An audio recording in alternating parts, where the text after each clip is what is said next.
Started very soon, like 2 minutes 30 seconds against England under 19s, England North versus Wales. We were set, but in just 1 minute.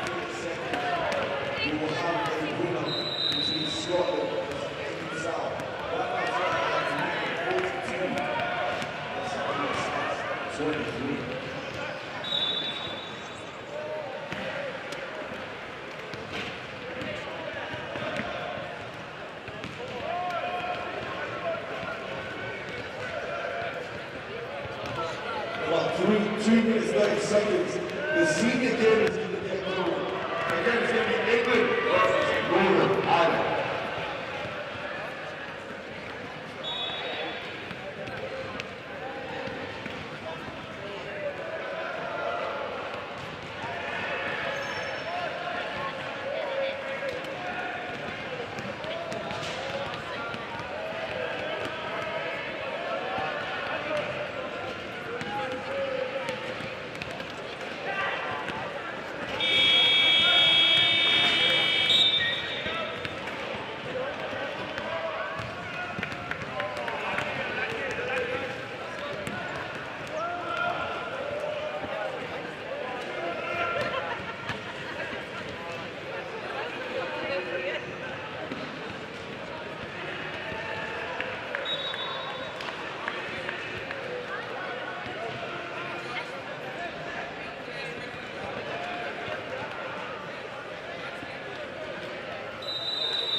Seconds, 44 to 23, Scotland, Orange, the ball, lead, something phenomenal that happened to lose this one.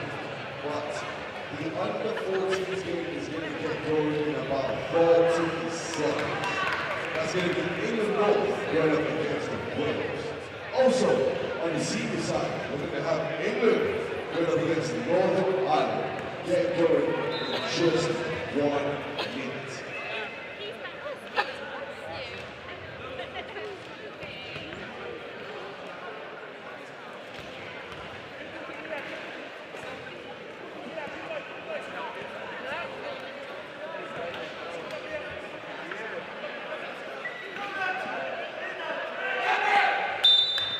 Wales under 14, England North, can't still get the pitch ready. It seems like his games are reps are ready to go. Table's ready to go.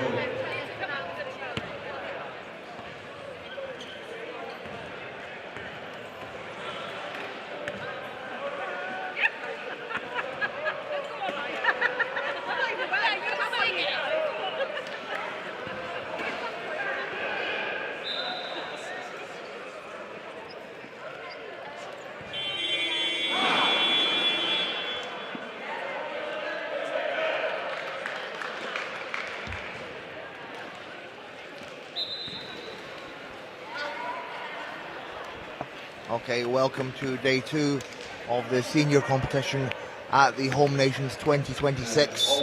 England, who placed first in the group, take on Northern Ireland, who placed 4th in the group.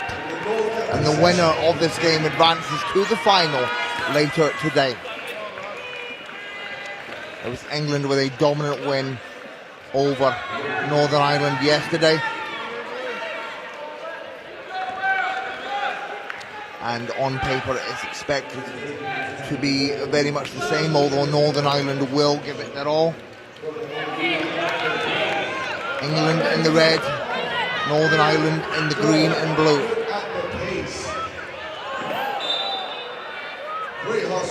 Atkinson and Barker will get set to tip. My name is Dylan Cummings. It's a pleasure to be with you for this game.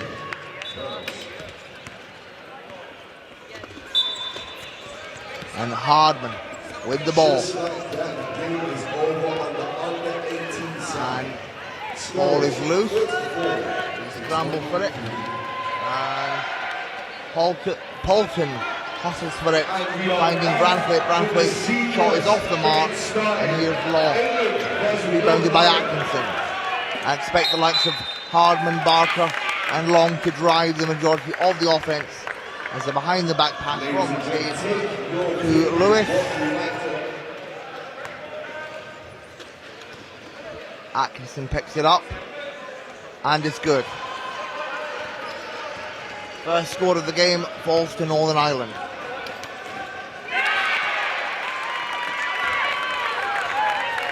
Here's Long firing a three.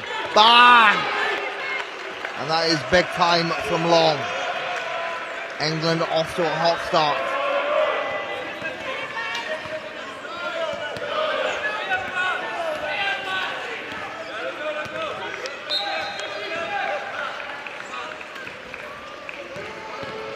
It doesn't go for Nagel. Long pass from Hardman to Barker. Barker right underneath. Can't get it to go. The senior game is getting going. Here's Atkinson.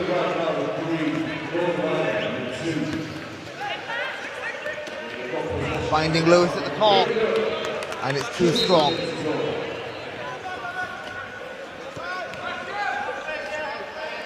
Hardman doing a great job facilitating long. It falls to Barker and Barker with a put back.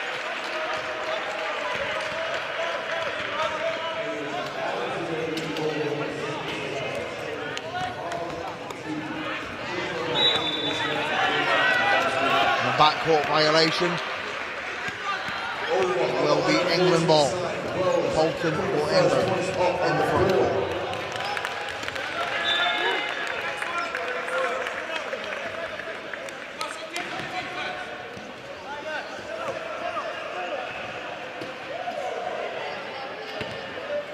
And Hardman pump fakes and makes it. England up by 5.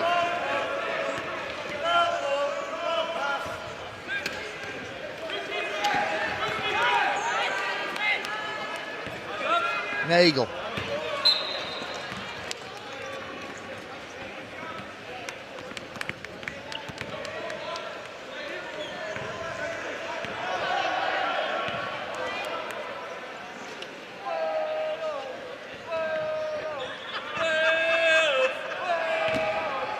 Hardman just too far underneath the basket.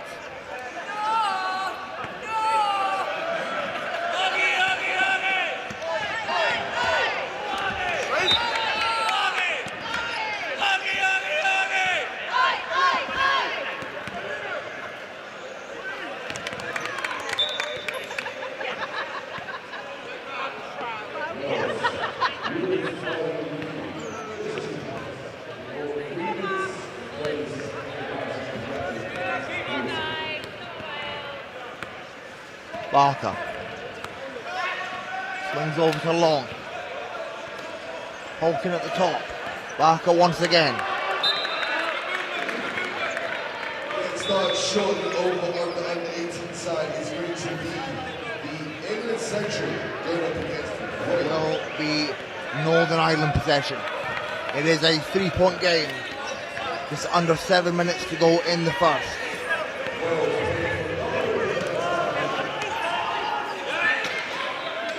McCabe, guarded by Barker, heavily pressured. Barker commits the foul.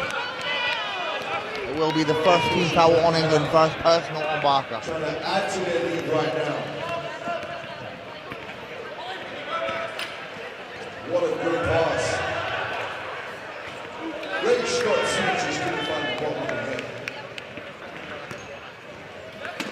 The Wales are able to keep possession. England come up with a steal. What a steal that was. They still have over 2 minutes, 20 seconds left in the first quarter.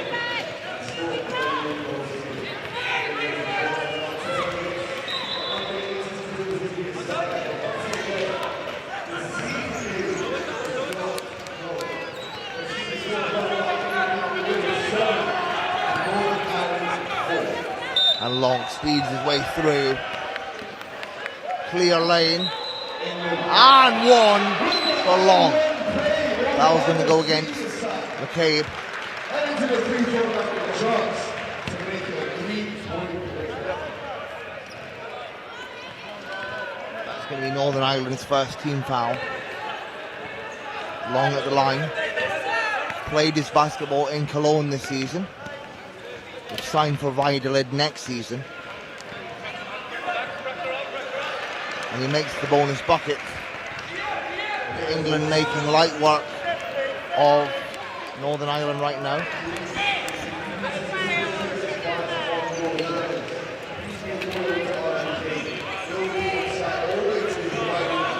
And we're going to be joined by Abs Tagrest. Abs, how are you doing today, brother? Not bad, thank you, Dylan. How are you? I'm good, thanks, mate. I'm good, yeah. Obviously, England have had a strong start against Northern Ireland in this game. England have been a dominant team across this weekend. You see the likes of Liam Barker, Elliot Hardman, Jack Long on court at the moment, able to provide baskets across the board. Yeah, very, very strong team. Obviously, Liam and Jack, part of the under-23 team that you were a part of as well. So, very strong experience. Good cohort. As well, Northern Ireland have talented players. Nathan McCabe, Con Nagel, Peter Lewis.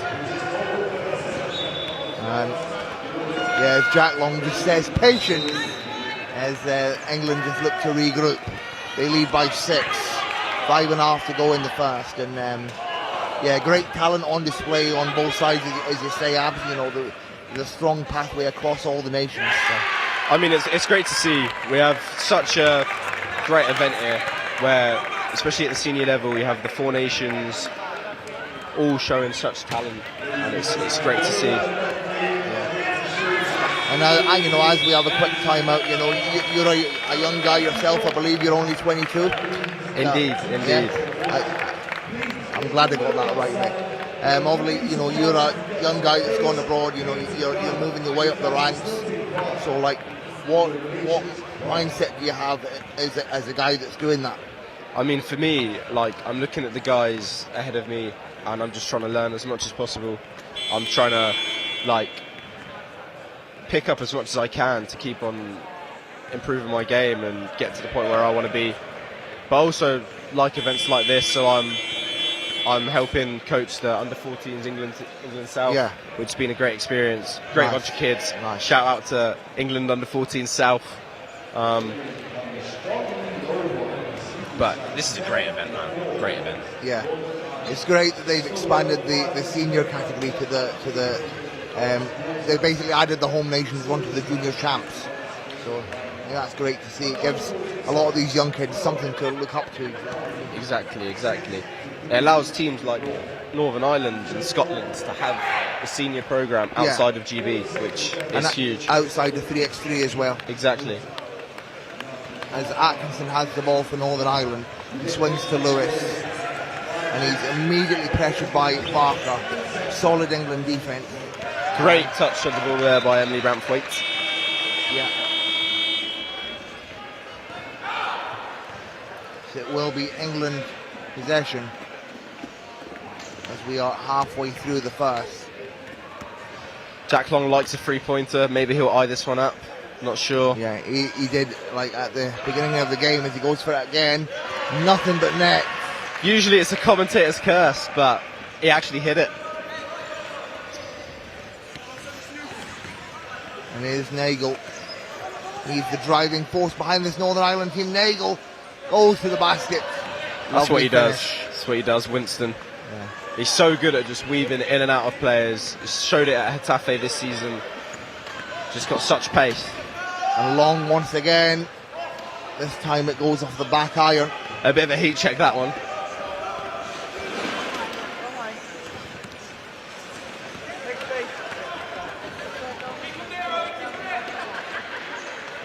And Barker with a clear lane. Gets that one to go in. It's great to see the likes of Barker just having fun. He's really one of the leaders in this team, so he's taking that in great stride. Yeah, this is another testament to this tournament, giving young players opportunities to be in leading roles where they might not have that opportunity within the main GB teams. That's going to be the second personal on McCabe, Northern Ireland's second team foul. If they just need to update the board. There we go. Here's Hardman. And a lot of these guys are on the fringes of the GB senior team. Polton can't get his own rebound. And Polton's been a guy that's really impressed me in this tournament, done a lot of great off-the-ball work. Great player, Ben Polton. He just works his ass off every game. You know exactly what you're going to get, and it's just great to have somebody so selfless like that on a team. As Nagel delivers for Northern Ireland from the elbow. And I think it's important to mention that this Northern Ireland team, they're not at full strength. They're missing the likes of Katie Morrow, McSorley, Matt Ralston as well. So you know, you've got to think what this team would look like if they were at full strength. If they were full strength, I'll tell you now, this would be it's already a competitive game, but it would be a nail biter. Yeah, definitely be neck and neck. And here's Nagel once again. Looking at the three. And I've noticed that England, they've took the pressure off Nagel a little bit. Like in yesterday's game, they were locking him down. Yeah, I think we're on the second day now, so maybe a bit of fatigue setting in. It's the first game of the day. Yeah, and I suppose England will have their eye on that final, so I want them to maybe not go full pelt in this game.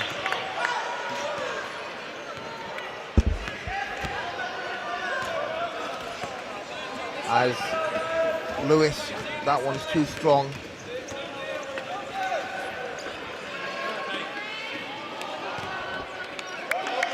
And Barker gets that one to go. England up by 11. 2.5 to go.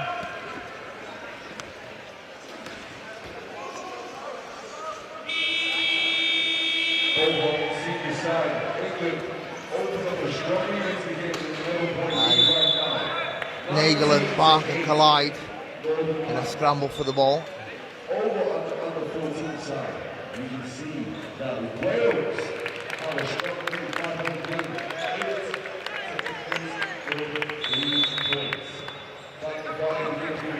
about 2 or 1 game.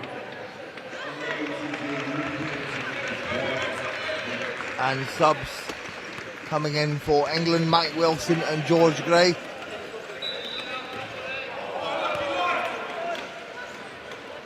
Just over 2 minutes to go in the first.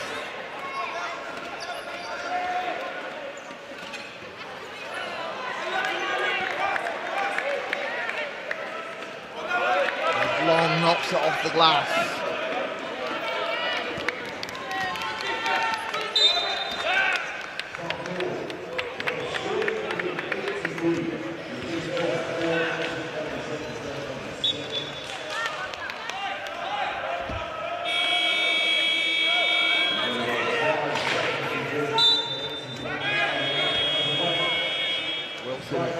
Hardman. Abs returns. Hello. Very important meeting. Hardman gets that one to go, nothing but net. That's a great look, but Northern Ireland have to rotate faster to England's shooters.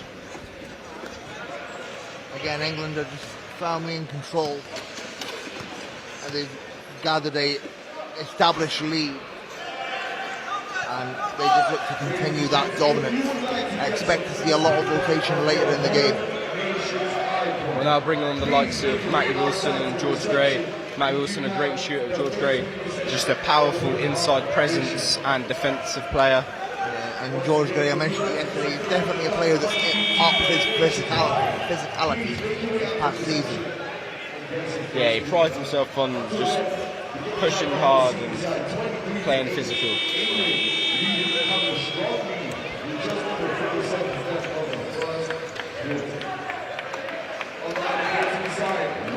Long, easy cut to the basket and gets finished. That one crept in a little bit. I thought he might whiff that one a little bit.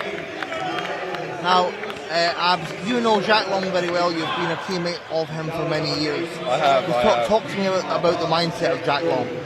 Well, Jack Long's just, funnily enough, he's a mindless player. He goes on there, he's instant offense, and he's a hard-working guy. He just wants to go on, shoot that ball, help his team out, not let anything set him back.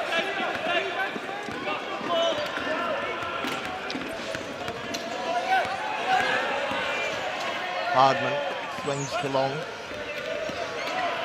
As we are in the dying seconds of the first. Long. Hardman fires, and it's short. At the end of the first, England 25, Northern Ireland 8. very impressive showing from England, scoring 25 in a quarter. Yeah, they've been playing really well. Free-flowing offense. I think this is a good precursor for what we think is going to be the eventual final, England versus the boys up North Scotland. So for them just to get these touches and keep themselves flowing, I think will help them going into that final. Well, England will be very pleased throughout the whole tournament. You know, they played Scotland in the group and were very dominant. I believe they won that game by 15. Yeah. But were up by as much as 20 at one point, so that'll be crucial. But obviously the final is the big game. Yeah, as we know, everything's out the window once you get to the final. Yeah. Doesn't matter if you won in the group stages. It comes down to the pressure situations, and I mean, Scotland have the players the likes of Finlay Tonner, Ben Leach, Finlay Erskine, just guys who are going to be able to score the ball and play physical. So we've got, I think we'll have a game on our hands if it comes to that. Obviously, let's not count out Wales. Scotland still have to get through Wales to meet England in the final. And obviously, Wales, they've not got their full squad, so missing the likes of Alex Wilson and Anna Blease, but still a very formidable force. Yeah, I mean, Alex Wilson and Anna are big losses for them. Anna giving them outside shooting. Alex is an inside presence, a bit of a leader for them. But with the likes of Commonwealth players such as Chloe Morgan, Dan May, Ben Johnson, Rolf Will Bishop, they've got a good team. They've got some experienced players who can put something together. It's just about that consistency now. Yeah, not to mention Libby Phillips as well. She had a big game against Northern Ireland. 100% a great player. We got Winston Connagle here about to inbound the ball. We love Winston here at the commentary table. Great fella. Also supports the best team in the world, Arsenal. I can't say I'm a football man now, so you'll know more about that than me. Atkinson takes it and it raffles out long with the rebound. And George Gate powerful up the floor. And Long gets the finish. Lovely assist from Hardman. Great curl in the key from Gray. A repeat of yesterday. A bit of the one touch basketball that England have been playing. It's not very often you see a big like Gray opt to go for the curl, but that shows how selfless these players are. Here's McAvoy. She's really impressed me in this tournament. You really have to step up. You can see McCabe and Nagel having to drive the majority of the offense. McCabe can't get that one to go. Again, England just coming up the floor so fast. Yeah, they're just getting everything they want. Killing Northern Ireland in transition. Yeah. And I think it's a big task for Northern Ireland to come back. I don't really think it's possible, if I'm being honest, but what would you like to see more from Northern Ireland? I'd like to see them take a bit more, take some more risks. I feel like they need to flow a bit more through Connagle. It's quite a sizable difference now. Just like that, just not hesitate, take some big shots, try to swing the momentum a little bit and just crawl your way back into the game. Yeah, and I think Nagel knows his back is against the wall, so he's just trying to get as much things flowing as he can. Yeah. Question for you, Dylan. How's it been commentating this event? Yeah, I've really enjoyed it. Obviously, I know everyone here. I've watched some of these guys from junior level. I've seen Con play under 15, so it's great to see these guys now play at senior level. It makes me feel very, very old though. Very, very old. Well, I'm glad you're enjoying it. I miss some of the guys from my generation. I know you probably played for London. The London I did, team yeah, when back you in regionals. Regionals, yeah. Back in the day. I remember when guys like Landry played for London and that, we used to have a cracking little team. I remember being under 15s watching likes of Jim Palmer, Lonray Sawami, even like Jacob Robinson, Harry Blythe playing. Good players, man. Good guys.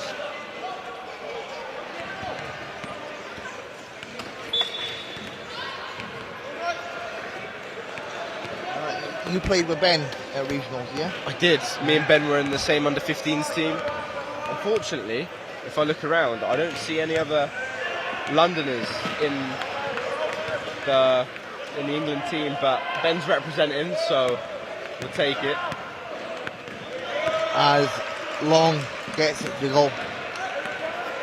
I don't know, you could possibly count George Gray as a Londoner now that he's playing for Titans.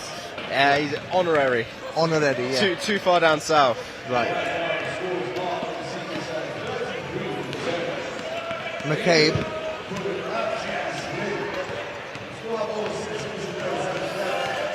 I like the risk taking, but with a bigger opponent in front of me there, it's quite tough to feed that passing. Another easy bucket for England. Again, selfless for Gray to give that up and just let Long cut to the basket. And England are up by 25. Primarily using their second unit now as well, just shows the depth they have. Yeah, I think they'll definitely want to rest some of their starters for the final later on. Of course, credit to Northern Ireland, you know, they on the first day they didn't land till 2:30 in the morning, or they didn't get to Nottingham till 2:30 in the morning. So yeah, it's, I mean, always tough when you've got a delayed flight. 100%. Just as a travelling team, it's going to be tougher. Yeah. But it's the nature of it. It's the nature of tournament basketball. Great shot. Holcomb gets it to go. Great shot there from the 1.5.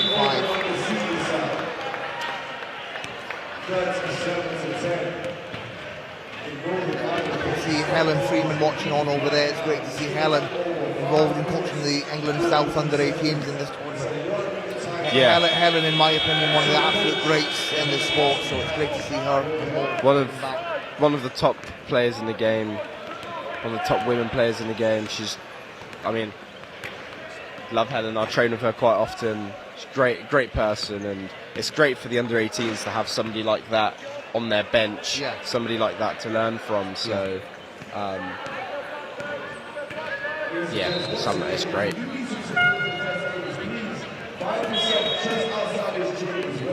And then, like as I mentioned, like yourself and a lot of these guys on this England team play abroad at like the top level, and like if someone's watching this and they're wanting to aspire to get to that level, what would you say to them?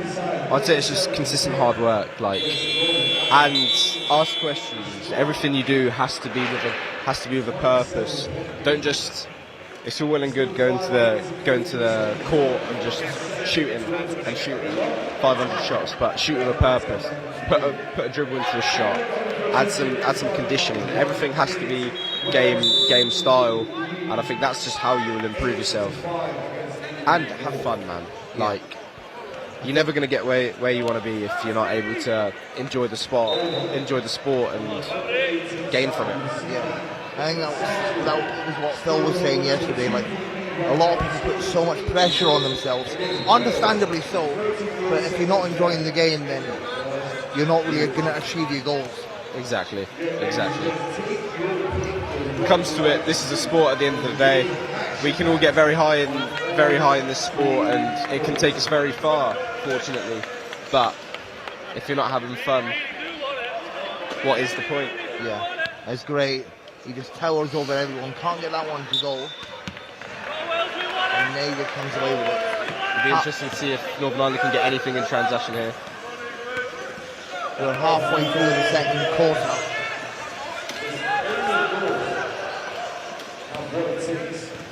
And McCabe trying his best, but you see McCabe very much locked down by this England team. Yeah, Northern Ireland were able to get a few decent picks, but just the pressure on the ball handler made it tough for them to get anywhere.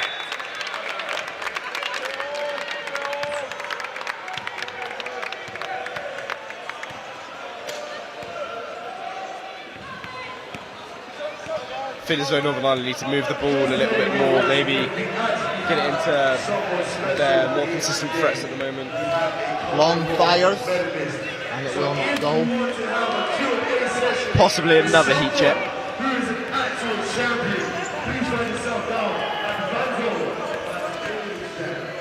McCabe. 8-second call. That's some great defense by Josh Prickett there. Fast player. great to see Josh Pickett in this England team. He was not at the Home Nations last year, so good to see new players rotate into the squad. Shows the strength of the pathway. Yeah. Josh might be the youngest player on that team, and he's 20, right? I think so. I can't be sure, but sounds right. 19, 20. I think Yeah. He was in juniors last year, I think. Yeah, but it's great seeing that progression from the under-18 setup into the seniors, the England senior squad.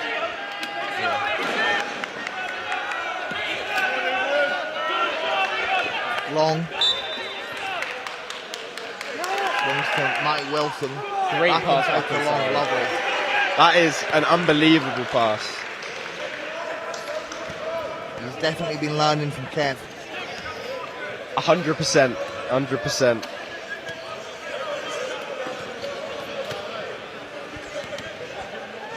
Got a McCabe. Sheffield Steelers side on defence there representing. And McCabe nails that one from the mid-range.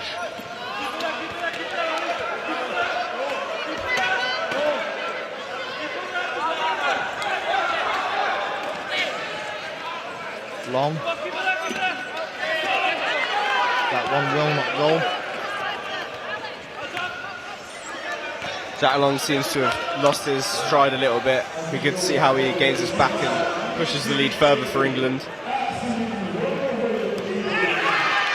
Atkinson, Finagle. Finagle lets it fly, just rattles out. And Tough break. I like that though from Con. Taking shots, trying to put it on his back, taking initiative. Although you can slightly see the fatigue setting in, you know. A lot of the offense has to be driven by Nagel. A long, lovely finish. Yeah, it's a heavy load to carry, so having to carry the ball up through transition as well as most of the time get that shot up, it'll be tough. Marshall. McCabe. Heavily pressured. And it's picked up by Holland. Holland's not had many minutes in this team over the weekend. But it's good to see him see the floor.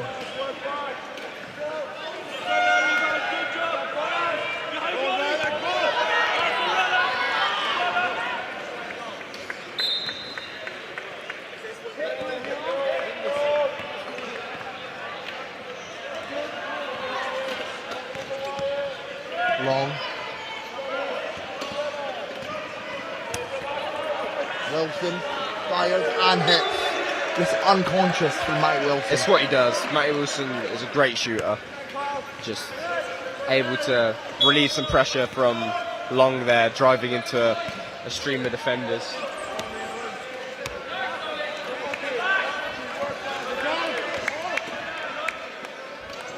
McCabe. It rattles out.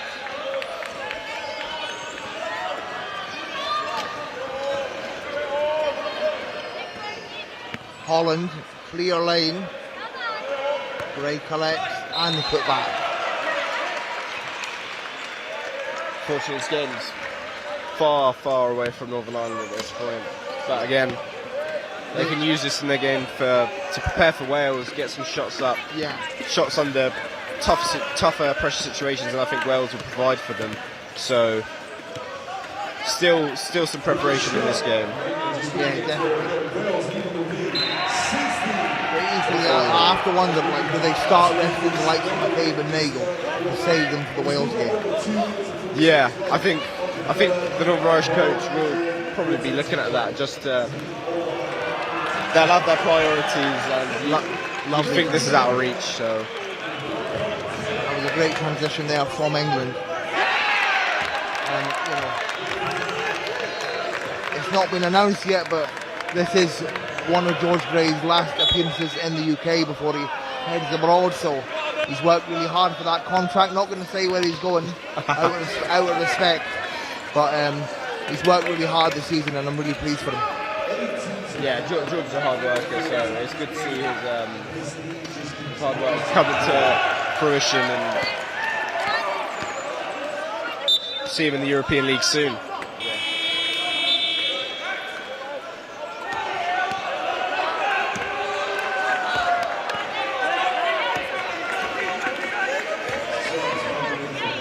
McCabe launches a three. Bang! Boom! From Nathan McCabe. What a shot. What a shot. That's what they need. They need a bit more, like I said earlier, some risk taking. And that ends the half. England 49, Northern Ireland 15. And Northern Ireland end the half on a high with that three from McCabe. Have you got any thoughts on this half, Abs? I mean, not a highly competitive half of basketball, but I'd say a great half of basketball. We've been able to see shot making from Northern Ireland in tough situations, just seeing England's free-flowing game, just their physical prowess, I think, over the other team, and got such threats across the board. They're able to just score at will, really.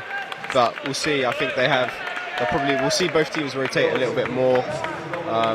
It'll be an interesting second half for sure. Yeah, so at the end of the half, England 49, Northern Ireland 15. We're going to take a short break and be back with you very soon. Thank you very much.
We are back. Hello, hello, Underway. hello. England lead 49-15. I see Ellen Fraser's on the floor for England. That's a player you know very well, Abs. You went to uni with her. Yes, I did. Ellen's a great player. Experienced player through the WPL. Been at a World Championships with the GB Women's Senior Squad. Just again shows the depth this England team has. Able to put out international talent.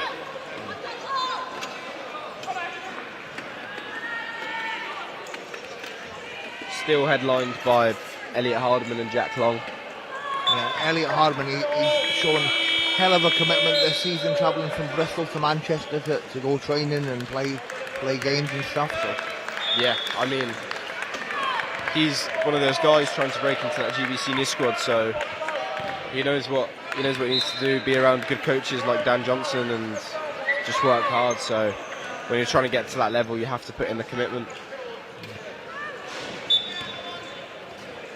Shout out to Elliot Harden as well. Recently a father, so that's another big commitment yes, to take on while playing the sport full time.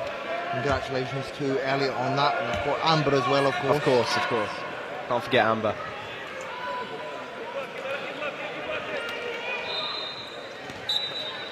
England possession. They lead 49-15. And the winner of this game will advance to the final. Holland inside, can't get the finish, and it's going to be a foul against Northern Ireland. A foul against Atkinson. First team foul.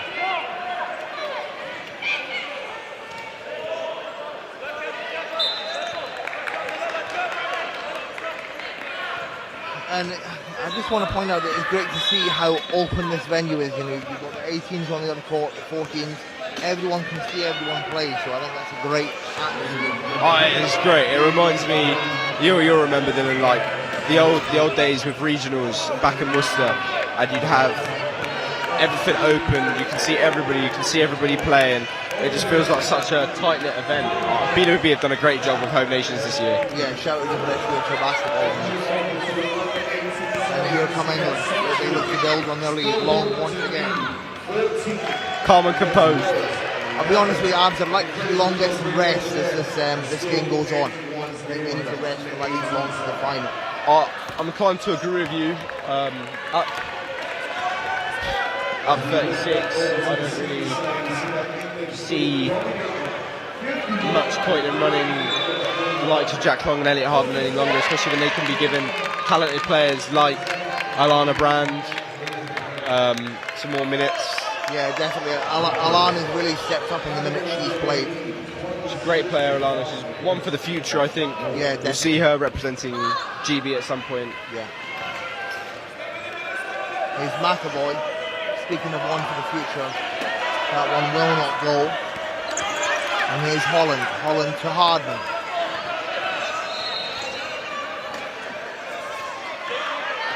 Fraser to Holland.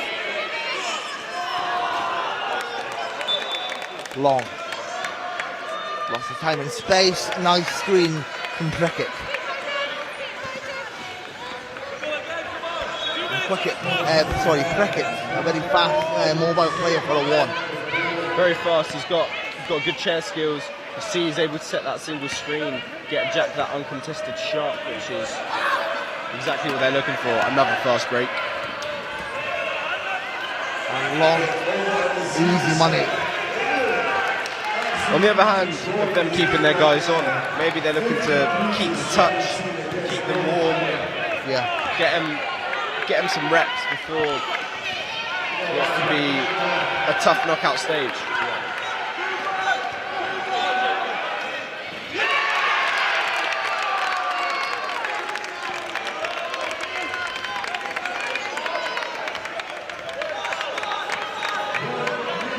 Long all the way, and there's Holland. He can't get the putback. Jack Long would like to say that's a pass, but I think he whiffed it. And he draws the foul.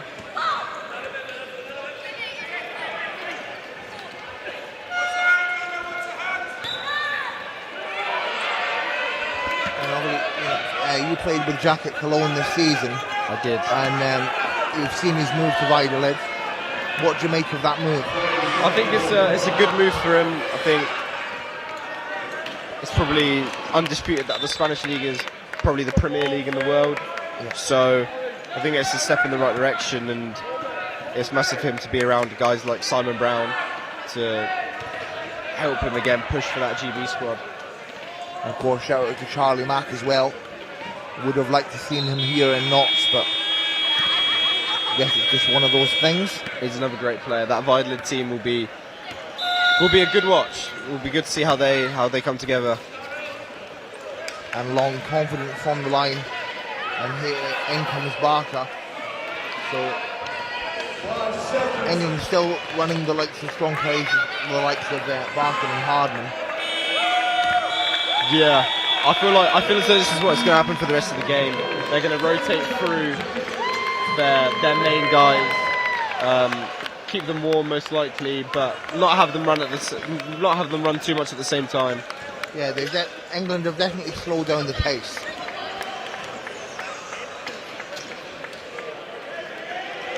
And they're just getting everything they want right now.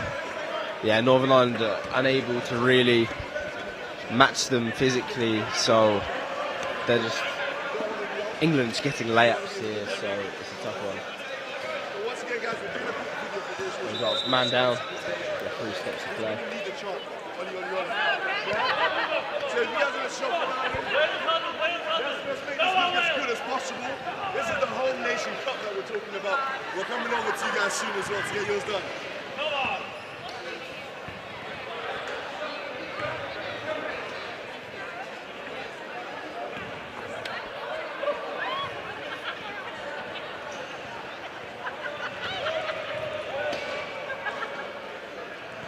It's taken quite a while to get this back start.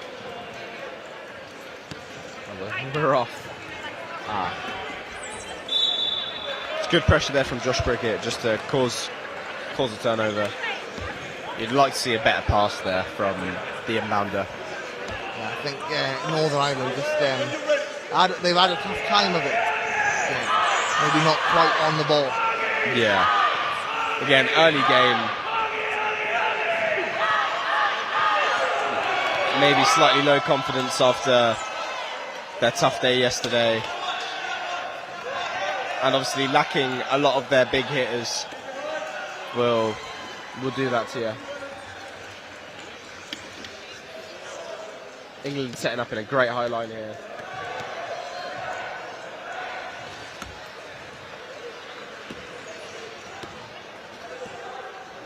Atkinson. And it's stolen by Barker. A bit of tech there from Liam Barker. Get it away from the defender. All that to whiff the layup. But lucky Luke Holland cleans it up for him. But smiles on his face. They don't think he's too bothered about that, given their large lead. Yeah. Hopefully that doesn't sneak into their game against into their knockout games. Yeah. Because teams like Scotland will capitalise on mistakes like that.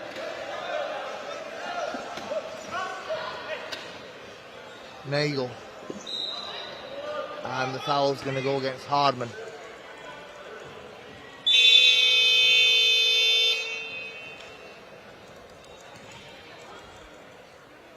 It looks like Coach Barker has just been given a technical.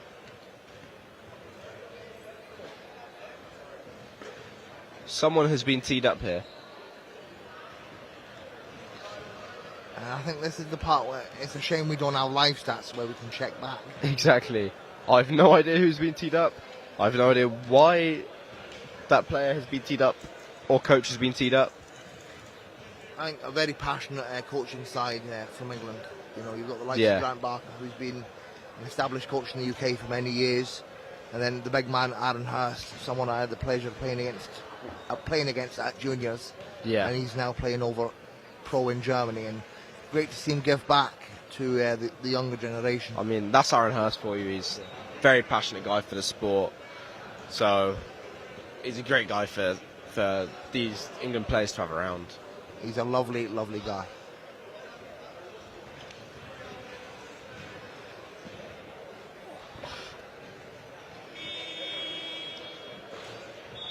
And just as we have this quick break, we'd like to thank our sponsors, RGK Wheelchairs, Atkins Realis, this great venue at the University of Nottingham, and Dynamic Sports Flooring. So thank you to all our sponsors of the home nations.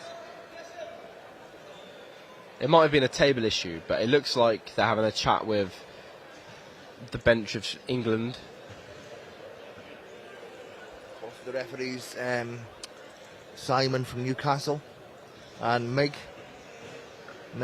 Experienced refereeing duo we've got here. Yeah, both been refereeing for a long, long time, and you know, these are like they're referees that predominantly ref the British League. They don't really get much chance to do international competition. Well, I suppose, I don't know, you can kind of say this is almost like an international competition. Yeah, this is sort of a bridge between international and 100%. national. Yeah. It's good as well, like referees getting opportunities as well. It's great to see, like. Yeah. And obviously we've got one of the top referees in the UK here, Joel Firma-Worrell, who's done Champions Cups and stuff like that this season, so. Yeah. As we're going to have a impromptu timeout, 5.5 to go in the third.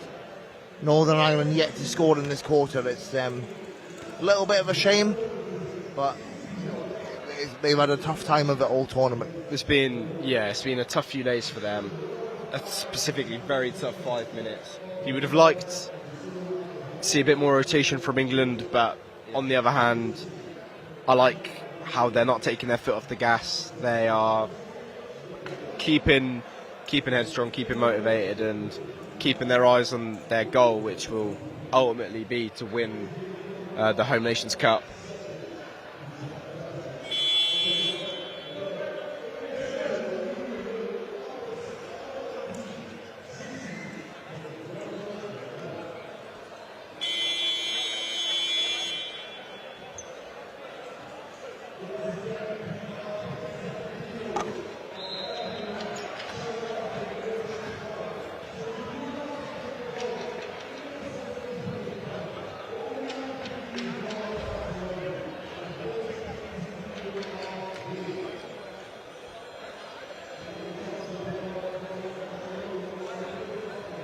It's been a great day as well yesterday, where you had a lot of the GB seniors, both men and women, here to sport all across the age groups and inspire a lot of these young players. Yeah, I think it was great for the younger players to see that and be able to come up to the GB players and talk to them and, you know, sort of pick their brains and stuff like that. Yeah, specifically for us, we had the privilege of having Terry Bywater on our under-14s bench yesterday. Nice. In our game against Wales. Nice. So the kids were starstruck, and he was able to give them a few words of wisdom. So it's good to see stuff like that at tournaments like this. There's only one abs. There is only one, man.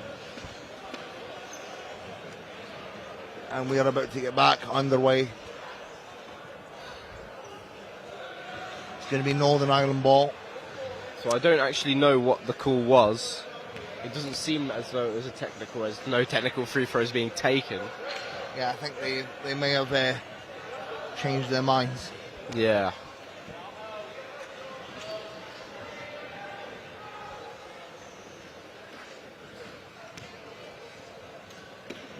We can see the Scotland lot congregating around the side of this court, definitely looking at this game with keen eyes to see how arguably their main rival England are performing.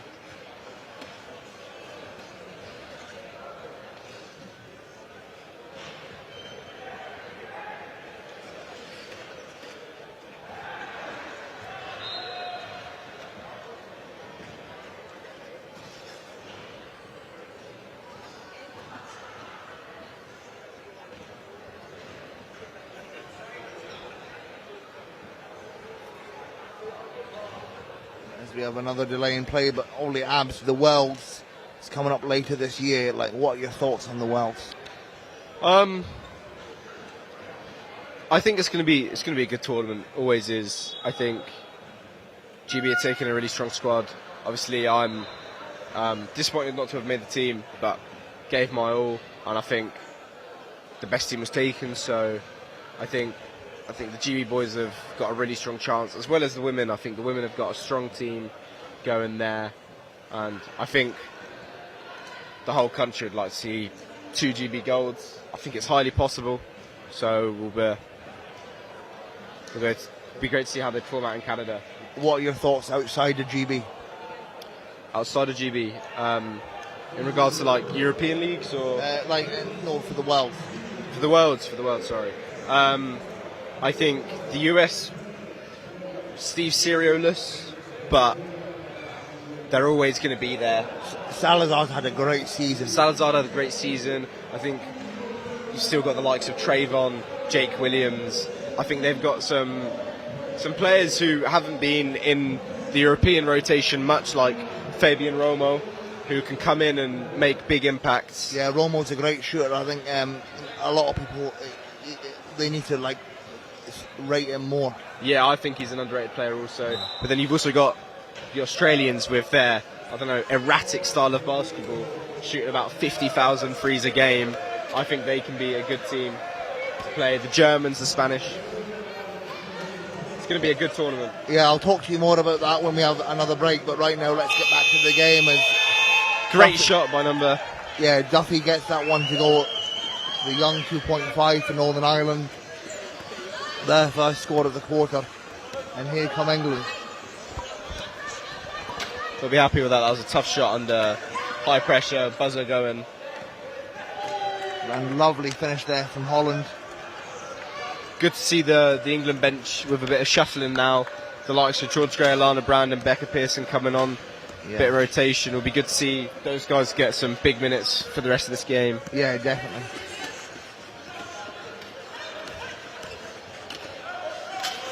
Good pressure here from Ellen Fraser. Duffy again. And it's 2 of 2.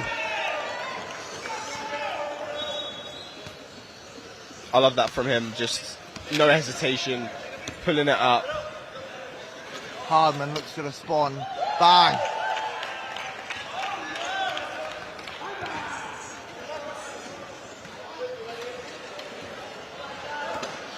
Looks as though as Liam Barker is attempting some sort of one-man press and has got himself pressed out.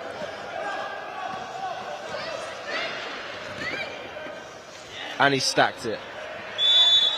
And another shot. Atkinson once again, he drains another one and play will be stopped as Barker gets back up. England have loosened up their defence here quite a bit. Northern Ireland able to drain 3 shots in a row. So I don't think England will be too concerned about that, to be honest. No, probably not. But coaches are meticulous people. They'll be looking at everything, I think. So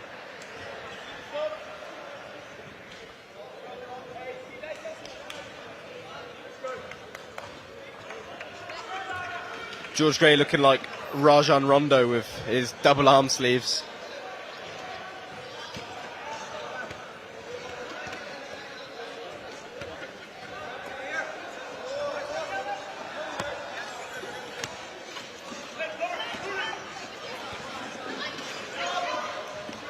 That is great. Gets it to go. Great steal there from Josh Prickett. George Gray looking for the M1 there.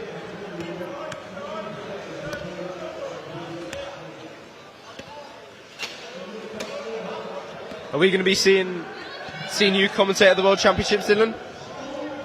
At the moment, officially, no. So I'm gutted about that. But the less said about that right now, the better. That's a shame. That's a shame. I mean, well, they'll see us both in Cologne in a few weeks. Yes, they will.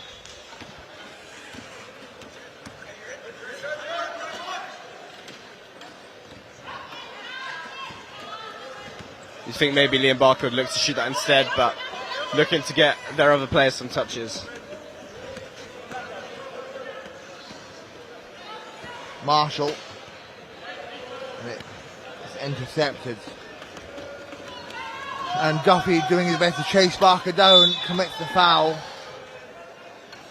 I think that's a harsh foul on Duffy there, but I love the effort and the energy to get back and push.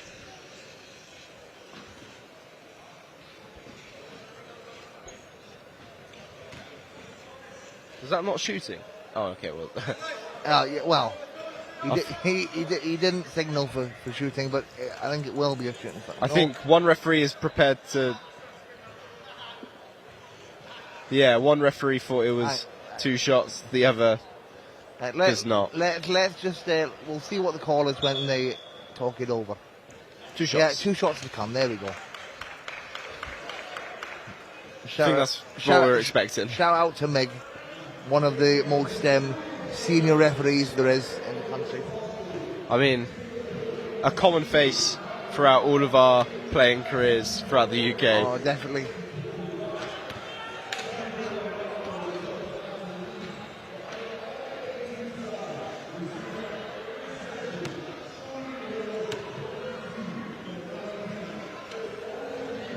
And Barker makes that one.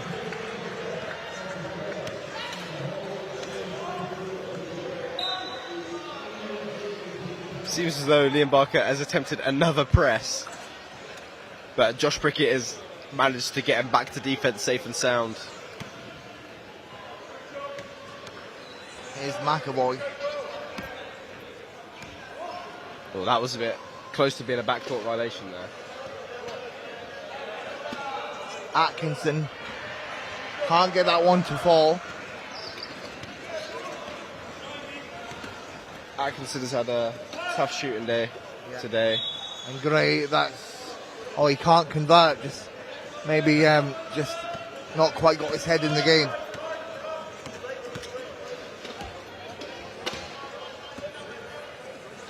Marshall, been playing for Northern Ireland for a very, very long time.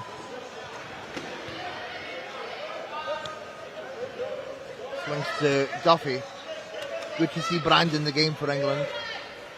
Yeah, definitely a high potential player, high impact player at 4.5, and like we said earlier, she's definitely one for the future. Yeah. As Gray delivers inside, and Brand to me is quite a hybrid player. You know, she's got the powerfulness of a 4.5, but she's also very quick and nimble. Yeah, she's a very well balanced player. She's able to handle the ball a little bit. She's got a good outside shot on her, but knows when her role needs her and will hit the blocks, play hard, finish her layups. She's got the size as well. I think she's a good player.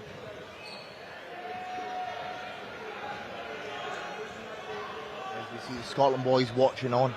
There's the General Finlay Tonner, big player for Scotland. He'll be looking to have a huge game against Wales, is it?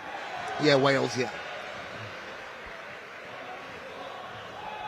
You know, rumour has it they might be missing a special ingredient. Might be missing a certain one-pointer. A certain one-pointer. That hasn't played in 7 years. It would be great if we could see a comeback of that specific one-pointer. I mean, that specific one-pointer could probably give you 5 minutes of all offence, no defence, but we'll see. 5 minutes, 10 points. Oh, it'd be the best 5 minutes you'd ever see, man. When are we going to see it, Dylan? Don't know. I'm thinking about it. Oh, it will be blockbuster basketball when. I need to be promised a Chinese afterwards, though. Fair enough. Anyway, right, let's enough fooling around and let's get back to action. 1:40 to go in the third. England, they've scored over 70 points as a team. Very impressive, especially with a quarter to go. Yeah, they'll be looking to run up the score as much as possible. Jack Long re-enters the game here for Liam Barker. I'm going to be honest, Abs, I'm not really sure why they're still insisting on running their most experienced players. Yeah, you'd like to see a bit more of Luke Holland, Ellen Fraser, Emily Brantford in these situations, but again, I think they're just preparing for the big knockouts and trying to keep them warm.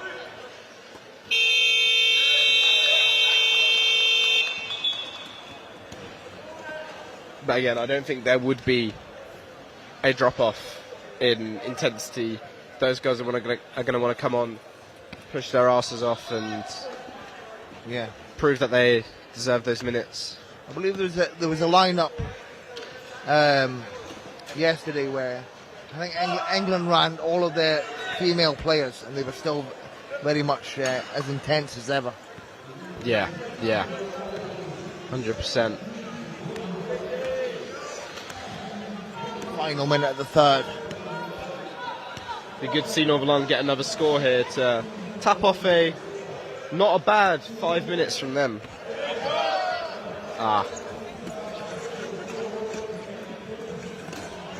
Northern Ireland going to have to... Oh, wait, no, the clock resets. So, Duffy.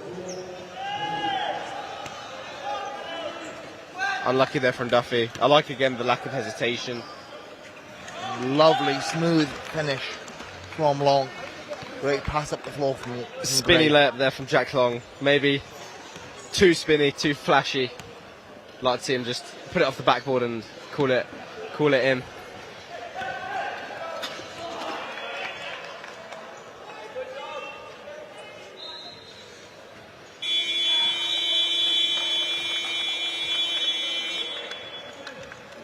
That'll bring an end to the third. England 75, Northern Ireland 21.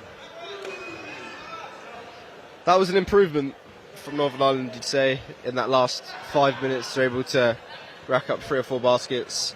But, again, this is far out of reach. England will be looking to evidently run up the score, as it seems they're not gonna take out a lot of their heavy hitters. So, another 10 minutes of basketball.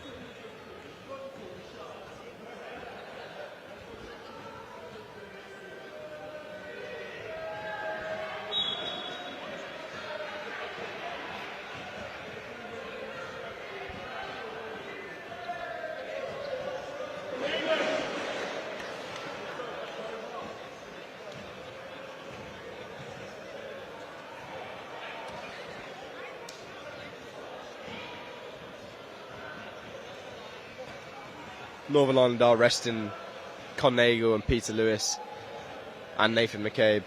They've got their eyes set on their knockout game also. I think Northern Ireland's knockout game will take place at 2. Scotland Wales take place at 12. 12, yep. And the final at 4. And then I have got a long journey home. I am not very envious of you, Dylan, for that. Well, where are you going back to? Watford or Worcester? I'll be back in Watford, so maybe... Well, it's the M1 and then the M25, so I'm in northwest London at this point, so that could be anywhere between 2 hours and 3 hours, so not the worst journey in the world. I imagine, especially the Northern Ireland lot, they would love to switch journeys with me. Yeah. Quite possibly. Final 10 minutes, England well in control. And they're running a lineup with all of their female players, plus Matty Wilson.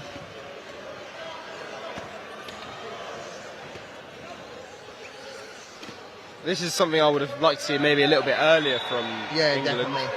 But I'm glad we've come out, and I hope they get this whole quarter to just run and get touches. Duffy is fouled. He'll go to the line for 2.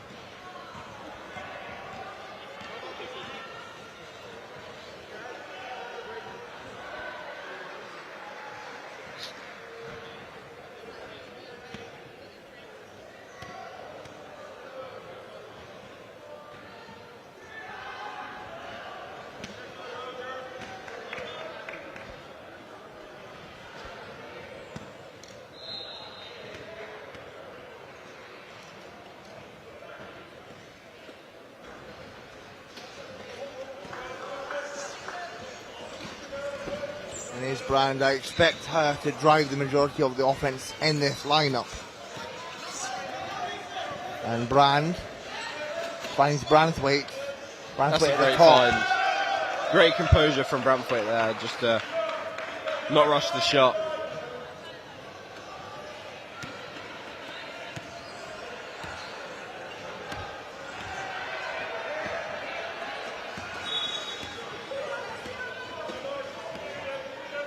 Marshall. Pearson picks it up, finds Branthwaite.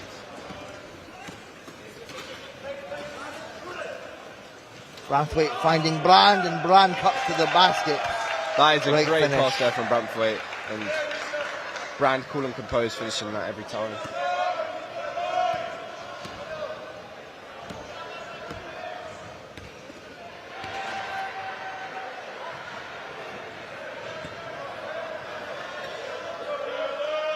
Atkinson resets himself and overshoots it. Branthwaite collects and finds Brand. Pearson gets intercepted.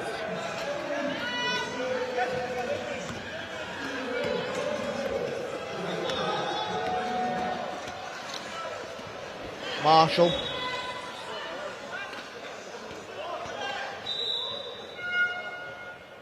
Seems we've had a big fall.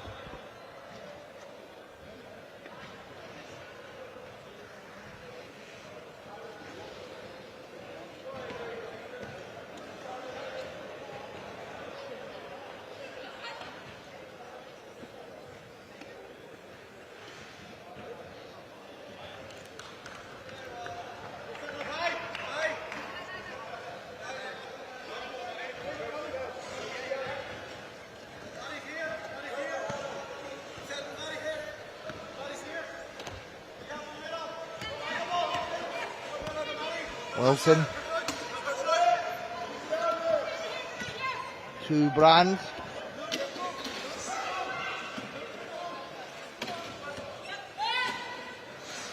Fraser inside, holds it strong and delivers. This unit is playing some really nice basketball here, moving the ball, finding the open player, and just taking high quality shots and making them.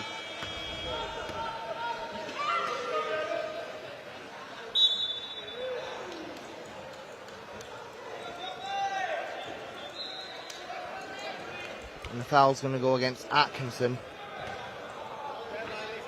Oh wait, pardon me, sorry. Foul's going to go against Fraser. Duffy at the line for 2.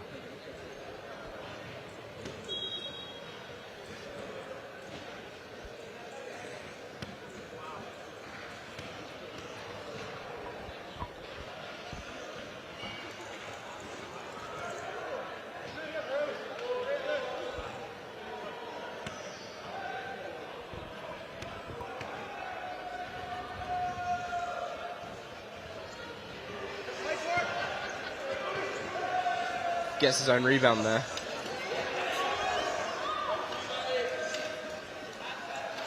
Duffy inside to Atkinson. And it will be an England ball.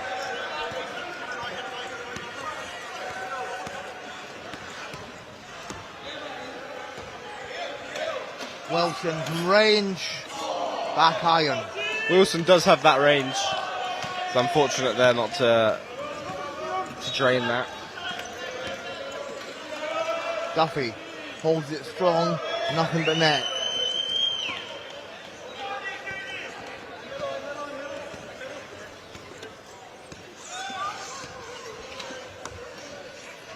Branthwaite to Brand.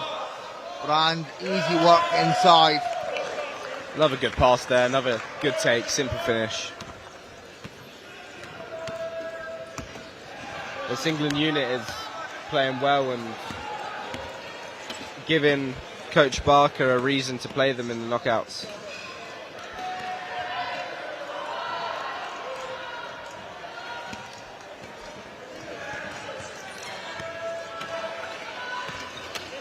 And Brand gets cut off, he'll take a hard tumble to the floor.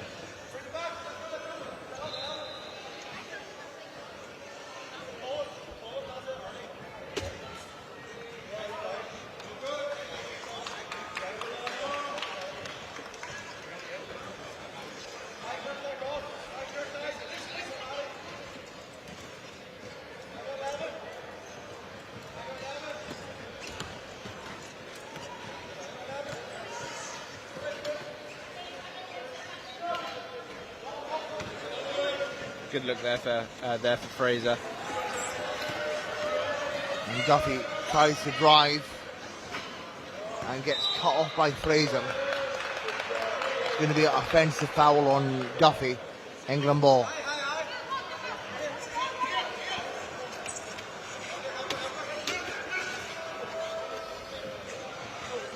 Now, you've got a lot of history with some of these players, you know, assistant coach at Worcester Wolves previously, and you know, you went to uni with Ellen Fraser. So just talk to me about, you know, how well you know some of these players on the England side. I mean, I studied with Jack Long and Ellen Fraser, lived with both of them in Worcester, also studied with George Gray. So we were in Worcester together for 3 years, good time. Just a squad full of a lot of my friends. I've known Ben Poulton for years, playing under 15s with him, and back at London Titans. Even the Northern Irish guys, you have the likes of Con Nagel, Peter Lewis, Nathan McCabe, Ross Atkinson, guys played against back in Junior League years and years ago. So it's good to see loads of familiar faces. Yeah, and you're one of many good people that went to Worcester Uni. Worcester Uni is the place to go. I don't know, maybe we shouldn't say that on the campus of Nottingham, but a few good one-pointers have gone to Worcester Uni, I would say. Definitely, mate, yeah.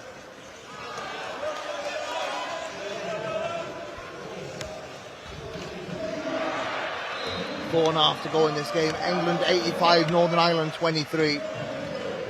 Marshall. Atkinson. Marshall. And here's Mary McCabe. Can't get that to go. Gets her own rebound. And still won't go. Rebound Branthwaite.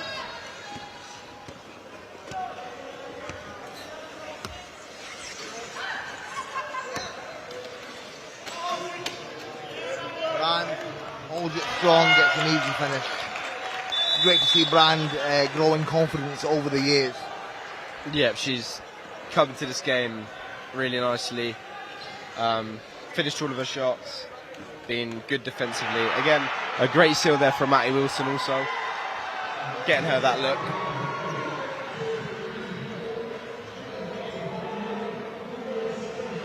I think England will have their sights on 100 here. Say again, sorry? I think England will have their sights on 100 here. Possibly.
Back underway, just under 4 minutes to go. And England are well and truly on their way to the final.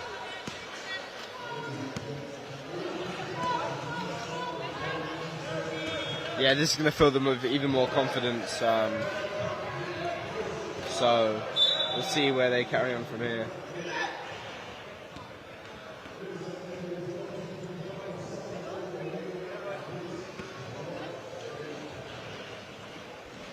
Going to be Northern Ireland ball. Foul there from Branthwaite, I think.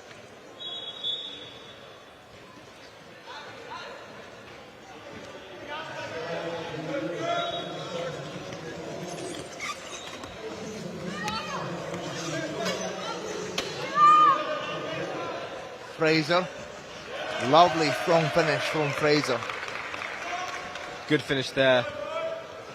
This unit has done really well in feeding the ball inside and getting high percentage shots.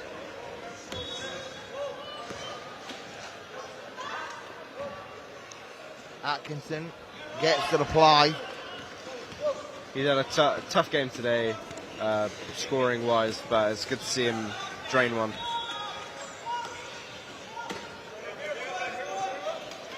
Brand. Back to Wilson. I'd like to see us take the outside shot, or at least threaten it. Inside to Pearson, lovely pass. Yeah, I think Brand is definitely more comfortable shooting inside. Yeah.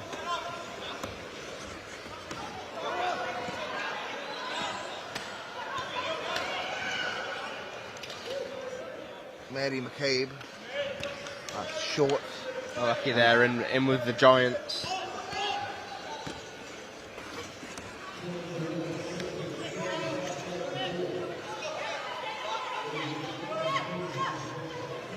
Wilson gets it to go. And you'll bet on that to go in 9 times out of 10, especially uncontested.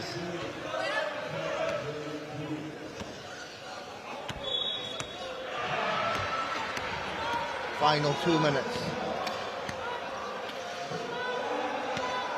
Quinn.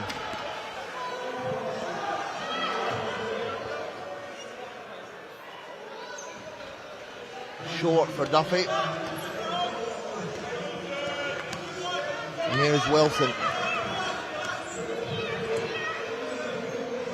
Fraser gets it to go.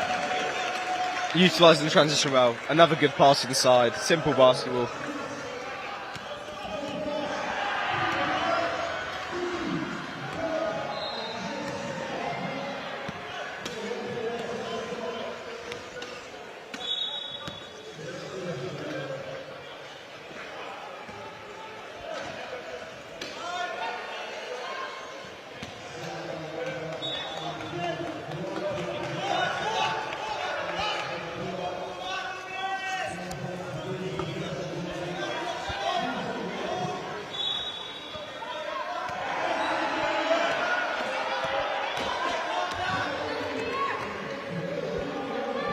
Wilson fires from range, goes back iron.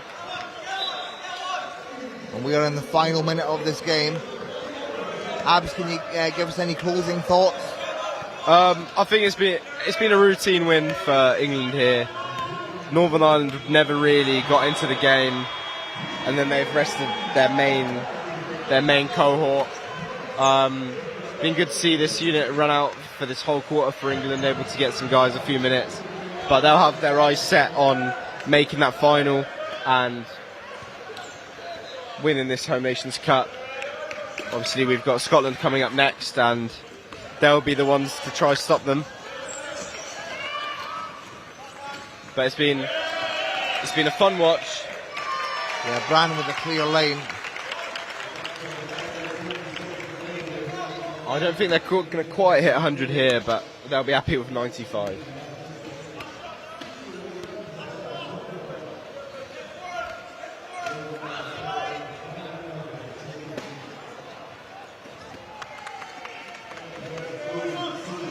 And that will be it. England 95, Northern Ireland 25. England dominant, and they are on their way to the final. Scotland-Wales coming up at 12 o'clock in roughly 40 minutes.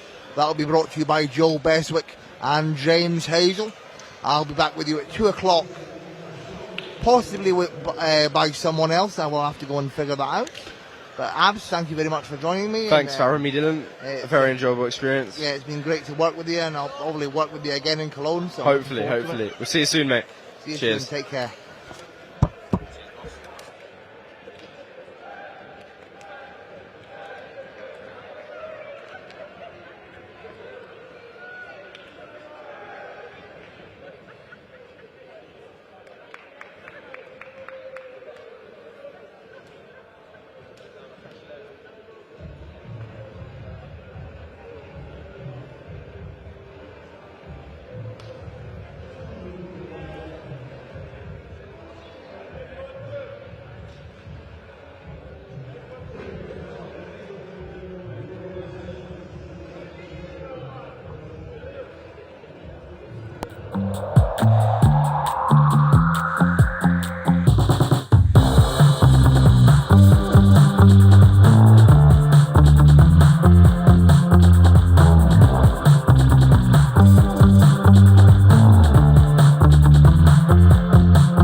about getting ready for the game against Scotland versus Wales. Things start very, very soon. In the sense where we have Wales versus England. Qualifying, you can see that.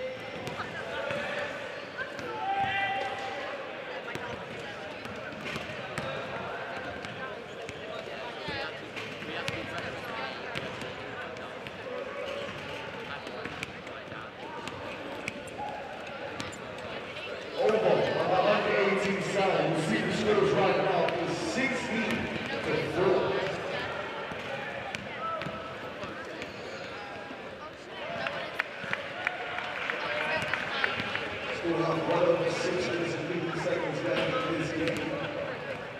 North and Notre Dame 18 points right now. You need to get back 14.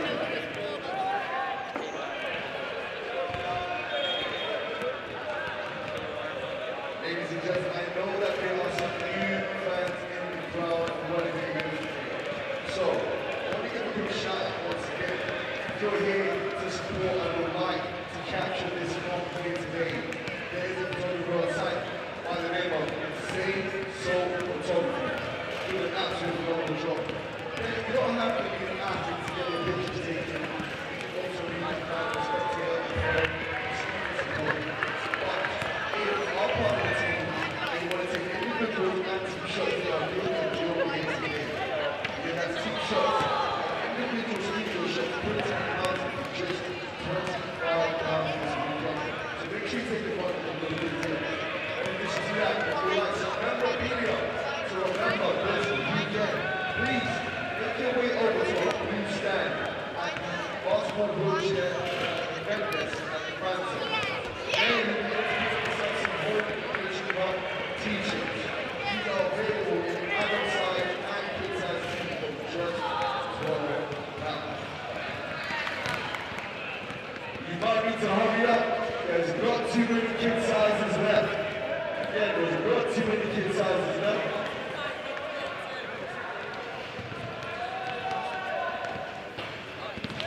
In addition to that, ladies and gents, I want you to reach out to some of our sponsors for video today. It's incredibly special. Start off with RGK. They have been since yesterday and we'll be here today, providing expert wheelchair advice, self-guidance, and technical support for all athletes, coaches, and team staff. So make sure you're there at one of their sections that they will be running today. In addition to that, we also want to reach out to Active Wales, University of London, Dynamic Sports Board, Purpose Point.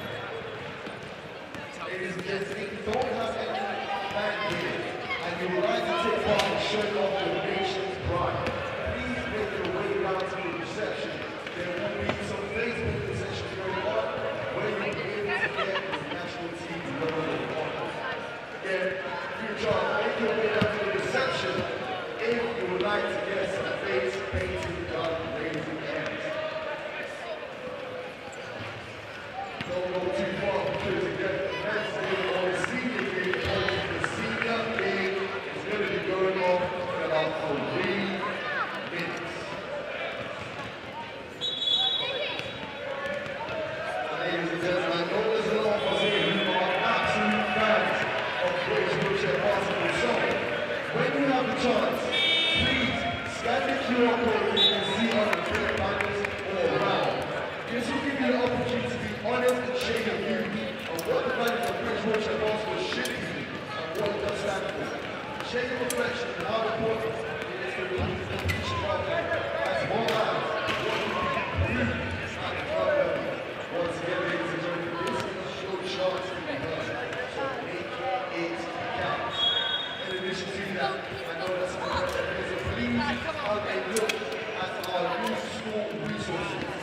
Right by the basketball stand in the Manchester. Coming out and saying, all it is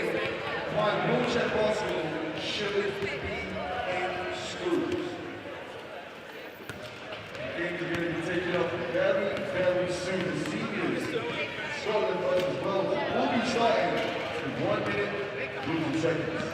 As of right now, if you want to see an action-packed game, we have the North going up against.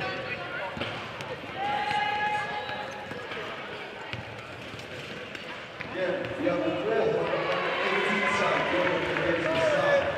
The North currently right now have a still robbery 25 to 9. But we still have 4 minutes left of the second quarter and a whole second half of boxing. Great start, focusing on the number 14 side, 2 minutes to jump, so let's get locked in. We've got 1 minute till go time. Wales in the north.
Hello and welcome to the David Ross Sports Village. My name's Joe Bestwick and we're here with the Home Nations 2026 senior semi-final here between Scotland and Wales.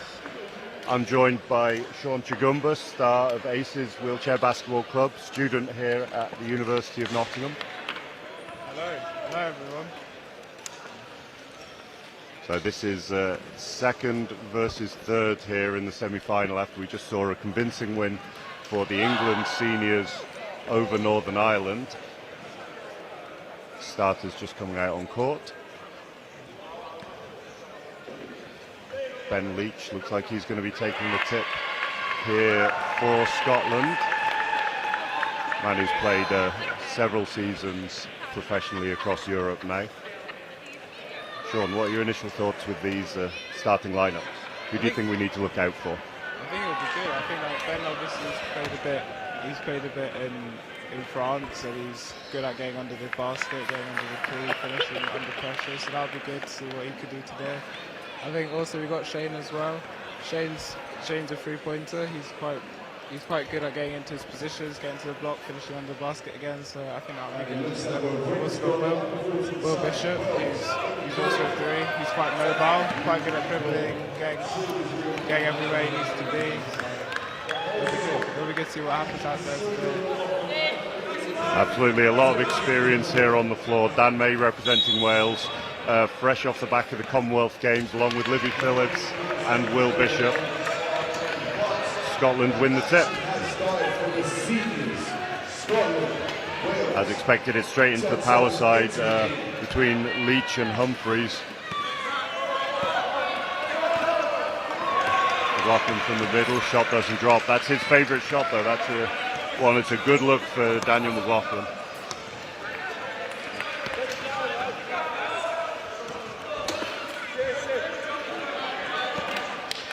What a shot from Livy Phillips to get it started today. Yeah, first points of the game. Phillips another one, just straight off the back of Wales. His first representation at the Commonwealth Games in Glasgow. Head under the basket. Comfortably, he has such a high release, Ben Leach. Not the tallest guy when he's out of his chair, but he sits so upright, he's so present in that really strong finish.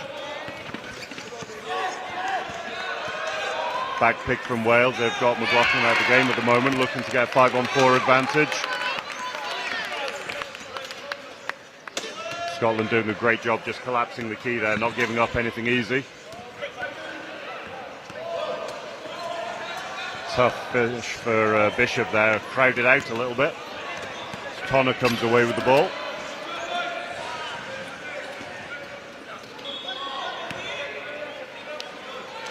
You mentioned those cuts from Leach earlier. You said how good he is at getting inside, and you can just see that fake. One hard push and he's straight inside there. Another easy 2 for him.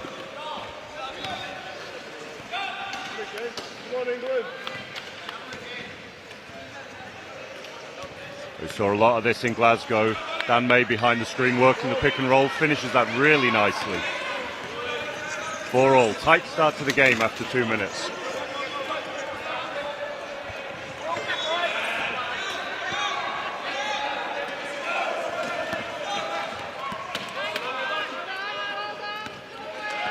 Again, 3 in a row for Leach now. Same each time. Fakes left, drives right. Nice, comfortable, slightly off balance finish, but easy for a man of his experience.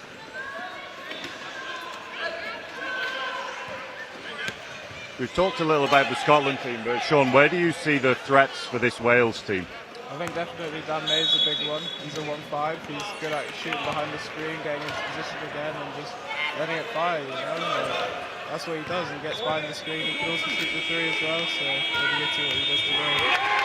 Now, we saw a little bit of that in Glasgow, him looking to take the shot from behind the screen, and someone who, in his own words, had taken a bit of time away from basketball, felt a little bit disconnected with the sport, and the opportunity to play in Glasgow has reignited something in him, and you can see he's really got himself in great shape and making a bit of a comeback over these last few months. Yeah, definitely, for sure. So, nice board by Bishop, takes a safe option, doesn't want to throw up a tough one. 3 seconds called though on Bishop, and Scotland now with the same tactic we saw from Wales earlier, back picking straight away. What does the man out do for Scotland? How do they benefit from doing this? So what I imagine they're going to do is exactly as we're seeing here, we're splitting the court, and then rather than Leach trying to follow the seal, he's just driving one-on-one, but that's left the space for Tonner down the middle.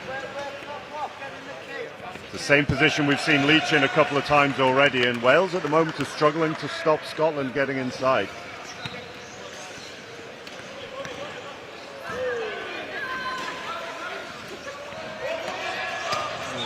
Forced the turnover there. That was good hustle by Humphreys.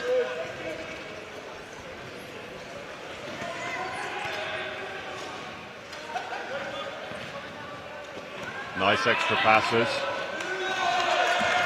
I think I'm right in saying that Scotland are 100% so far here today. I think so, yeah, they haven't missed today. You can see that's from all their ball movement and getting in the right position at the right time. Exactly. Scotland have done a great job of developing their national programme over the last few years. There's some very experienced coaches up there, and obviously as a nation, like not quite as populous as England, but they've worked really, really hard and has developed a great core of juniors, and we've seen some fantastic results from them all weekend so far. Really players that know each other very, very well. And that's the next one, that's 6 from 6.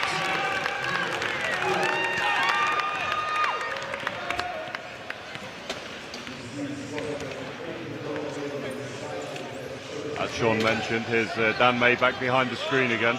Really great ball control from him. Shot just doesn't quite drop though. And he's back pick now. There's 2 out for Wales. It's going to be a 5-on-3. See McLaughlin going to run the seal here for Leach, I think, through the middle. First outside shot of the game from Scotland. This one from Tonner knocks that down. Continues their 100% run. So 4.5 minutes. 7 from 7 for Scotland. So if you're on the Welsh bench now, Sean, what are you thinking? What do they need to do differently? I think they just need to take a breath, slow the game down a bit more. They're getting back picked quite a bit now, so trying to get back early on defense, having a bit more safety, and just try and crowd the paint as much as you can in those back pick situations. Yeah, I agree completely. It's you can see that the majority of Scotland's scoring has come from inside, and although Tonner knocked that last one down from outside, it's the majority of the damage has come from the inside around that charge circle so far. So I think you're absolutely right. Clogging the paint up in transition would be a great start for them. And how about you? What do you think about the Scotland side? What are you saying in this time out? I think they just need to keep doing what they're doing. They're a pretty confident team. Like we mentioned earlier, they know each other very, very well. They've all played together for a number of years, and you've got a lot of power coming from the bench. Sort of the obvious faces of Manson and Erskine. Manson player coaching this tournament, along with Leach, I believe, is his assistant coach. Finley Erskine, another one who's played professionally for a number of years now out in Germany with RSV Landil. So he's familiar to what it's like to be around big games.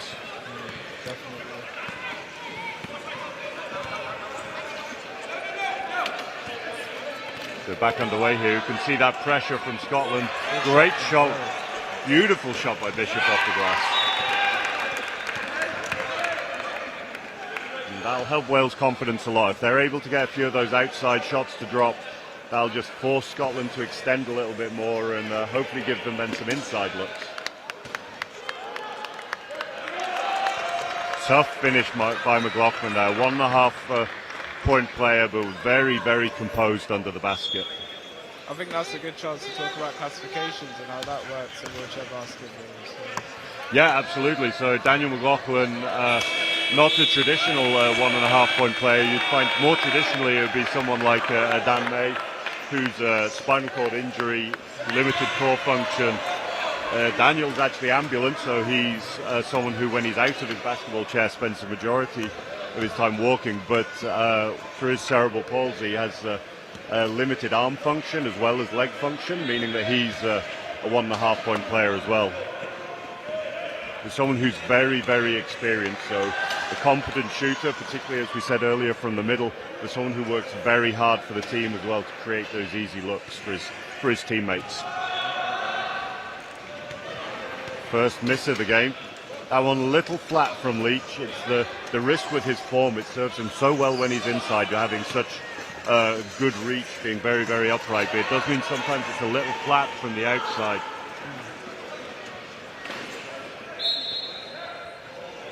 Lovely ball movement, foul from, I believe it was Humphreys on Bishop. That'll be him going to the line.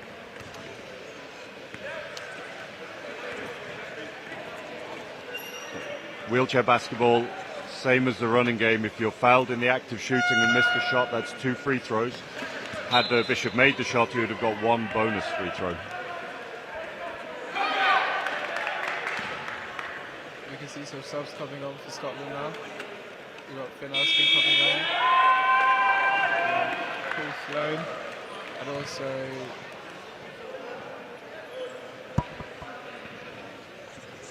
Ben Flanagan coming on. A lot of beards in this Scotland team, so we need to make sure that we're getting the names right.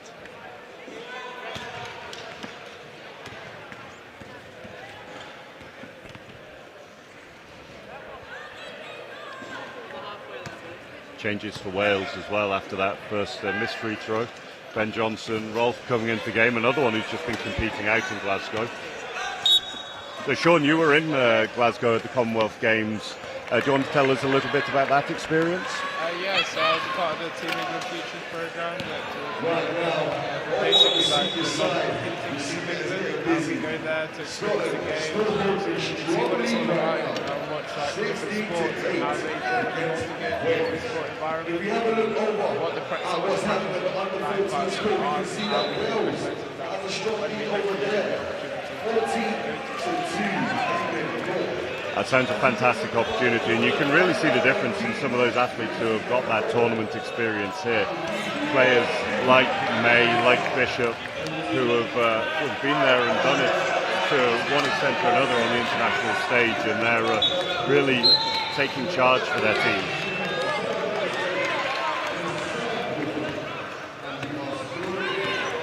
You can see their backcourt code for Wales. Yeah, tough one. A lot of pressure from the Scotland defence, really making Wales fight for any opportunity that they get.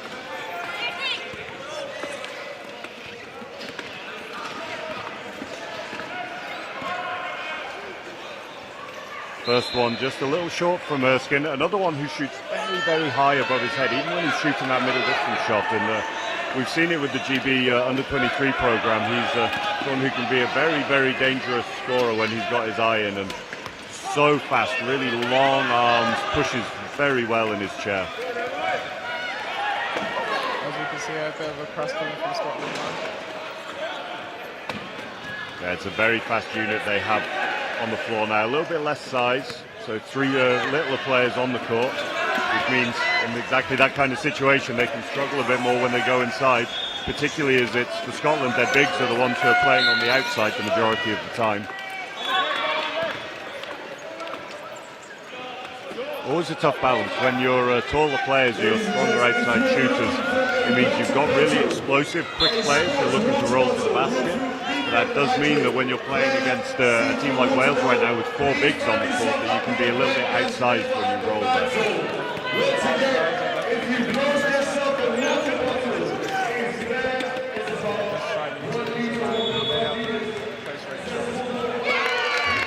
Absolutely, and the tactic, you'd see Caroline Matthews on the Wales bench, very, very experienced coach and international player, playing, really making the best use of this 4 big, so forcing the smaller players from Scotland to roll inside, jumping aggressively, knowing that they have the size advantage and then hoping to smother once the players get there. We'll see what adjustments Coach Manson makes.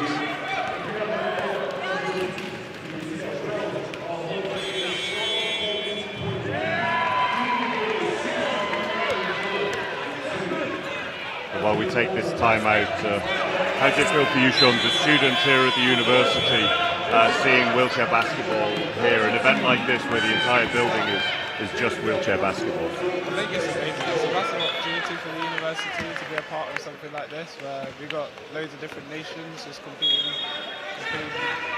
like Team Wales, Northern Ireland, England, Scotland, and to be a part of that, and for that to be here at the uni, I think it's a massive opportunity. Yeah. It will lead us to be more and more events like this in the future. Couldn't agree more. See, Scotland really struggling a little here with the intensity from Wales. That defence has just picked up. Tough shot from Erskine, doesn't quite drop. Wales taking full advantage of their size here. Great control by Bishop. Looked like he was going to lose his balance for a second there, but does really well under pressure from Erskine.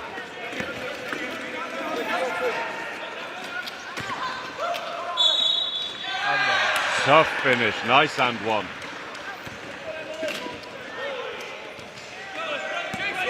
You can see there, that all came from the lift and intensity that the Wales team have put on. They were potentially a little nervous in the beginning of the game, like, although it was a tight game to start with, it was just Scotland started to put a bit of a gap on them, but Wales fighting right back now.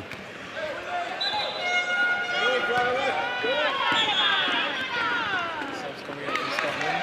Daniel McLaughlin coming back on. Number 44, Shane Humphreys. Humphreys, another experienced player, has been around and about the GB under-23 program for a number of years now. Really growing in experience. Spends most of his league time playing up in Scotland, also competing at Bucks level for the University of Nottingham, so in a venue that he knows very well.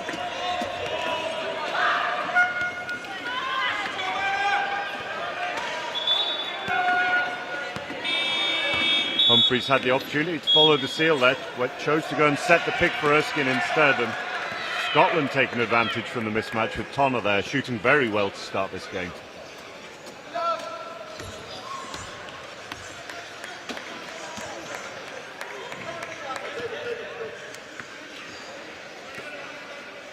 Scotland being a little bit more conservative with their jumps now. You saw on that one, I think May was expecting to be jumped aggressively, wasn't. Fade away doesn't quite drop from Bishop, but pushing foul called. 2 more free throws for Will Bishop.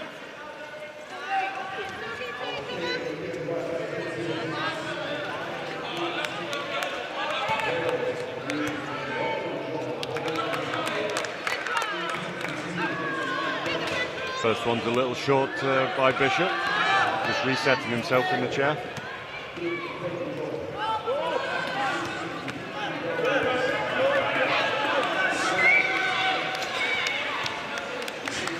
Good adjustment insofar as the next one was long, but couldn't quite get it to drop either. Score currently stands at 18-10. Make that 18-12, and Tonna's 100% record continues in this game. Sorry, 20-10. And obviously number 19, David, curling for Finn Tonna to get him into the key. That's what a lot of our low pointers do. They take a lot of pride in curling for the bigger players and getting them in the key and getting them where they need to be. Exactly. It's one of the things that's quite specific to wheelchair basketball as opposed to the running game. That work that the low pointers do off the ball, creating space, driving to the basket in advantage situations, and they get no stats for it. There's nothing on the live score that shows the work that they've been doing, but they're creating all that space for these open layups for their big players.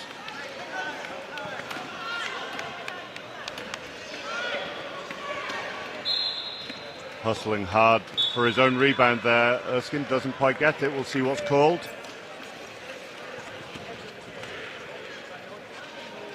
Foul is called on Wales. Difficult to see from here. They were both fighting for the ball. There was definitely some contact, but difficult to see exactly what was going on.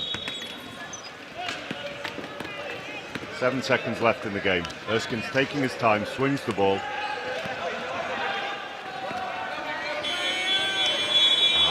Tonna frustrated with himself there, tries to beat the buzzer. His first miss of the game. I don't think he should be too disappointed, but 20 points to 10 lead to Scotland over Wales going into this first quarter break. We are coming down to the final. Well, at the end of the first quarter, on the senior side, we see that Scotland are holding a strong 10-point lead, 20-10 against Wales. As we look over to the under-14 side, we see that Wales is holding a strong lead over here, 18-2 against England.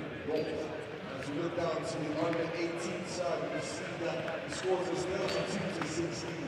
England North in the lead against the South. There's still 3 minutes and 48 seconds left of 8 played in the third quarter over there. On the under-14 side, we are in the first half is done.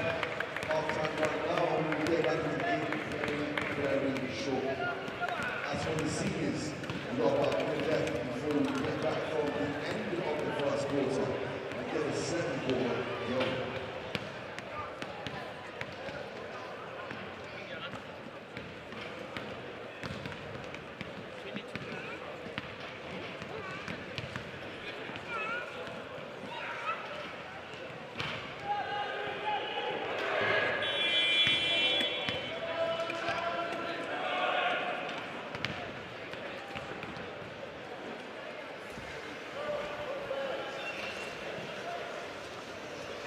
Second quarter about to get underway.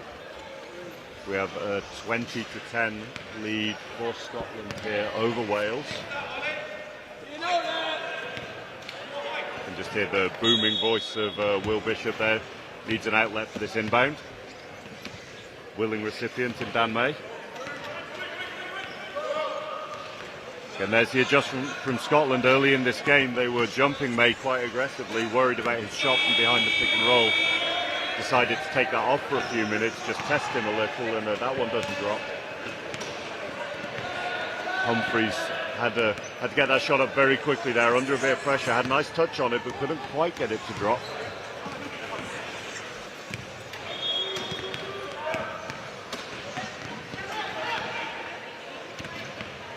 Bishop sets himself up. Another one's just short.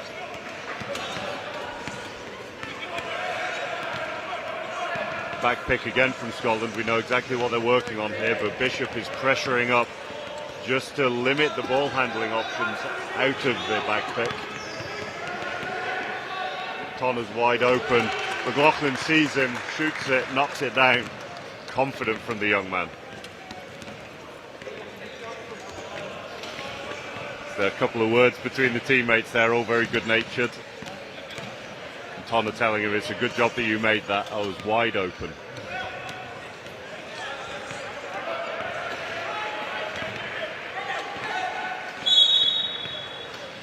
Change of setup here with Ben Johnson-Rolfe on the outside and foul from McLaughlin. That puts the big number 20 to the line. 2 shots.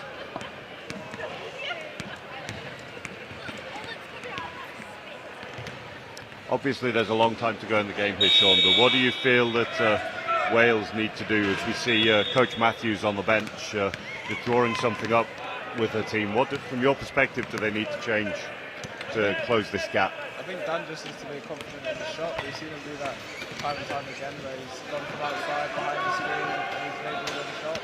And that would just open up the whole key for the bigs to get in the key and hopefully finish a little bit closer to the basket.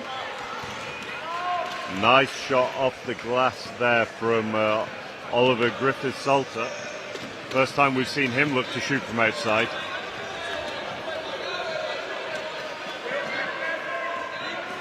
Great drive from within. And the finish. Lovely finish there. You could see, similar to the one from Humphreys earlier, like had to get that shot up really quickly, going at speed and under pressure, but nice touch off the glass.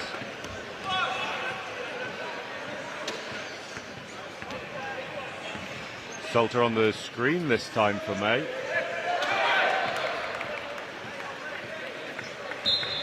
Tips it away, but that's going to be Scotland ball. Interesting there that Wales had success with the big number 21 on the outside, and then the next possession we've got him on the screen.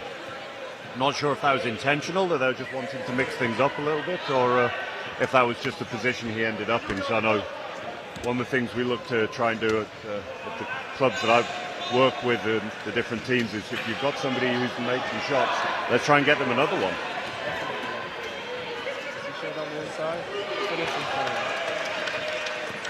Lovely finish by Humphreys there. Something we've really seen change in him over the last few years. He's always been a good physical presence, a great communicator.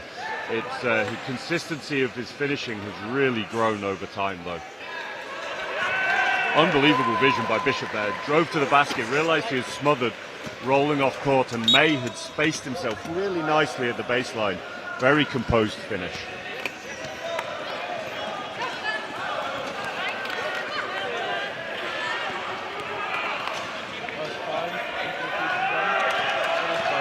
Yeah, strong finish by Leach. You could see the key to that play was the Leach had set the pick, but he held it. He didn't try and attack the basket immediately while the defense were playing between the two.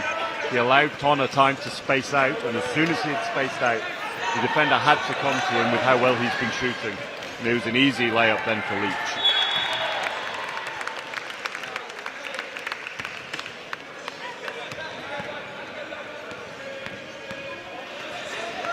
A lot of pressure here from Scotland, jumping Phillips quite aggressively there over on the far side.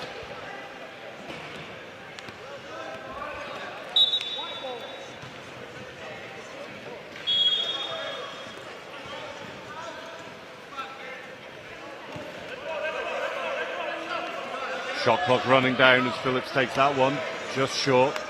Tough shot that under a lot of pressure, long way from the basket.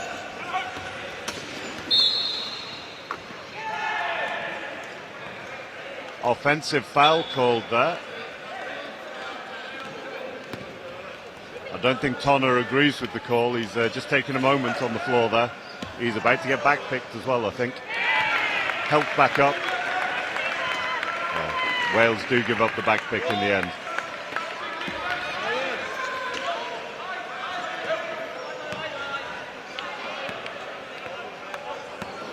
Fade away on the baseline, knocks another one down, nothing but net. Interesting to see if Wales go to Salter as an option a little more often there. I think so, yeah.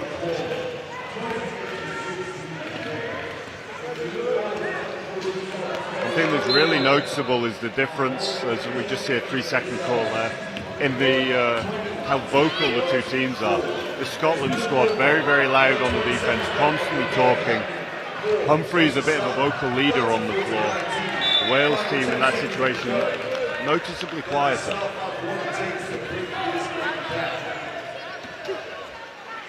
May from the baseline again. This one just rolls out.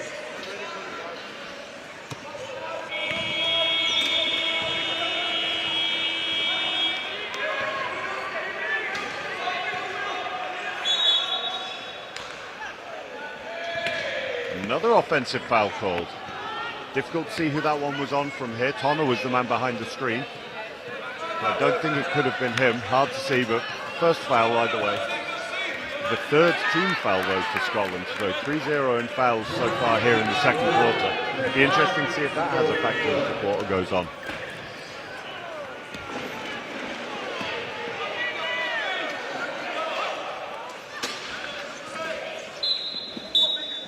Three seconds called there. Great seal by Dan May. Trying to get Griffith Salter inside. Just a little bit of a delayed reaction following it. We could hear May from here shouting that he had sealed, but 3 seconds called in the end. Another back pick from Scotland.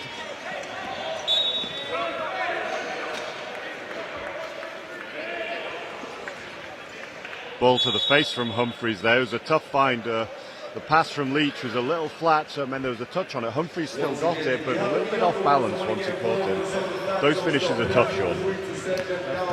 I think one thing Scotland do very well though is in transition they're crossing the floor. They do counter to each other. I think he wants to get the hold on Absolutely, it means they're very flexible in what they do. They don't mind who has the ball. It could be Humphreys, could be Leach, could be Tonner, McLaughlin. You've seen them all ball handling at different points, and then they're all crossing. Don't mind who scores. There's a real team ethos.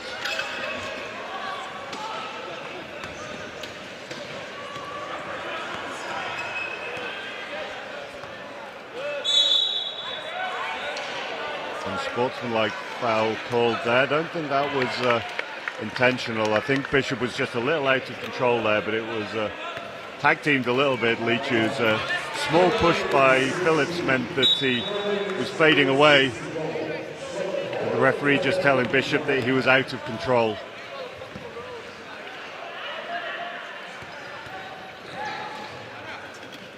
Just having a discussion about it. The referee isn't going to change his call, but sometimes it's useful as a player just to have those conversations just so you can understand the reasoning and maybe adapt your game to it. First free throw is good from Leach. Scotland out to a 29-16 lead here.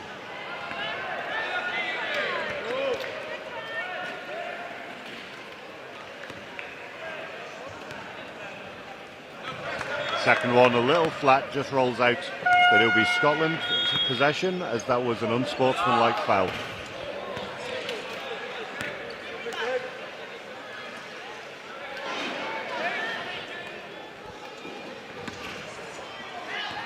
It does mean, however, that Bishop needs to be a little bit careful for the rest of this game. He's a key player for Wales, and unlike personal fouls where you get 5 before you need to leave the game, unsportsmanlike fouls like that, you unfortunately only get 2, so Bishop can't be quite as enthusiastic as he knocks down the fadeaway now.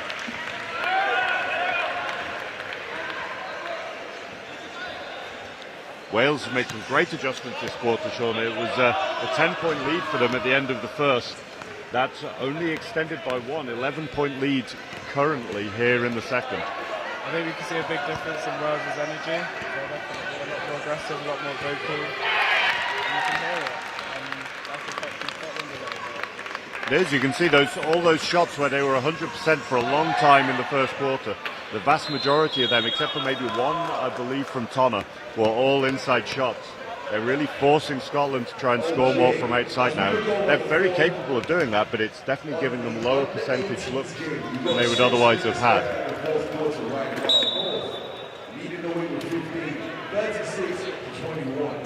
Bit of a misunderstanding here. I think the ball had already been inbounded. Leach didn't realise that, went to pass it to the referee.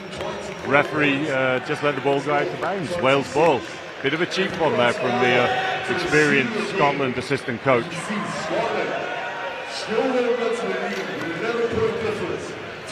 Change again from Scotland as they jump May this time behind the screen.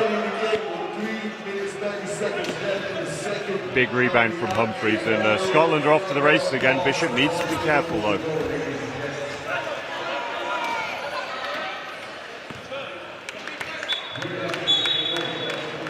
McLaughlin just out-muscled on that one, tried to get the pass away. You see more changes, same changes again. I'll be surprised if this isn't the press lineup again from Scotland here.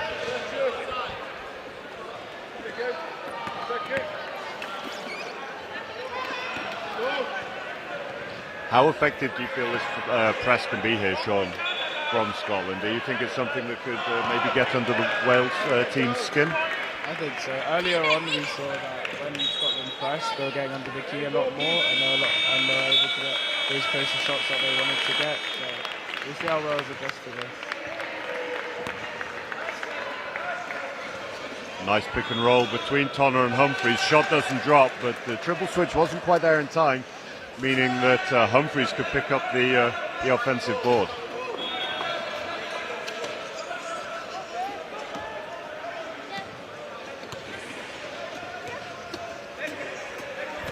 May sealing again here. Layup potential for Wales. No foul called. Referee, I think, was just letting the play go on there. There was an opportunity for a layup. Could have perhaps called a foul earlier in the play, chose not to.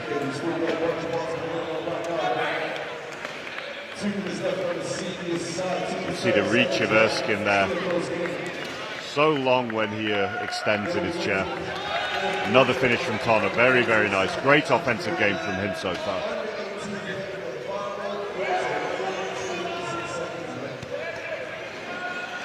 Two minutes left to go in the half, and we have a 15-point lead now for Scotland against Wales in this semi-final.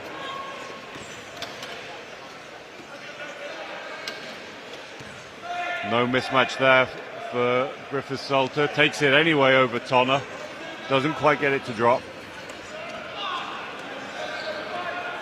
See what Erskine was trying to do there. Just tip the ball ahead to Tonner, but a little bit too much on it. And as we predicted, a press here just on a dead ball, though, it seems.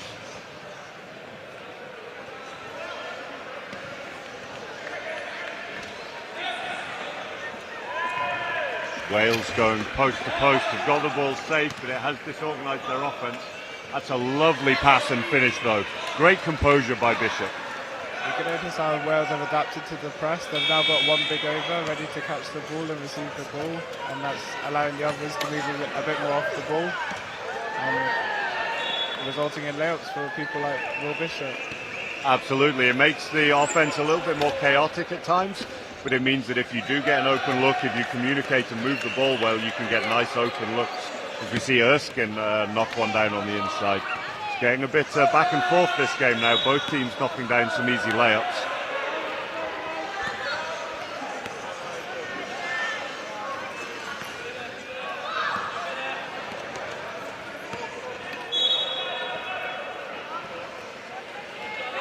Josh Manson, the Scotland coach, just having a bit of fun with the referee there, pretending to try and steal the ball. All very good-natured, but the referee has given him a warning. There'll be a technical next time. So many of these players have known each other for such a long time that you can really see the banter between the different teams and the different age groups all across the sports hall today. Definitely. I think that's the underrated bit about wheelchair basketball. It's not just the gameplay, but also the community of people that you build from being a part of the sport and within the sport.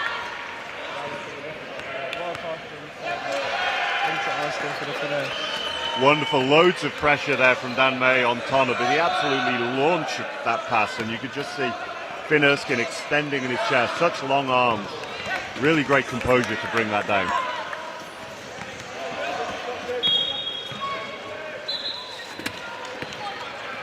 Erskine just nodding there, accepts that was a foul. Griffiths-Salter has knocked down the shot, so that'll be an and one with 28 seconds to go. 37 points to 22 in Scotland's favour so far.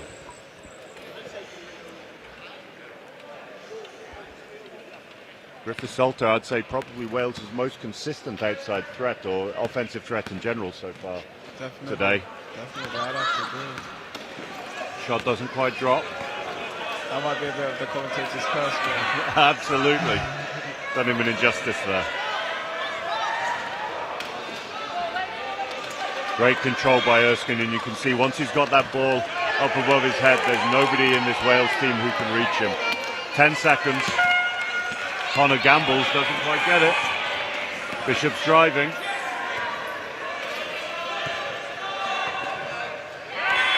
Great touch off the backboard. Really, really nice shot by Corey Cox there. That's such a difficult shot, Sean, when you're rolling in at speed. You know the shot's clock's counting down. You have to get it off quickly. You see that so often, the players hit that just too hard. Really nice control by the big man there. Definitely, I think that's one thing that they always teach you when you're learning how to play wheelchair basketball is chair control while you're shooting the ball, making sure that you're slowing down and having enough time, so being able to finish at that pace, that speed, and keep your composure, make the bank shot. That's impressive from number 11, Corey Cox. Absolutely, a really nice finish. So it is 39 points to 24 here, Scotland versus Wales, half time. We're going to take a short break and we'll be back soon with the second half.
Welcome back to the second half here at the David Ross Sports Village in Nottingham.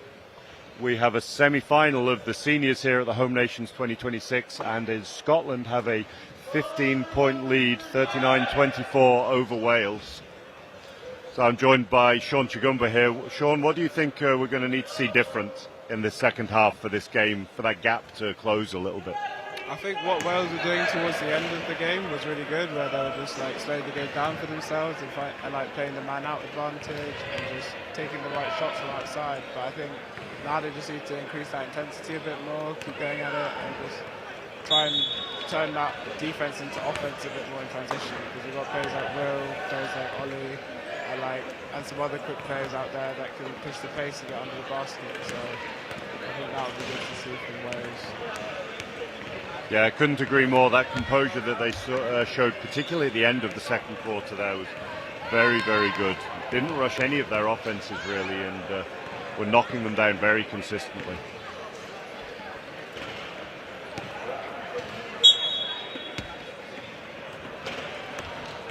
Game's back underway with Wales, and we see once again we see that power side, Dan May looking for the baseline.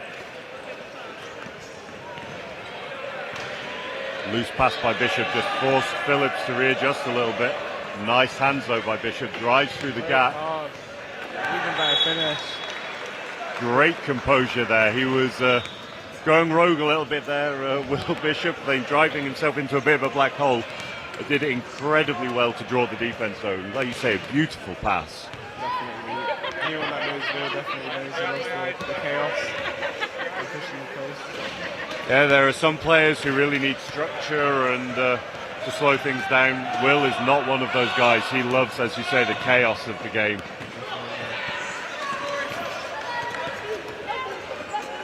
Wales working with the man out now. You see Dan May attacking at pace. Good pressure by Beattie though, just pushing him off the block.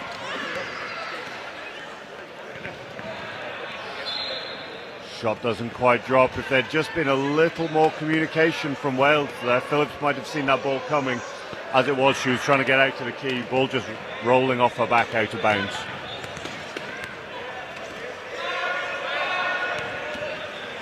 You mentioned it in the first half, Sean, but Wales doing a really good job here, just clogging up the paint, not giving Scotland anything easy in transition. They do need to come up with that rebound though.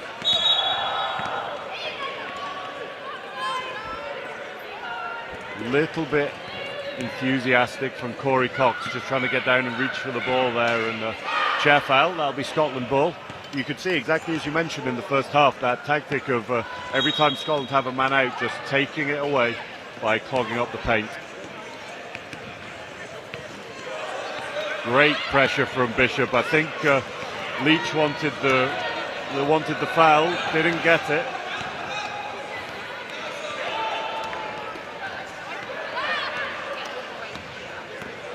May needs an outlet.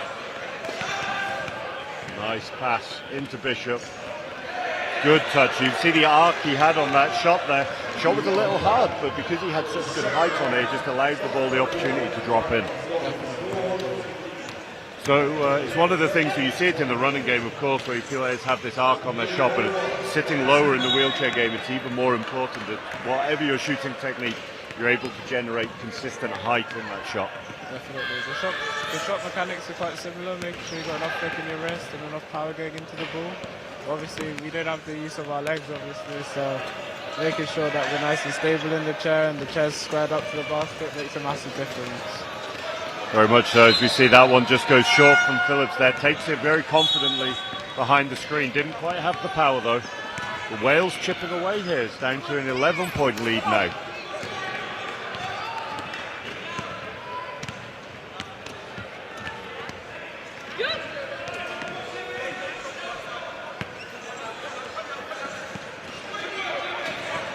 Double jump against Erskine here. Space opens up on the weak side, shot doesn't drop, but Leach gets a second chance and knocks this one down. Scotland is slightly less efficient, but if they're going to get offensive rebounds, then it's going to be hard to stop them.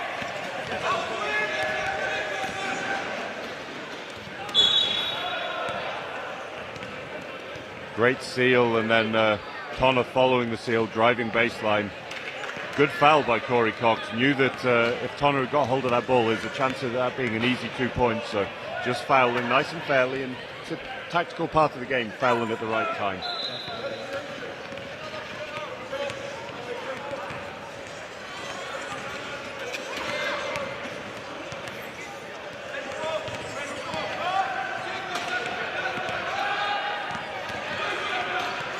What a rebound by Ennis there. Unfortunately. Very unfortunate. A little bit of contact from Bishop just to encourage her over the line there, but not enough for it to be a foul. Wales with a similar tactic to in the first half here. They know that Scotland's main scorers from outside are their bigger players, so forcing those smaller players like Beattie and Smith to roll inside and then smothering them once they get there.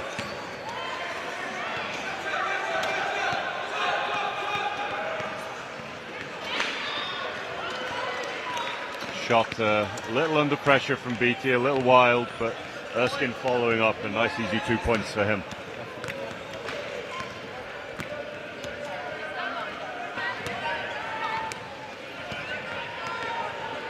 Scotland team much quieter in the second half than we saw them in the first. They were full of voice and energy. So I was saying full of voice and energy in that first half. Noticeably their defence is just quieting down a little bit. The communication not quite at the level it was. Why do you think that could be? It could be a number of things. It could be a little bit of fatigue. It's obviously a long weekend for these players. Some of them having had relatively little rest off the back of the Commonwealth Games in Glasgow. Obviously a big event for them, the home games. It could also be the change of lineup. Offensive foul called there. Erskine was a little confused. It was quite a soft contact. Nice 2-on-1 between the two Scottish players, but foul was called before the release. Third personal foul on Finn Erskine.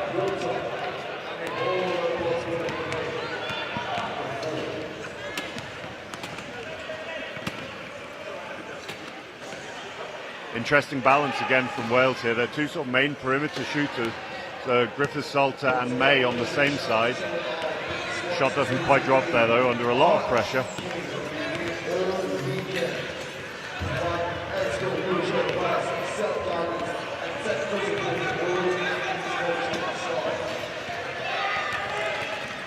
We mentioned Scotland's communication earlier, but lots of communication from the Welsh bench here. Great energy, and a 3-second call this time on Erskine. He had missed a layup. I think he was hoping to get his own board, but 3 seconds was called. Must have just been a little late there.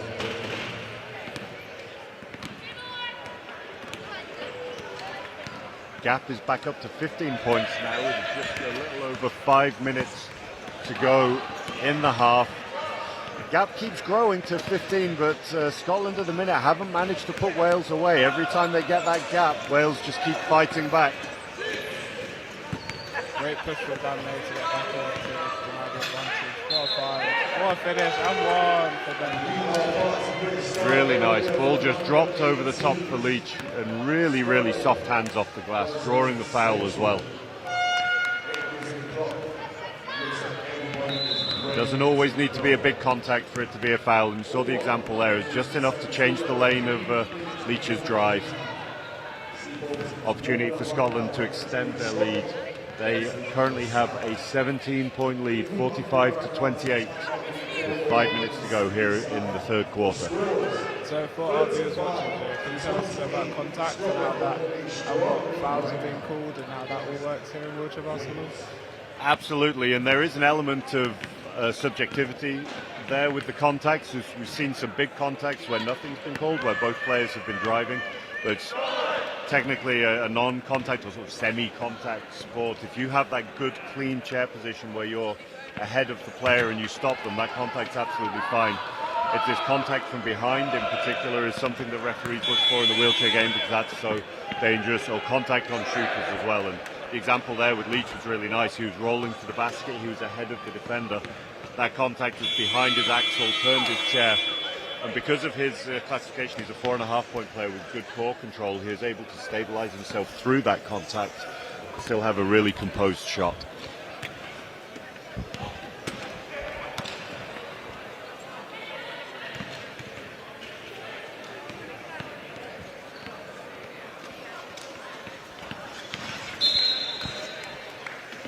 Hard off the back ring from Leach there. Another call against Erskine. Not a foul, just a lane violation there. He's gone in a little early, the big man.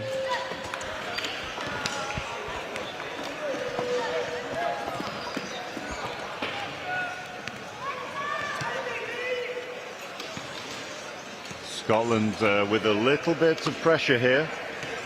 Just looking to hustle up through Ben Flanagan.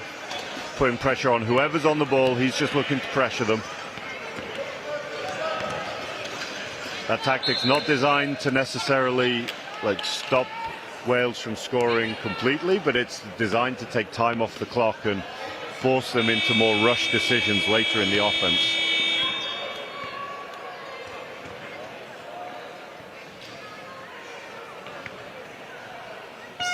As you see, sub coming in for Wales, sub for Libby.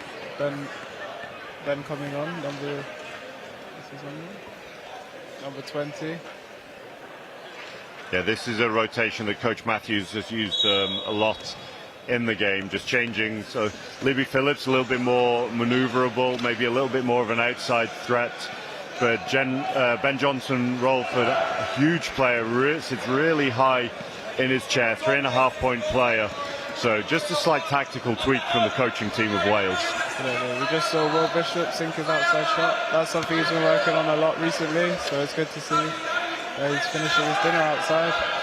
Absolutely, he's someone who's kind of built his career so far mainly around flashing to the basket, that thriving in chaos that you mentioned earlier, and the next string to his bow will be developing that consistency from the middle distance. Definitely. That doesn't necessarily mean he has to make threes and things, of course, but just that consistency that he can force teams to jump in, because he's so explosive with his first push that if he can really develop that, add that string to his bow, he'll be very, very difficult to stop.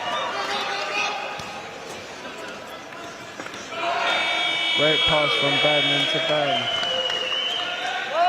Flanagan knocks that one down, and the lead just starting to grow here. 19 points now and a steal from Flanagan. Great couple of minutes from him. Tonner fakes it. Bishop doesn't buy it though. It's off the front ring from Erskine. Shot doesn't drop. You can see there's potentially a little bit of fatigue there with Erskine. Had a very, very long season out in Germany. Straight from that season into the Commonwealth Games. I know Scotland were doing a lot of prep for that, and you can, with him in particular, you can really see in his shot when he releases and holds his follow through.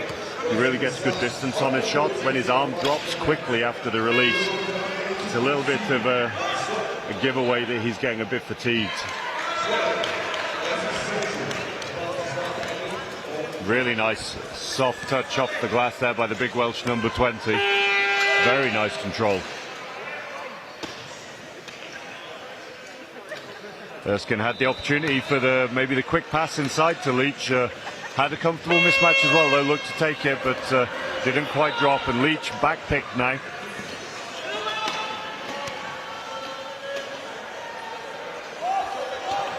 Pressure from Scotland making it difficult for Wales to score in transition.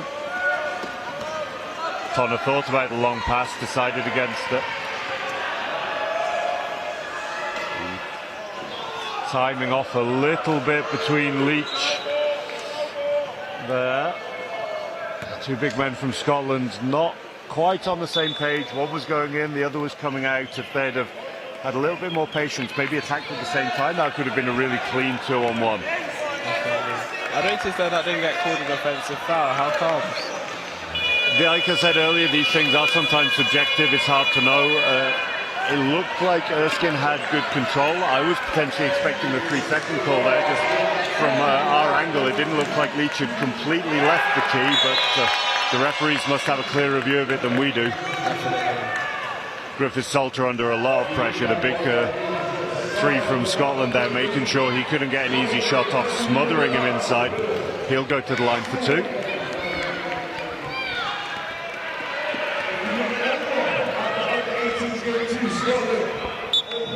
Been a while since Salter's had a comfortable look. It'll be interesting to see if he can find his touch from the free throw line here. First one just rattles out. Again, you can see maybe a little bit fatigued, someone who's played a lot of minutes, and immediately on release he's dropping his arm there, and sometimes that can just be a bit of a giveaway that the player's feeling a little tired.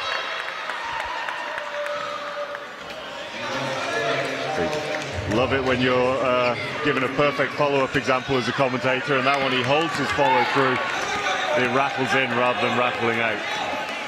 Well, that's a great steal from David Smith there to give Ben the easy two.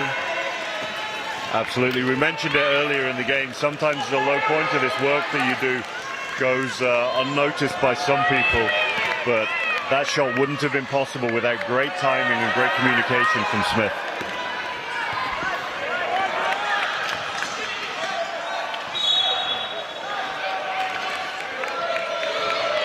As you can see, Scotland being aggressive on the jump out to Ollie as he's just made his last free throw. Definitely, and lots of pressure here as well. 1:36 to go in the quarter.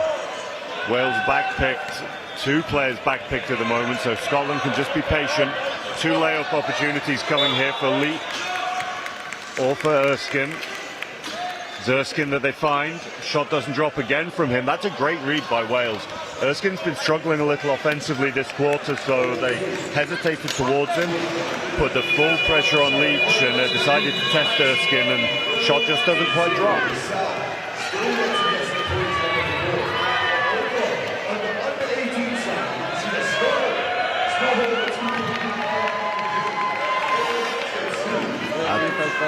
You could definitely see that they've increased the intensity a little bit, and now they're definitely pushing the pace. Ben for another layup. Absolutely, 22-point lead now with time running out here in the third quarter. And again, we talked about that fatigue. That's a couple of turnovers from Wales in a row now, and it's hard to build momentum. It's hard enough to build momentum when you're playing against a team like Scotland who are so intense. But when you're losing the ball, a third turnover now in a row, that makes it really, really difficult. Great defensive intensity by Scotland. Definitely. You can see that Scotland have read that Wales are feeling a bit fatigued now, and that they're a bit tired now from all the games over the weekend, and they're starting to run a press now. Definitely, Scotland's squad, they use a lot more rotations here than Wales do. Typically, they use the full strength of their bench, and that just allows them to be a little bit fresher in these later stages.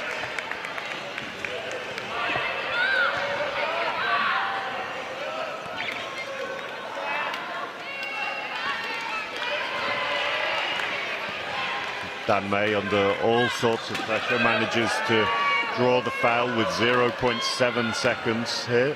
Opportunity for the last couple of points of the quarter for Wales.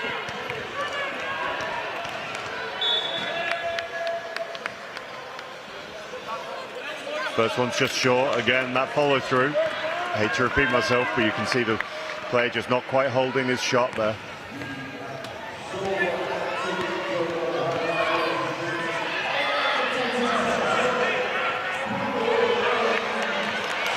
Second one. Yeah, that one looked good. It was just in and out. So, end of the third quarter. 10 minutes left to go in this second semi-final, and it's Scotland with quite a commanding lead here. 57 points to 33 going into the fourth quarter.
10 minutes to go here in the second semi-final of the Home Nations 2026 here at the David Ross Sports Village at the University of Nottingham.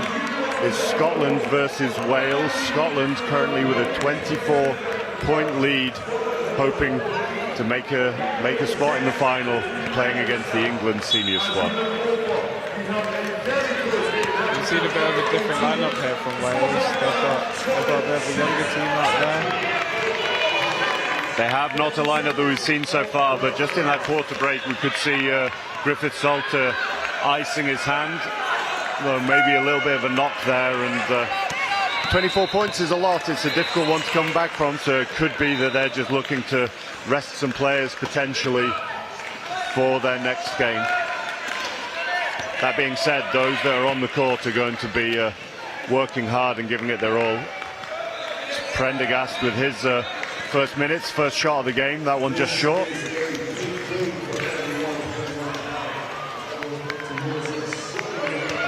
Good contact by Bishop there, just as the ball was in the air, pushed Erskine a little bit, just pushing him off balance, but that didn't affect the Scottish big man whatsoever. Knocked that one down. And that'll do his confidence a lot of good, Sean. Like, he's somebody who struggled offensively a little bit in that last quarter, and as a scorer, I'm sure you know, it's always good to see the ball going in and just that feeling of getting one to drop. Definitely, for sure. I think it's definitely one of those people, once he sees one go through the hoop, he can make another one and another one and just keep it going. So that will help him out quite a bit. Oh, absolutely. He was one of the leading scorers at the Glasgow Commonwealth Games this last week just gone. So we know, and everyone here knows, how impactful and effective a scorer he can be. Sometimes, as in any sport, you just need to see one go in, and that opens the floodgates. Definitely.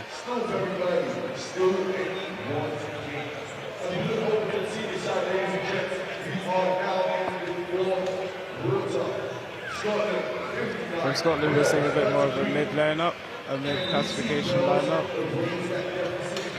Yeah, change of roles with some people. It looks like assistant coach Leach, he's unstrapped there on the bench, so maybe just I don't know, letting his legs breathe a little bit. These wheelchair basketball chairs aren't the most comfortable at times, but that might be maybe we've seen the last of him for today. We'll see, or for this game at least.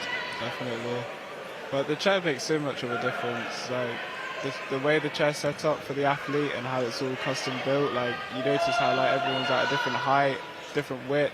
The wheels are a bit different, so it makes a massive difference to Absolutely. It's probably the biggest development in the game that we've seen over recent years is that chair setup, and British Wheelchair Basketball fortunate to be sponsored by RGK Wheelchairs. RGK here on site this whole weekend doing maintenance, talking to players, and just showing them some of the different options for basketball and day chairs, as well as some of the other paraphernalia that you need as a wheelchair basketball athlete. And as you say, that setup makes such a difference, that if you have a poorly fitting chair, it's something that can really impact your game and your ability to move smoothly and effectively. Definitely. Every disability is different, right? So the chair, like we're saying, it makes a massive difference. How the player pushes in it, to like how they move, it makes a massive difference. Absolutely, and while traditionally classifications were fairly generic, that you had a lot of three-pointers were very similar in their disability, a lot of one-pointers were very similar. Now there's such a variety of disabilities playing the game that those sort of traditional classification roles aren't really as big a factor anymore. It's the chair needs to be so bespoke to the athlete. Definitely. So Joe mentioning classifications there for the viewers watching. Classification is basically a number that's designated to the athlete, and they go up in increments of 0.5. There we see a foul by Mason in the key. Mason Prendergast on Shane. Looks like it's on the floor. End line. Yeah, Humphreys didn't quite manage to get the shot off in time to get the free throws, but he won't mind. There'll be 14 seconds on the shot clock and a possession for Scotland.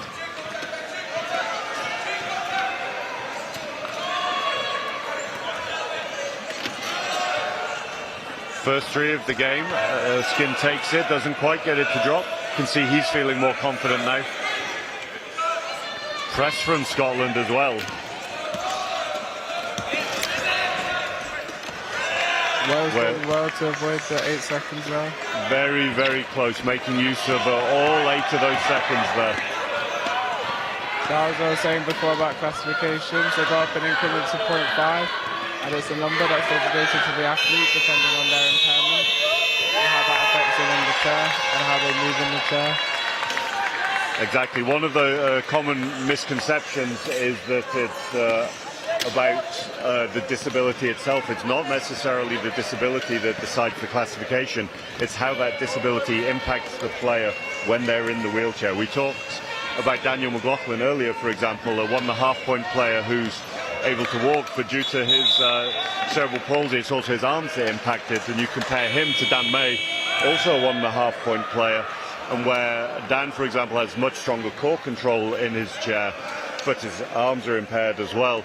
Dan May has full arm function, but then limited core function. So it's an absolute minefield for classifiers. It's a very, very difficult job understanding the nuance of the different disabilities and how they impact the user's function in the chair. Unfortunate for Finn on that first one. Just looked a little tight, that shot. Someone who's played a lot of minutes. I don't remember if I've seen him on the bench for too long so far this game. Second one gets the shooter's roll though, just drops in off the front of the ring.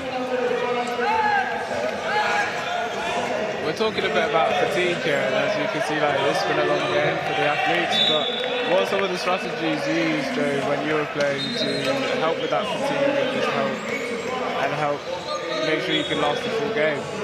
There's all sorts of things you can do and it changes depending on your role in the team, of course. If you're a player who's playing a lot of heavy minutes, you get short breaks.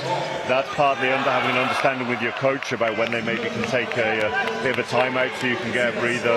It's about fueling properly before and during the game, making sure that, for example, you're not just drinking water, which hydrates you to a degree, but isn't replacing the salts and things that you're losing in the game.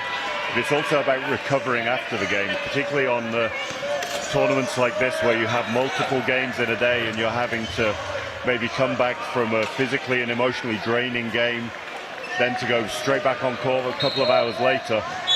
So much of that means that you have to manage your recovery.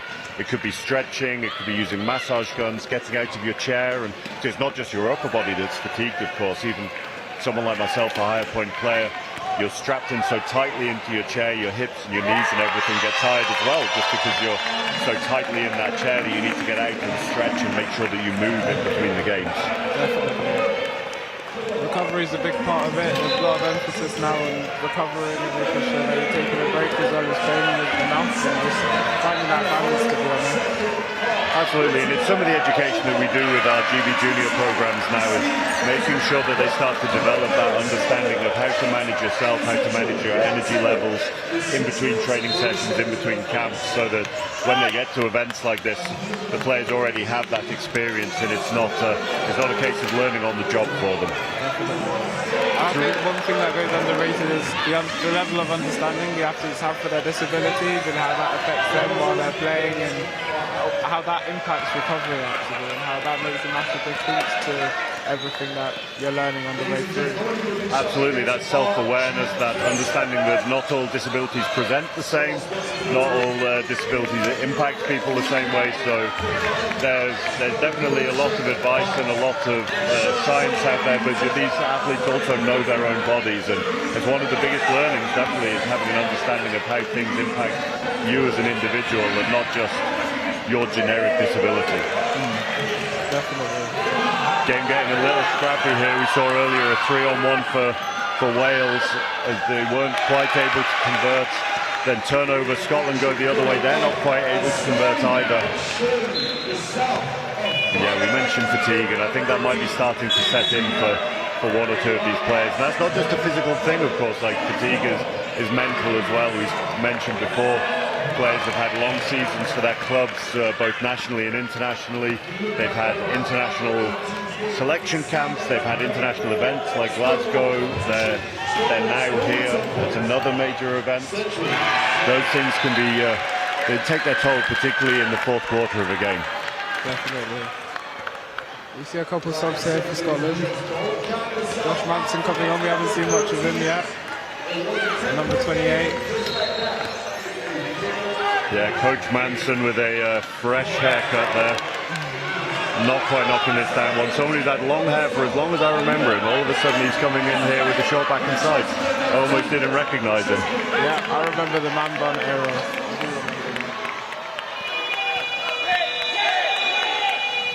Tough one that as a player coach. You need to prepare yourself, of course, but he's been sat for 35 minutes now, concentrating on the game, maybe forgetting a little bit about himself, and it is that difficulty of the player coaches, knowing how much and when to use yourself, keeping, as we mentioned with recovery, keeping yourself loose, keeping yourself prepared to come into the game. Definitely. I think it's tricky, like obviously when you're playing you can't see the whole floor, so being able to like to play a little bit and then actually like watch the game from the sidelines a bit makes a massive difference. Oh, hugely. It's something I've personally found very, very difficult at times, knowing having that ability to step away from the game, to see what is going on the floor is so much easier from the sidelines. But then there are times where as a coach you need to be in the game as well, like if you have that role. It's a tough job. Great finish from Ben under the three. You can see difficult pass for Tonner as well there. He only had a really small window. He had to hit Leach on the outside hand and did that perfectly. And quick release as well by Leach to make sure there's no 3 seconds called. That's one of the things about basketball that most people don't see. You see the pass, but like making sure you're passing to the right hand at the right time and making sure that like if the left hand is not covered or something like that, you're passing to the right side of the ball. So I think that's one thing that a lot of thinking is happening quite quickly for the athletes, and that's an underrated part of the game, I think.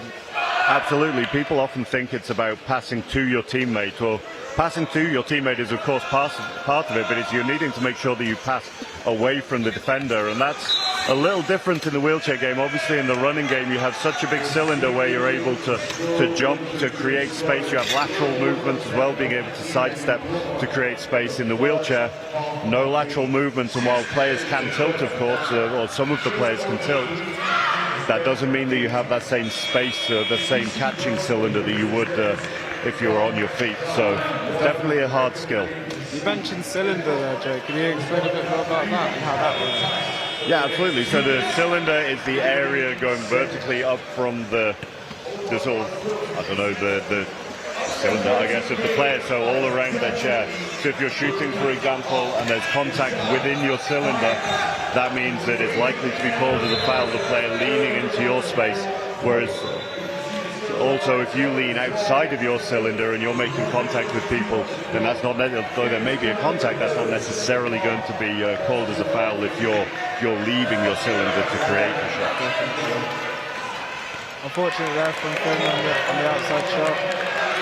Nice rebound, but a lot of pressure from Wales. Half over to Mason in position.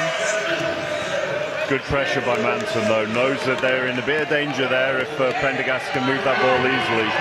Manson just smothers the ball. He's everywhere right now, creating pressure again on Prendergast. Shot by Torrey. Strong rebound. Great rebound from Ben Rock. Unfortunately on the finish. Yeah, that one doesn't quite drop. Had to rush it a little because of the 3 seconds. 3 seconds obviously started as he was starting to wrestle a little bit for the ball there.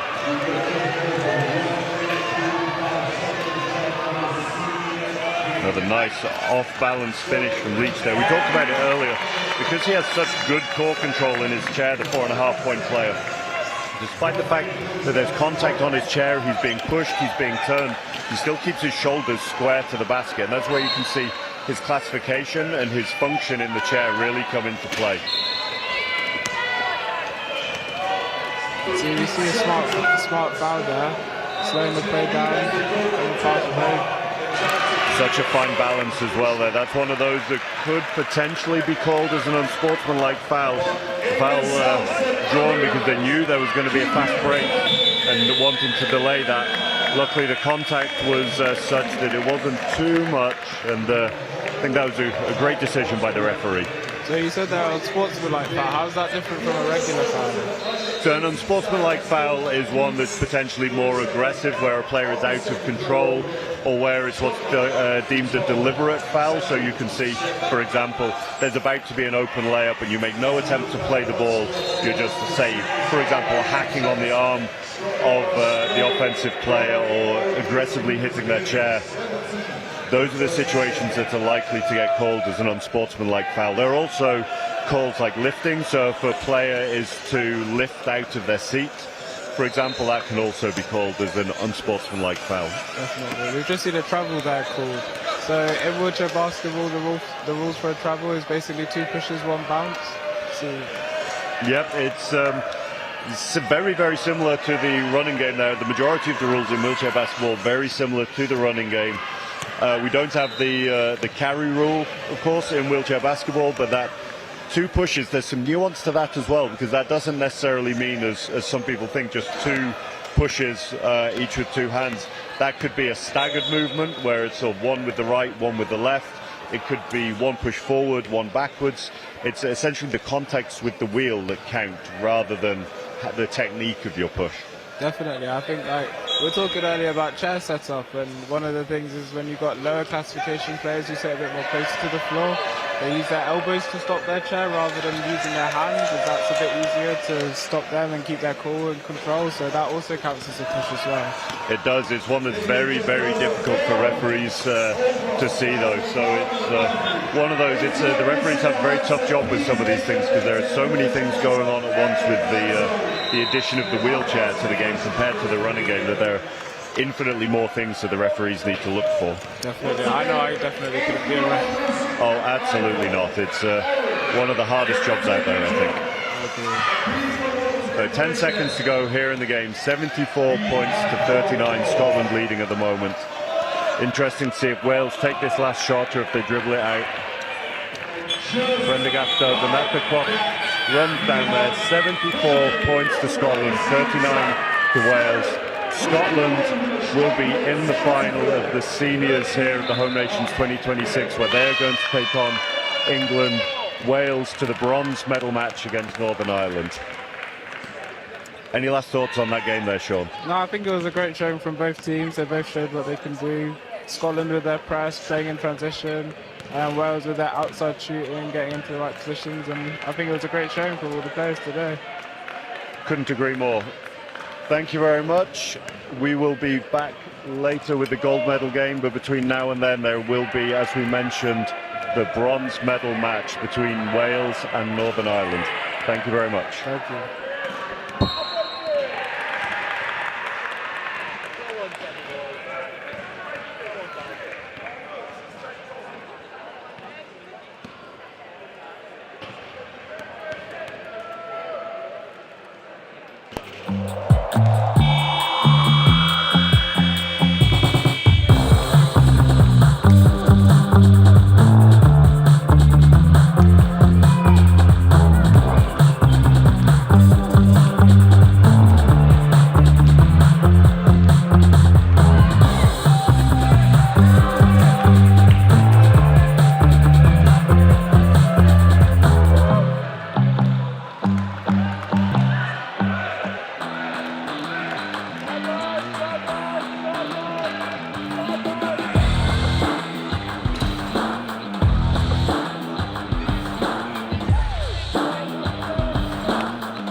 14-12.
Ladies and gents, we have an incredible competition. All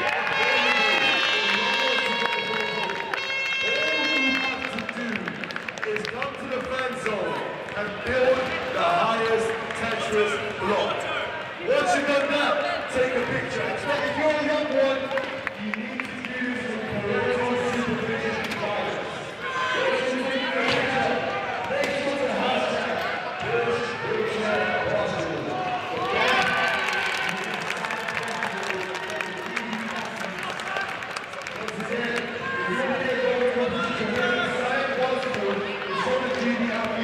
All you have to do is go to the fan zone, build the best Tetris block, take a picture, tag hashtag British Wheelchair Basketball, and give yourself a chance to win some side clutch.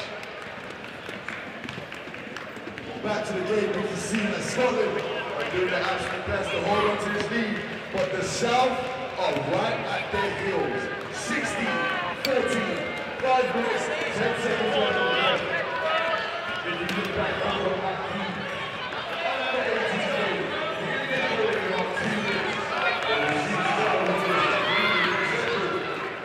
19-7. Still very early game, and Adrian Japan. As he draws back over at the senior game, you can see where we are.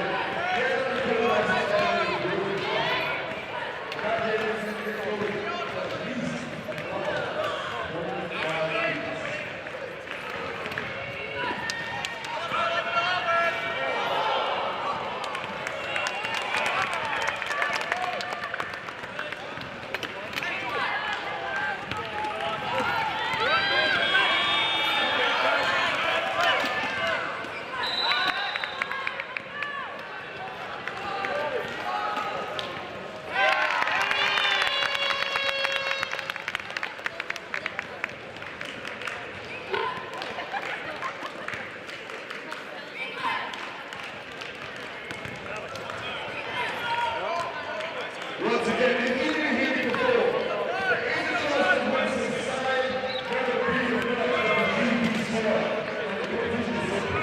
All you have to do is to the flag zone, take a picture with the giant Angels stand. Hashtag as much as possible. The highest side event wins. Once again, the action is unfolding on look at the sweats. Supporting their team. We look 18-14 right now. You can see the nerves on everyone's face.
Enzo.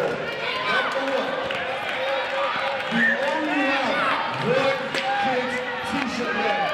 We still have some for your books, and they started at just £12.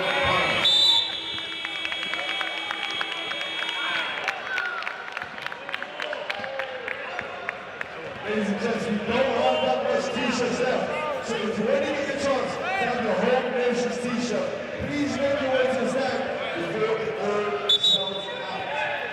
But we're back to the main action from the under-14s. 18 to 14, and we are heading into the fourth quarter. It all comes down to this, ladies and gents. These kids have been putting in absolute work to earn this one. Until that quarter starts, we're going to have a quick look over at the under-18s game. Scores right now is 23 to Scotland, 7 to Central. There's still well over 6 minutes, just over 6 minutes left. And we still have a whole fourth quarter to go.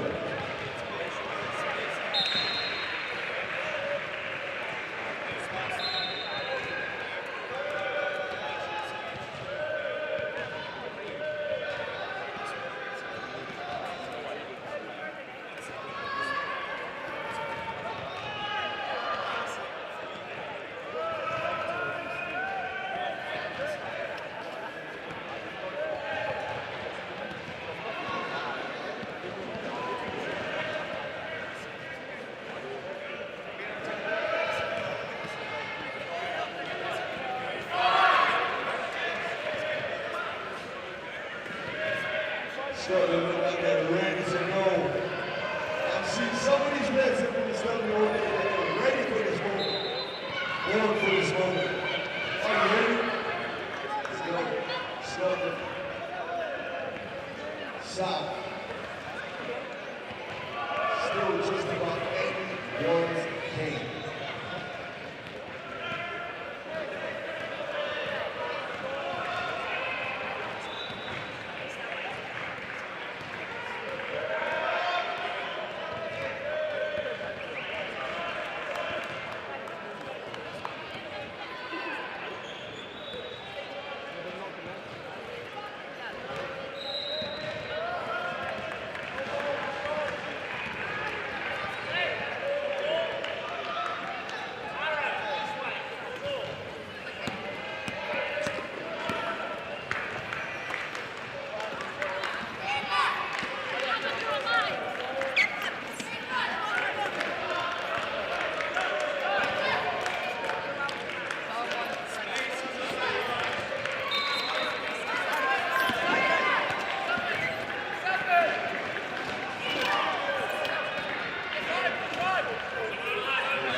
Scotland holding on with just 2 points difference.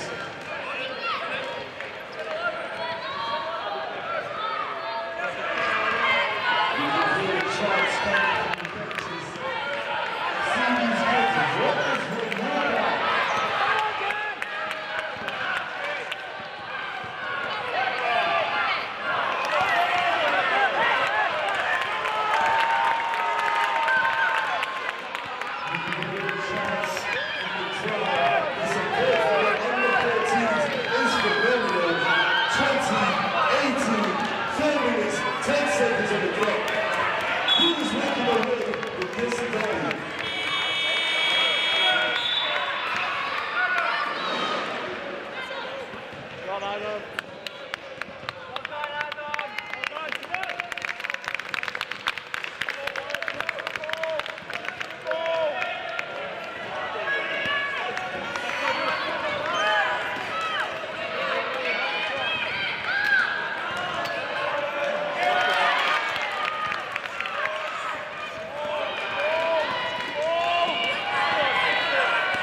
Serious ball battle over here. I don't know what you're watching, but this under-14s game is coming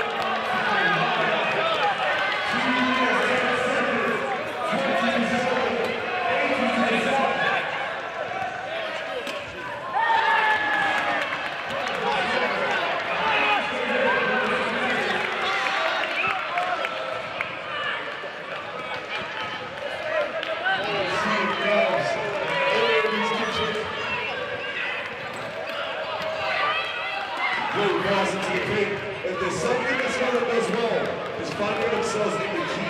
But South continuously beat the defensive blitz, pushing it,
Scotland pushing the 35-7 against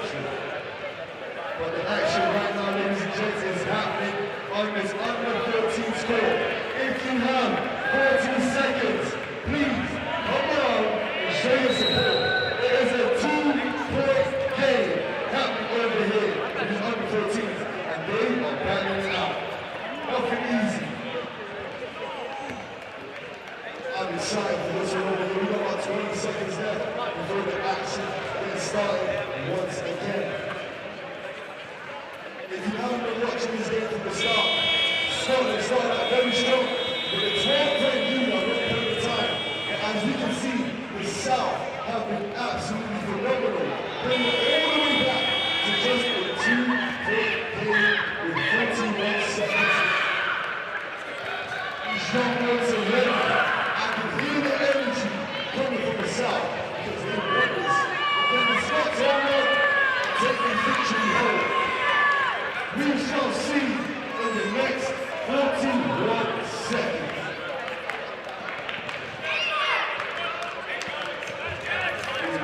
They're ready to go. Looks like the players are ready to go. Coaches are giving the game plan for the final 2 possessions. I can see the nail biter coming from both benches. Parents ready. Can you hear it? Can you feel the energy? 41 seconds. Referee, game time. Let's go. Scotland, ready to find themselves back in the paint with the open lane again. Great look. And just couldn't make it. 30 seconds. Getting the ball back.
Okay, ladies and gentlemen, we're going to get this game started in just 1 minute on the senior side. Royal Lion versus Girls. This should be okay.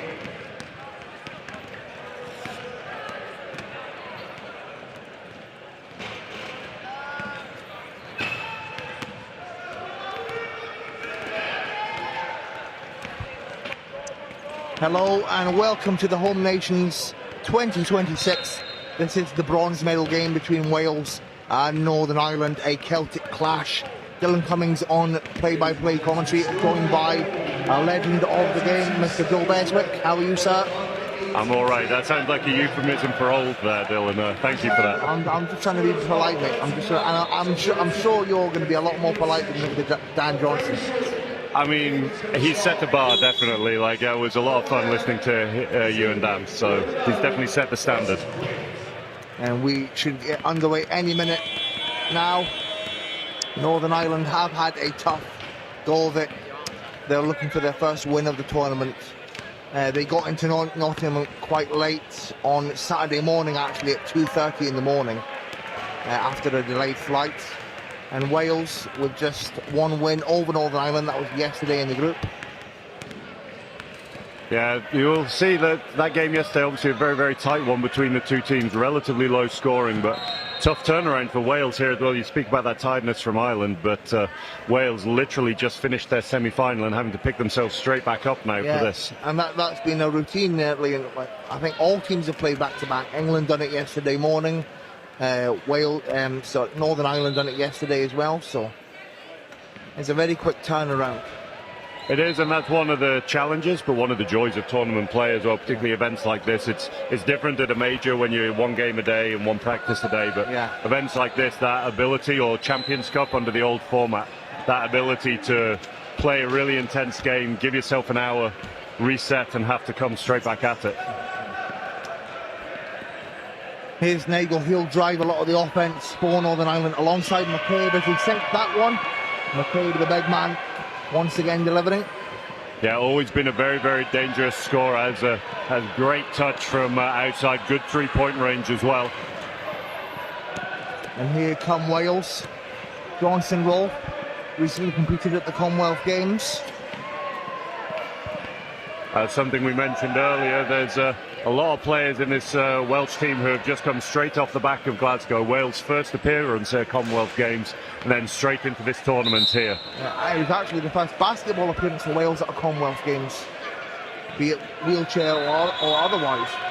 And they really handled themselves brilliantly over there. It's the games were really exciting to watch, and there were no signs of nerves at all from anything that I'd seen. Had a really, really intense game against Malaysia, and it was really good. And here's McCabe for Northern Ireland finding Nagel, and it's off the mark. Griffith Salter finds Bishop. Good to see Griffith Salter back in a Welsh vest after a number of years. Yeah, he's someone in the previous game had really, really nice touch. So Wales didn't necessarily find him consistently, but he would go from hitting down an outside shot to in the next possession be on the block for Dan May. It's a great variability, but it would have been interesting to see if he'd have strung a few offenses together in a row. Northern Ireland up by 2 as Johnson Wolf gets the first for Wales. Great arc on that shot. Sean and I talked about it earlier, how important putting height on your shot is in the wheelchair game. You don't have that vertical leap that you do in the running game, so it makes a big difference.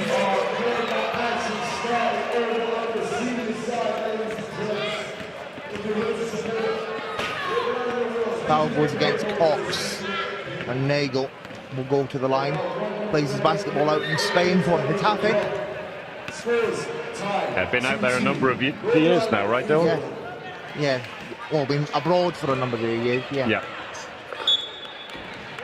And he'll stay in Spain next season. In about 7 minutes, we're going to have the next under 14 games going on. Adds 1 versus to Northern Ireland's 4. Yeah, very, very different styles here from the two teams, and we can see that already. Wales running with 4 bigs on the court, using their midpoint lineups. Lots and lots of size. Ireland, however, looking to make the most of their speed, pressing up and forcing a turnover. Yeah, and that's definitely been Northern Ireland's strength, is their speed. It's going to be an offensive foul on Northern Ireland. We talked earlier about the subjectivity of some of these calls. It's always difficult when there are such minute differences in when the contact started and ended. And yeah, we talked earlier as well about Will Bishop thriving in chaos, and I think that was one of those scenarios. They're driving hard, forcing the foul.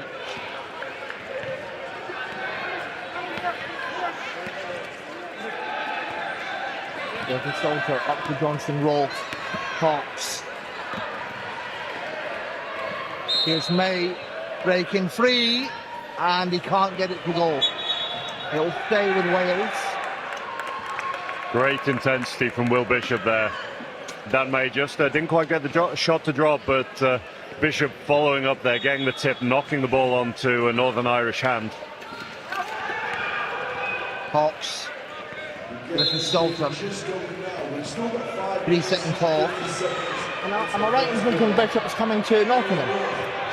It is definitely in conversation. There are a few T's that need crossing and I's that need dotting, but we're hopeful that we're going to get to him. Obviously a fantastic athlete, multi-sport athlete as well. Yeah. Great athletics career as well at university level. And kept in by Marshall. And here's McCabe finding Nagel. Nagel. And Lewis gets the putback. This game should be very close and very intense. Two great Celtic nations.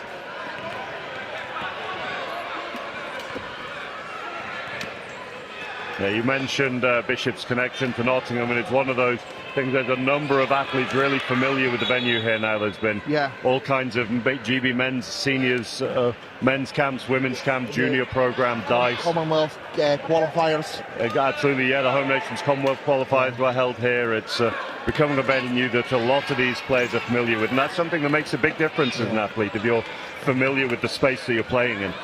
Familiar with you as well, I bet. Yeah, one or two of them are getting that way. I was out of the country for a very long time, but yeah, it's nice to have a venue like this where people feel at home, and then a familiar face in that venue as well, that you know who you need to talk to when you need things. Northern Ireland up by 5. They look to avenge their group loss to Wales yesterday. As we said at the start, it's that battle of size and speed at the moment. Bishop unable to get the finish. Big offensive rebound for Griffith Salter. He's in all sorts of traffic, and he draws the foul. British wheelchair basketball. He posts on Facebook. Griffith Salter, his first time back in a Welsh rest in a number of years. Plays for the Cardiff Met Archers now. Has had previous experience over in Italy where he won the Coppa Italia. I really enjoyed the look of innocence on McCabe's face there, so swinging for the fences, doing anything he could to stop Griffith Salter from getting the shot off. Then just checking with the referee, "Oh, are you sure that was me?"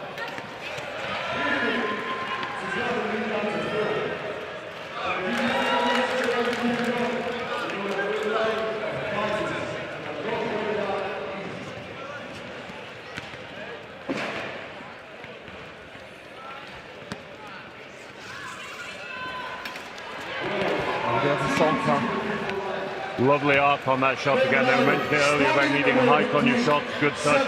But although that hits the ring, just having that arc and that touch out to your fingertips gives the shot the ability to drop in, even if it goes a little short.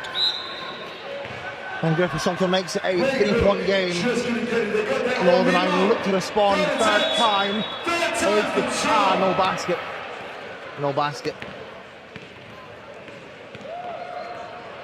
Another look of innocence from McCabe there. Going to be an offensive foul. And very, very smart by Bishop there, just making sure that the referee saw the contact there. There was definitely contact, like I would agree that it was a foul, but sometimes you need to make sure that that's seen as well.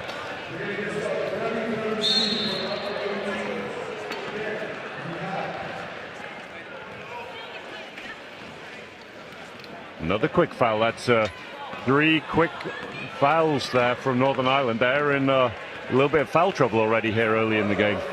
Yeah, not necessarily ideal when it's so close.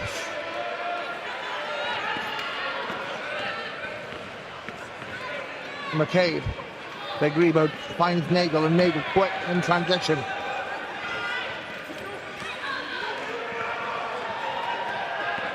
Wales doing an excellent job there of just mitigating the speed of Nagel, just clogging the paint they gave him, nowhere to run, forcing him to slow down and allowing the defenders to recover.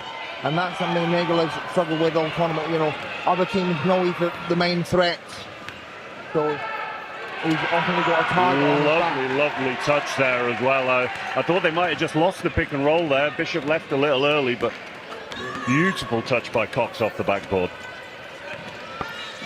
I think it's important to note, Joe, that both these teams don't necessarily have their strongest squads. Northern Ireland missing Katie Morrow and Matt Ralston. Wales missing Anna Blees and Alex Wilson as well. Yeah, those things definitely make a difference when you're used to there being an experienced player, like, say, Alex Wilson is a good example, or someone even more experienced like Matt Ralston, who's been around for so many years. Those things really make a difference when you're prepping as a coach, when you're prepping your lineups as well. And we're going to have a timeout. It's a 1-point ball game in favour of Northern Ireland. A very close affair, as to be expected. I think both these teams wanting to end the tournament on a win. Absolutely, and it's a difficult balance. Like we said earlier, Ireland had that rough travel in here to the tournament. Wales have just come back off the back of a quite difficult defeat against Scotland, needing to re-energise, and a team with a relatively small rotation as well. We saw the Scotland team rotating a lot through that whole bench, and it took a while until Coach Matthews felt comfortable using her whole bench in the previous game. And I think that's the difference between the home nations and the England under-25s. There's a lot of rotation in the England squad. Oh, absolutely, and I mean, England are by far the most populous of the home nations. It makes sense that they would have that depth, but you could see it with Scotland earlier, the work, and Ireland is another great example. The work that has gone on in the home nations to develop the talent there has been really noticeable over the last number of years. Yeah, definitely. The 1-point ball game.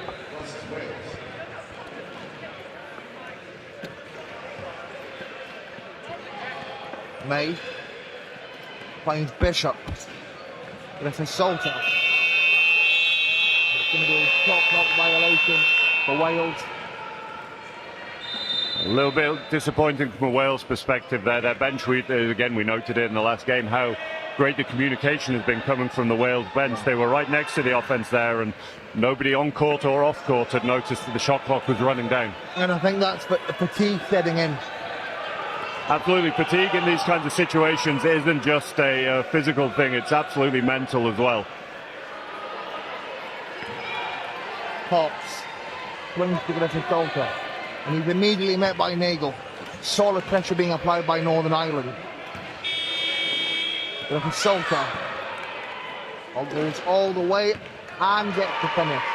Very nice touch. It looked like he'd left it a little late there to take the shot. He was struggling just to get his hand around the ball. But yeah, very, very nice touch with the finger roll.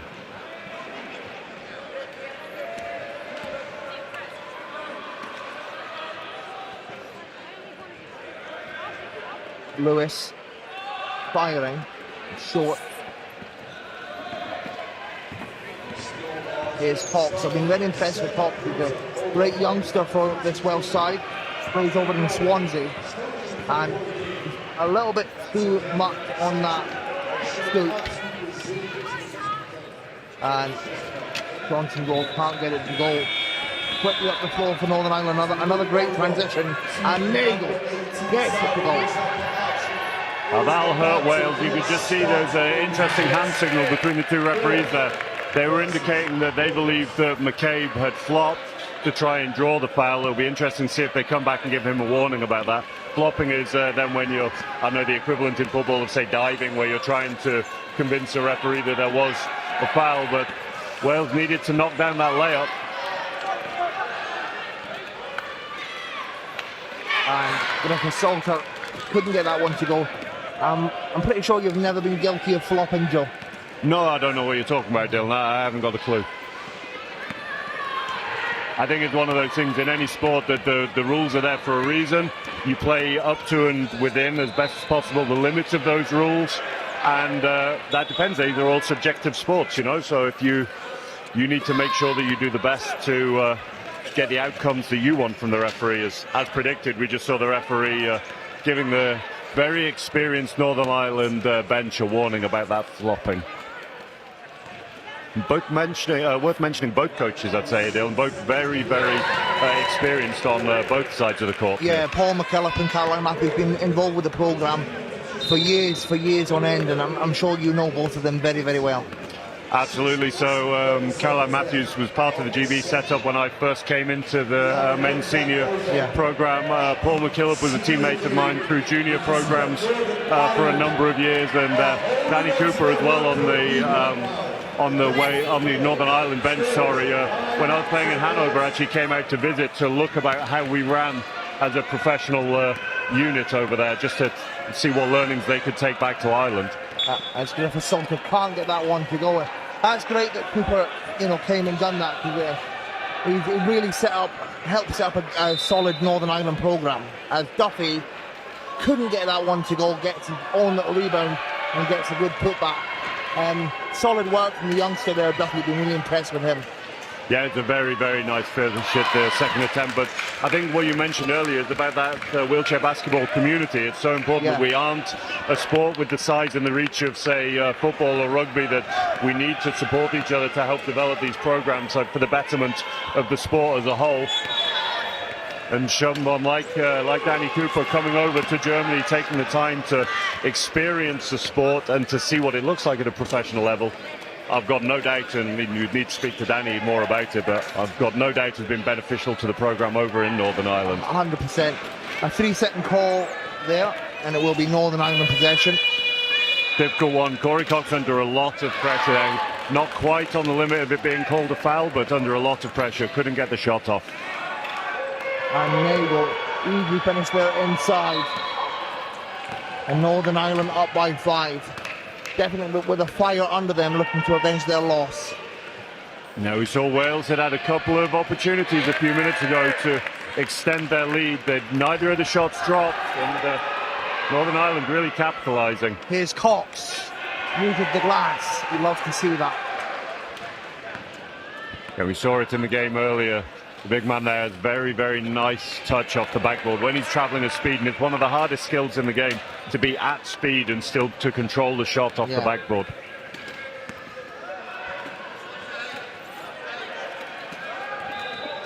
As McCabe knocks it down, nothing but net. Yeah, we mentioned earlier what great touch the big man's got. He really is a dangerous outside shooter on his day. Fantastic hands. Bishop breathes past, and Bishop goes all the way. Lovely work from Wales. Bishop's so explosive when he gets going. He's got so much power in his chest. Sometimes can struggle to control it. Like we said, he does thrive in the chaos a little bit, but he's a very, very strong athlete, able to work effectively at both ends of the court.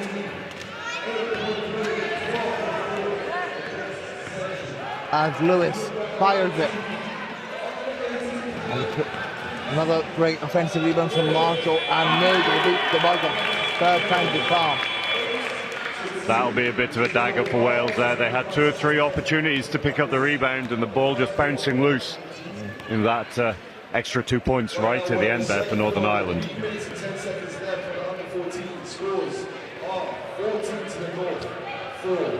And it is a 5-point ball game. Northern Ireland lead 17-12. What have you made of this game so far, Joe? I think in some ways it was what we predicted before the match. It was going to be tight. We saw that from the game earlier.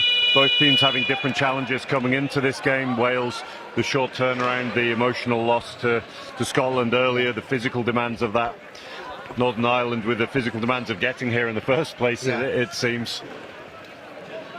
It'll be interesting. Both teams have very different styles. Although we've seen the pace of Wales, they absolutely are capable of pushing the floor and playing fast, aggressive basketball. But their game is more predicated around their size rather than Ireland using the athleticism of players like Nagel just to get up and down the floor as quickly as they can. And Obviously, you've been here today, Joe. Yeah, you've just been here today, right? Yes, I have. Yep. And what have you made of the action overall?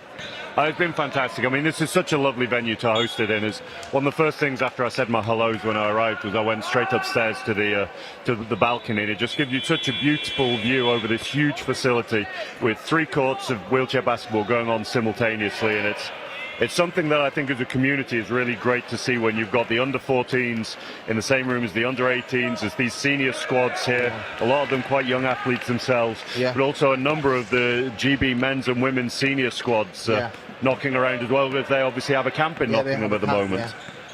And it's great that the younger players can just go and pick their brains. Absolutely, and it's one of those things. It's been great for our programs that we have so many players playing professionally across Europe, of course, but the flip side of that is for some of these younger players in particular, they've maybe never seen Terry Bywater or Greg Warburton in person. They just know them as guys they've seen on TV. So, as you say, to be able to interact with them, to have a Q&A with them yesterday is really, really valuable, particularly for these younger players. Definitely. As it was foul on Bishop there of Northern Ireland possession. They lead by 5. Here's Nagel.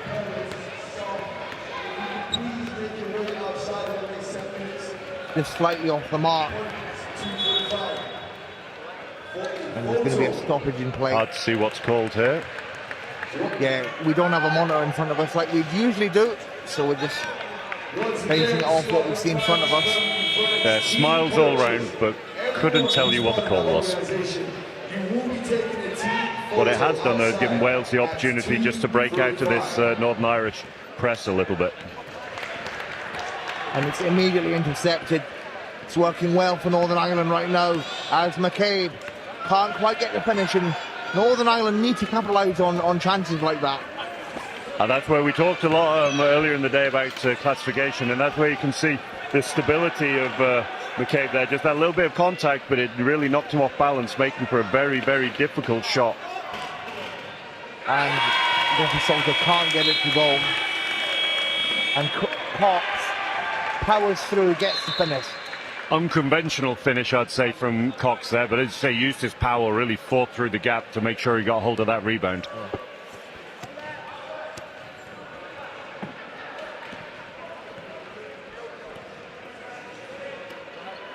McAvoy, it's no good. You can see Wales, they're not pushing particularly quickly in transition, but they're doing a really nice job of just crossing for each other, creating space. It doesn't seem to matter who sets a pick, who's crossing. They're all just working for each other. And Bishop backs away. May try to seal him in, but Bishop gets it anyway. Bit of a crowd pleaser there from Bishop, just teasing a little bit with the ball rolling around. Wales have brought it back to a 1-point ball game. Here's Marshall. Nagel takes it from the baseline. It's short. Tries to get his own rebound, and it'll be Wales' ball. Smart defense from Bishop there. You could see he understood that they had a man picked out. It was going to be a 5-on-4 advantage, so he didn't want to commit completely to jumping Nagel. Just hedged towards him, forced Nagel to put the ball on the floor, then backed up, then jumped again, just creating uncertainty. A lot of contact there. Nothing called. A little bit surprised. Yeah, I think the ref just letting these teams be physical. Yeah, there are some big, strong players out there, and you can see that when there's an even strength matchup like that, the referees are letting them play. It's going to be a foul on Duffy, and Johnson Rolfe to go to the line.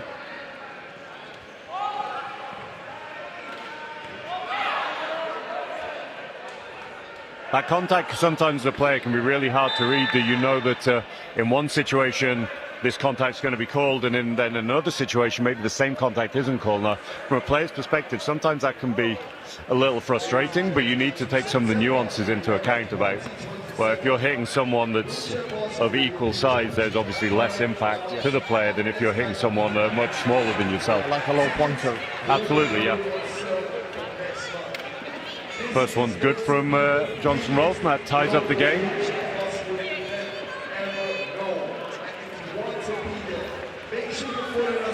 Tie ball game, 7.5 to go in half. Bit of miscommunication there. First, from a Northern Ireland perspective, not boxing out and giving up the easy rebound. Unfortunately, though, from a Wales perspective, they weren't able to capitalise on that rebound. Bishop looked to make the pass, just undercooked it a little bit, but it will be a Wales possession. Timeout called, both teams want to talk it over. And Joe, what's your analysis overall of this game so far?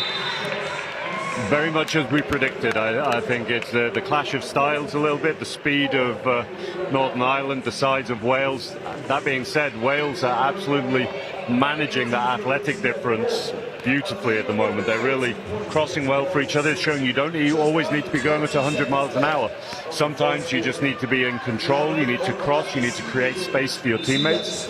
And that lack of lateral movement that we have in the wheelchair game, not being able to sidestep like you can in the running game, means that these picks in the full court are so much more effective. In the running game, slipping picks and stuff and recovering around the picks is so much easier than here when you can physically control your opponent and then attack off it.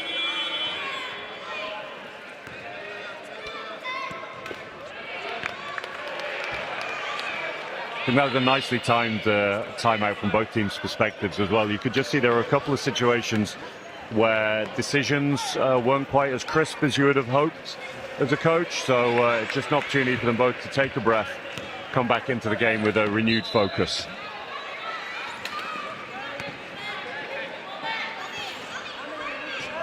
Mate from the outside, inside to Griffin Salter, and can't finish it off not at quite the correct angle of the basket there for Griffin Salter.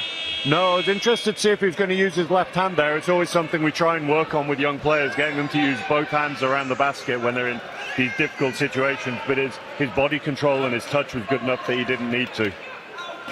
Here's Nagel, spins, and Lewis overshoots it. Costly miss there for Northern Ireland. Wales by 2. Here's Griffin Salter.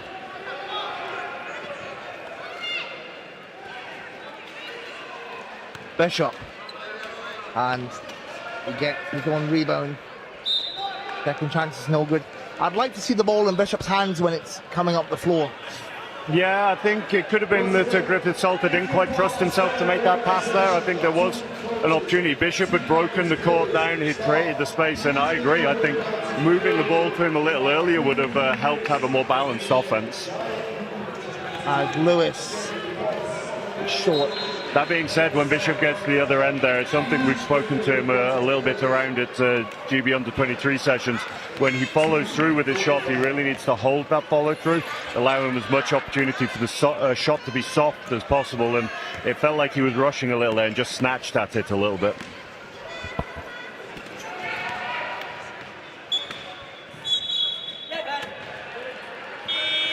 And Johnson Rolfe draws the foul. He'll go to the line again. Foul is going to go against Nagel. You could really see how it's a perfect example of not necessarily needing to be super explosive or super quick to get to the basket. It was a really nice smooth fake, and that smoothness is key. Like, it was a smooth fake by the big number 20. Just turned the head of the defender and managed to attack baseline.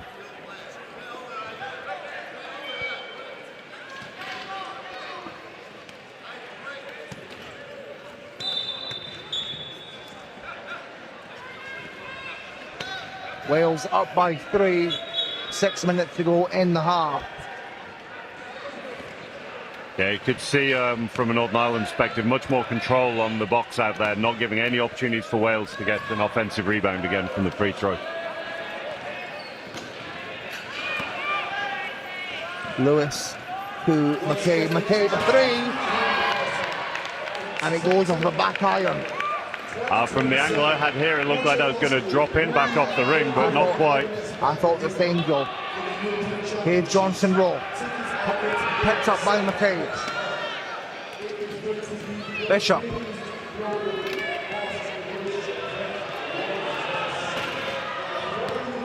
Looking to go baseline. It's off the mark. And a shot clock violation on Wales.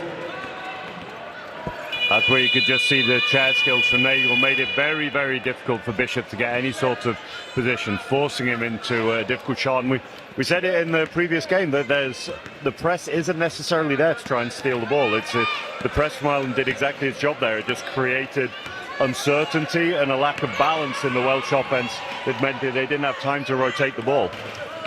As Lewis uses the glass to make it a 1-point ball game. 5 minutes to go in the half. A very close affair as we predicted. Here is Griffith Salter. Baseline, short. Needs a little bit more height on that one. May collects. May. Bishop can't get a hand on it. Stays with Johnson Roll. And Johnson Roll will have to heave. Long two. Too hard. That was a difficult one. Wales had a great opportunity as we just see some great chair positioning from Bishop, forcing the turnover against Nagel. As a double amputee, Nagel, it gives you great explosiveness. Quite often there's that lack of weight on the lower part of the chair. Yeah. Great chair control at times, but it also does mean that you're top heavy, and when you take a contact like that, sometimes double amputees are a little bit more susceptible to losing their balance.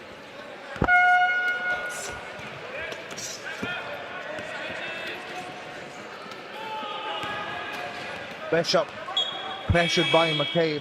Here's Pendergast. And Griffith Salter picks it up. Bishop. Johnson Rolfe under pressure. It bounces off the rim.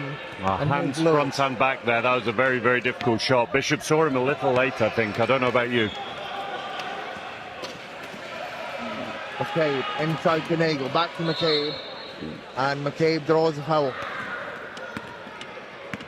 Griffith Salter felt that one. We'll see which way that's called. That's been called on Will Bishop. The contact there from the referee's perspective, just forcing McCabe into Griffith Salter. Both teams on 2 team fouls. And McCabe at the line. No real risk there with the foul trouble at the moment, I don't think. The teams have done well to manage a high level of contact, a physical game, but without being over-exuberant, let's say.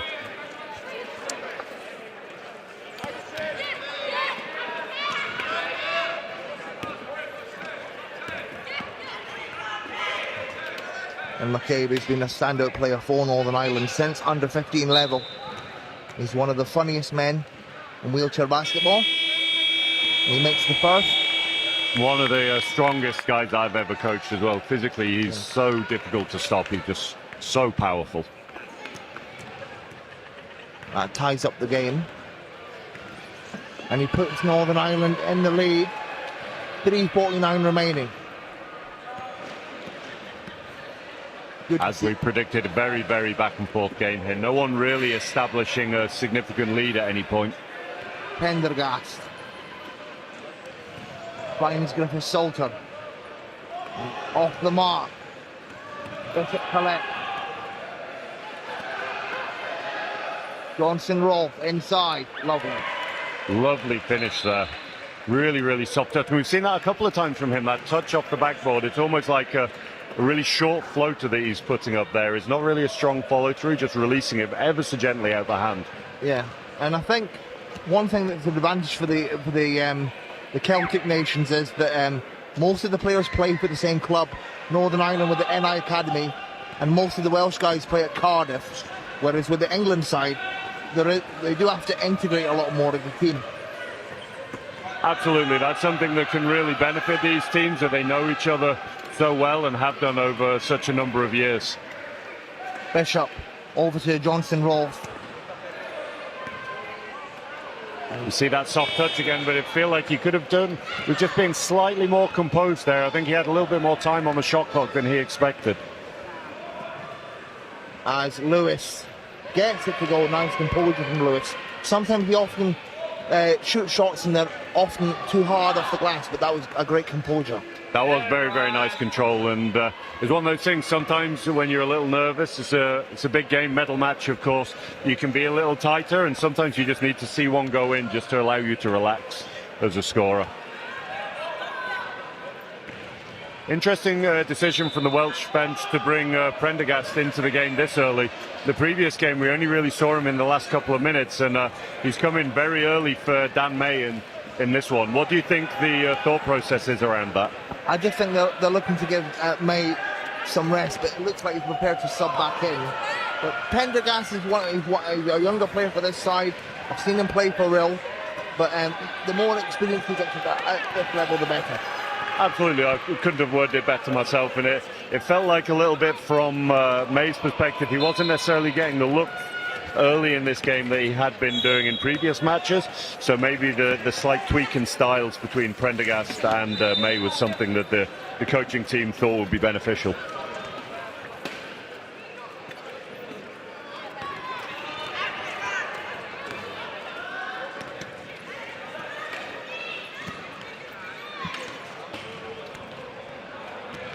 Northern Ireland lead by 1. Minute and a half left. Nagel. Inside to Marshall. And Marshall gets to go. Lovely pick and roll. We mentioned earlier how manoeuvrable and great chair skills double amputees tend to have, and Nagel showed that perfectly there. He absolutely spun on a dime there to create that pick and roll. Not many players would have been able to manufacture that in such a small space. Hey, Libby Phillips, she had a big game against Northern Ireland yesterday. Hit some clutch shots down the stretch, but couldn't get that one to go. Yeah, difficult one. You could see Bishop on the block there, and perhaps just a little bit outside Phillips' most comfortable range. Like, very capable of knocking that shot down, but maybe not as comfortable for her as she would have liked.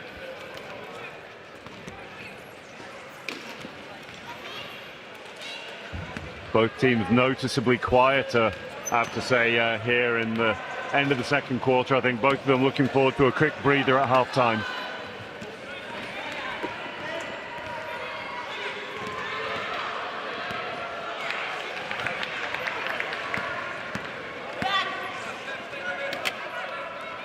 As Cox gets it to go, uses the backboard.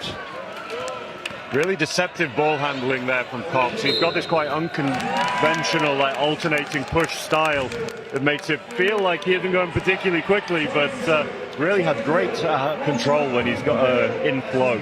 Lovely chair skills from Nagel to get that finish.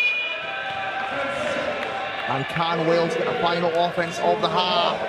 May lines up a 3, and it will not go.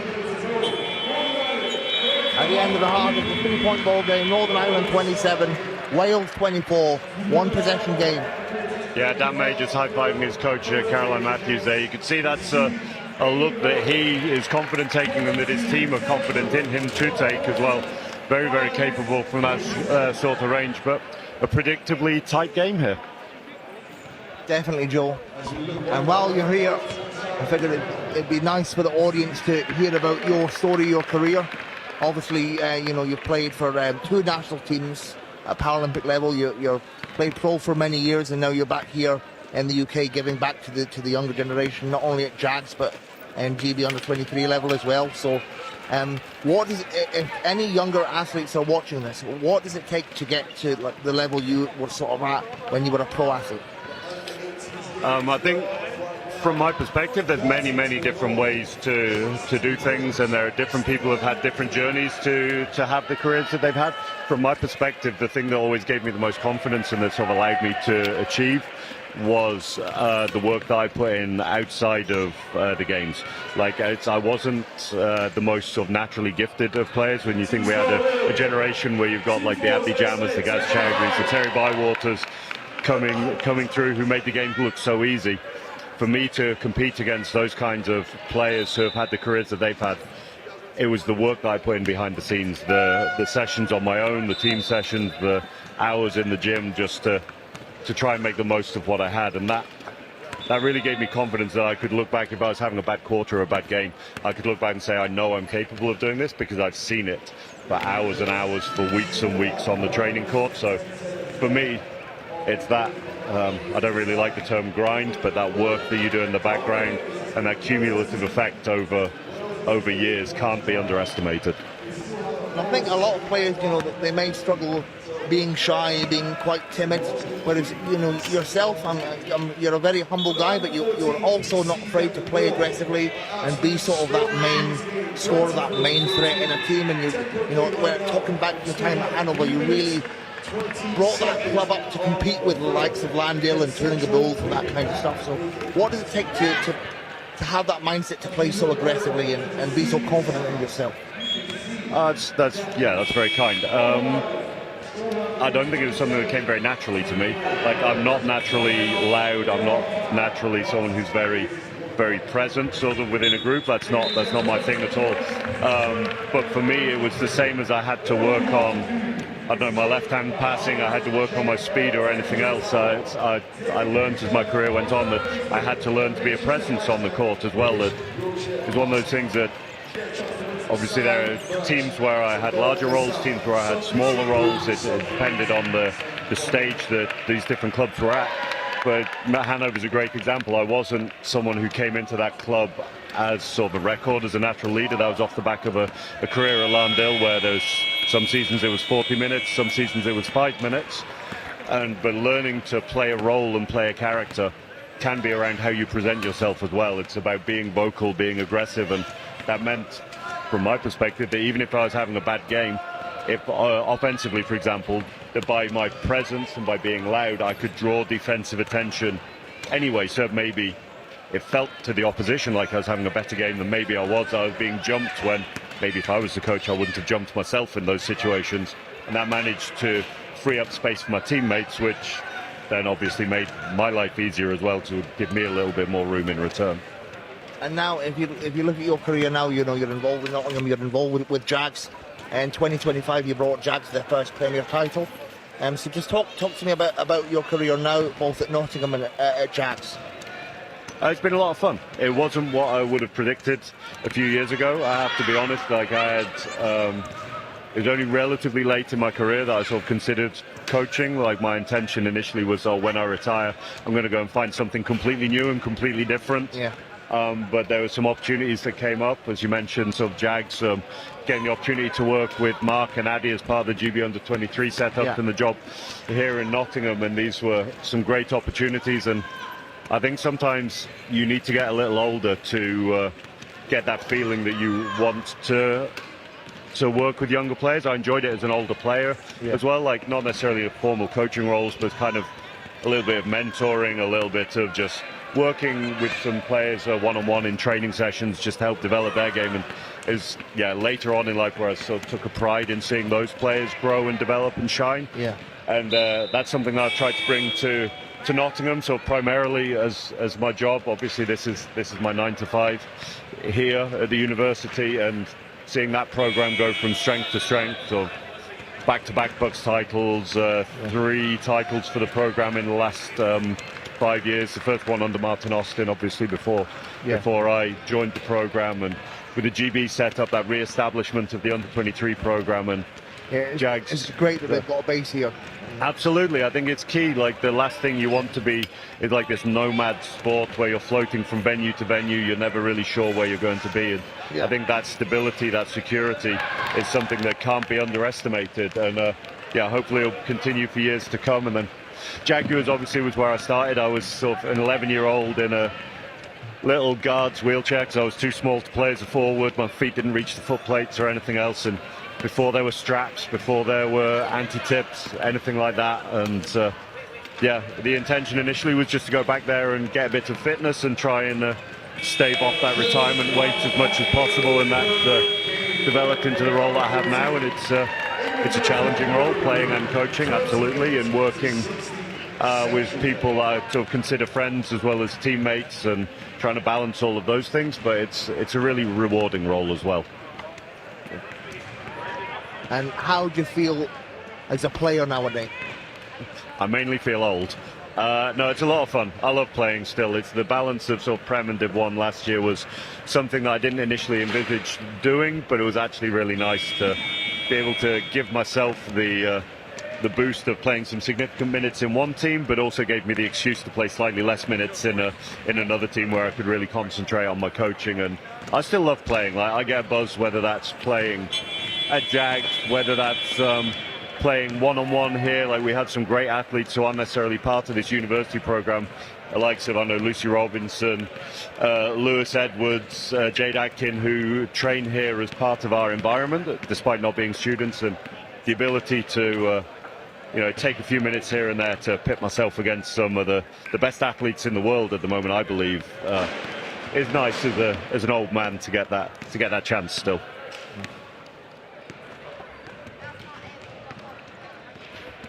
So, Dylan, as someone who's spent the whole weekend here, who's obviously commentated at a number of tournaments now over the years, how have you found this Home Nations Championship? Yeah, I really like it. I always loved playing junior champs as a kid, even though I was on the bench most of the time.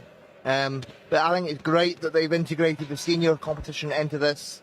I think it's great that it's an opportunity for not only the Home Nations, but also the people on the England pathway are on the fringes of GB, so it's good for them to get an opportunity outside of GB as such. I think when you're on the fringes, it can be quite tough to keep moving forward.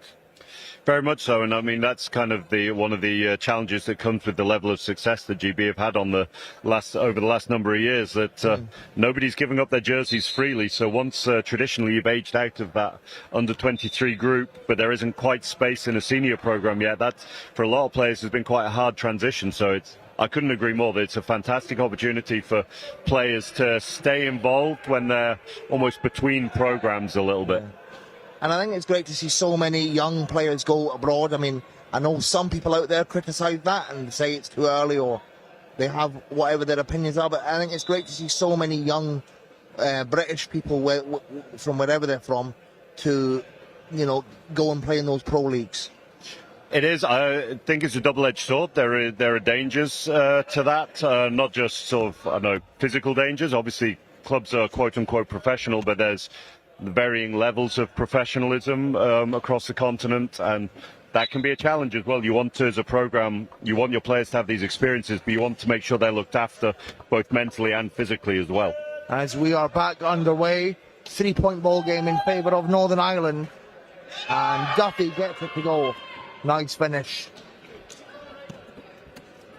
Not the start Wales would have been hoping for. They'd have I think expected that they could put a little bit more pressure on that first shot.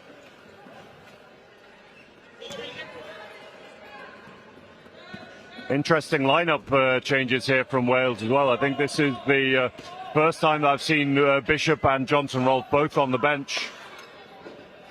Yeah, not necessarily the smartest move, given how close the game is. It's difficult. It gives the Welsh team a lot of size and a lot of power now. Absolutely, like I mentioned it a few times now, they're a very tall team, and even Dan May is a 1.5 pointer, sits low in his chair, but is deceptively long. He's got ever such a long wingspan in his chair, so it has given them some extra height, and it may just be that Coach Matthews feels like those players need a bit of a breather here to be able to bring their best later in the game. Yeah, maybe they're preparing to sub back in the fourth. Northern Ireland lead by 7. And Bishop quickly comes back in. Cox takes a break.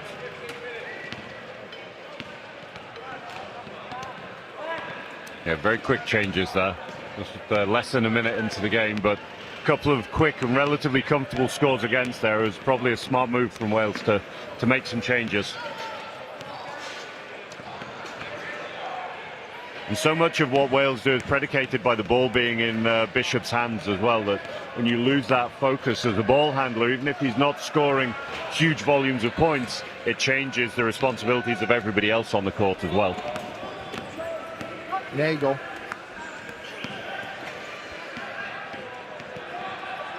Brian Duffy.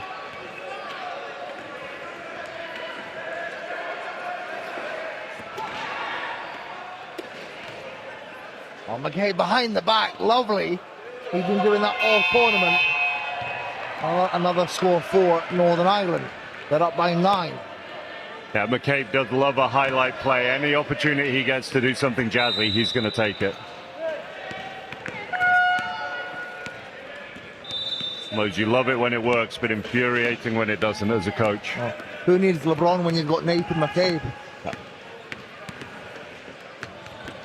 Here is Griffith Salter firing. It's short. Another one a little short by him. Looks frustrated as he's backpicked here. You could see him in the halftime just stretching his shoulders, trying to get them moving again. It's been a long day for these players, a long weekend. It has, and also Griffith Salter, I think this is his return to like sort of high level play as well. It is, and we talk about that fatigue and a bit of frustration shown from Bishop there. They jumped the shooter really aggressively. The triple switch just didn't come from the middle load. No fourth man help from the weak side, and another open layup for Northern Ireland. Biggest lead of the game so far here, 9.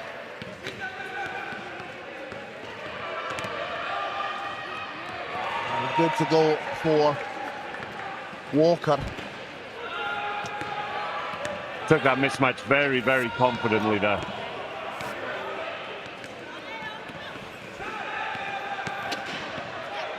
Nagel, lovely give to Duffy.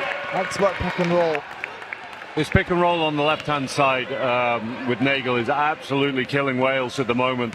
He's so hard to stop in a single coverage. You have to bring the help because he is a very, very competent shooter. But if you jump him, you have to bring this triple switch. Otherwise, we see he's not scoring. For Wales conceding layups. And May replies for Wales, but Northern Ireland really have stormed away here in this third quarter. Yeah, it makes such a difference. It's not necessarily the guy on the ball who has to do all the scoring there behind the pick and roll. And if Northern Ireland are consistently going to hit these easy shots, then Wales are going to have to make some changes, because if the team that takes the easiest shots through the game more often than not is going to come away with the win.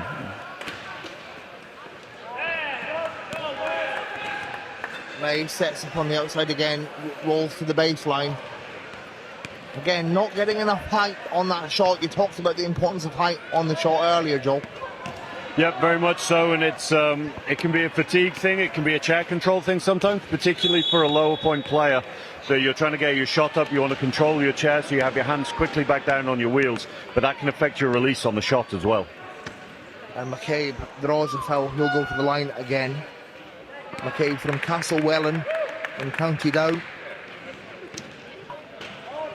And again, the camaraderie between these teams is second to none. You know, Nagel and McCabe, they've played together since under 15 level.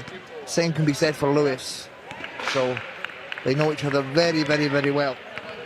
Yeah, and you mentioned it earlier around a lot of these players playing for similar clubs as well, and if not currently, then they've grown up playing in the same clubs together, and it does make such a difference. That you mentioned Nagel being abroad now in Spain, and he may not be around as much now as he used to be with the Northern Ireland programme, but he slots back into it seamlessly. Yeah, definitely, and I think it's good for Northern Ireland to have those players abroad.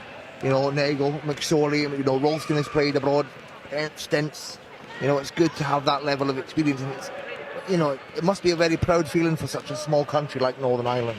Absolutely, and it's on the one hand, it's difficult for a program when your best players, like week to week, it's difficult when your best players are all away, but it does mean that when they come back, they bring an awful amount of knowledge and confidence and experience from some of the biggest competitions. So that, although there are downsides, of course, that can only be beneficial for programs in the long term.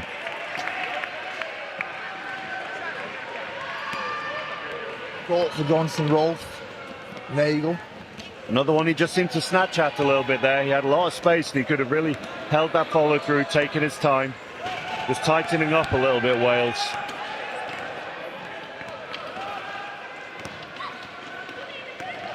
Lewis. McCabe firing. And it's off the back iron. Here's Bishop driving. Looks to go all the way and just can't get the finish. Difficult angle for Bishop there. I think it was a great job driving, but McCabe forced him quite low, and he's always trying to take a finger roll. It wasn't quite a baseline shot. It was a difficult angle for him to get to finish. Now we'll go against Johnson Rolfe. Second team foul on Wales. And Northern Ireland out to it. Would you say it's a fairly comfortable lead? It is at the moment, unless Wales start getting a few easier shots. The ones they're being forced to take at the minute are a little rushed, a little under pressure, not quite getting those inside looks that they were getting earlier. It's all well and good having the size on the floor, but if you can't get inside to make use of it, then it's very, very difficult. Marshall heaves that one up. Good to see him get on the scoreboard. That being said, this isn't all to do with Wales' offence at the moment. It's Northern Ireland had struggled from the outside a little bit, mainly scoring in transition earlier in the game. But their outside game is starting to flow a little bit more now as well. Johnson roll firing short.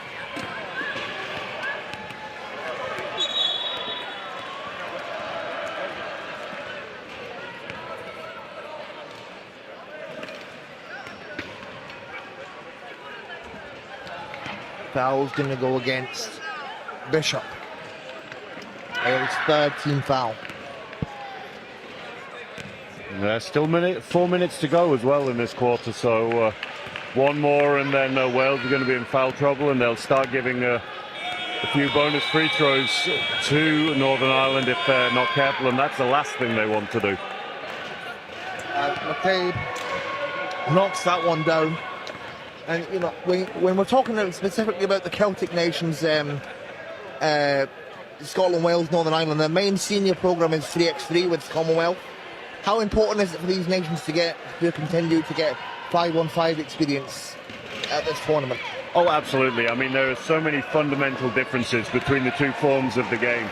The timing, the spacing, the ball, all kinds of things that really make a big difference. The way the games are refereed as well, the amount of contact that's allowed to go. So it's very good to have a specialism, it's good to have a focus, and for home nations, 3x3 is a great opportunity where there are maybe slightly less resources needed, but it is important to have some focus on both forms, in my opinion. Here's Bishop finding Johnson Rolfe, and that's going to be possibly offensive. One of those subjective calls, they're very 50-50. Said it earlier, I would not want to be a referee, not for all the money in the world. It's so difficult, and there will always be somebody who's unhappy with whatever decision you make. Well, I wouldn't want to be a referee, especially if I had someone like you complaining at me. No idea what you're on about, Dylan. Timeout called. Northern Ireland lead by 15. I think sometimes, just to go back to your point, sometimes it's important to share your opinions, and there are various ways of doing that. Well, as you know, Joe, I've shared my opinions. Sometimes it's landed me in hot water, so... Absolutely, you take the rough with the smooth with these things. Oh, but I'm a good boy now, Joe, don't worry. You're doing very well. Thank you.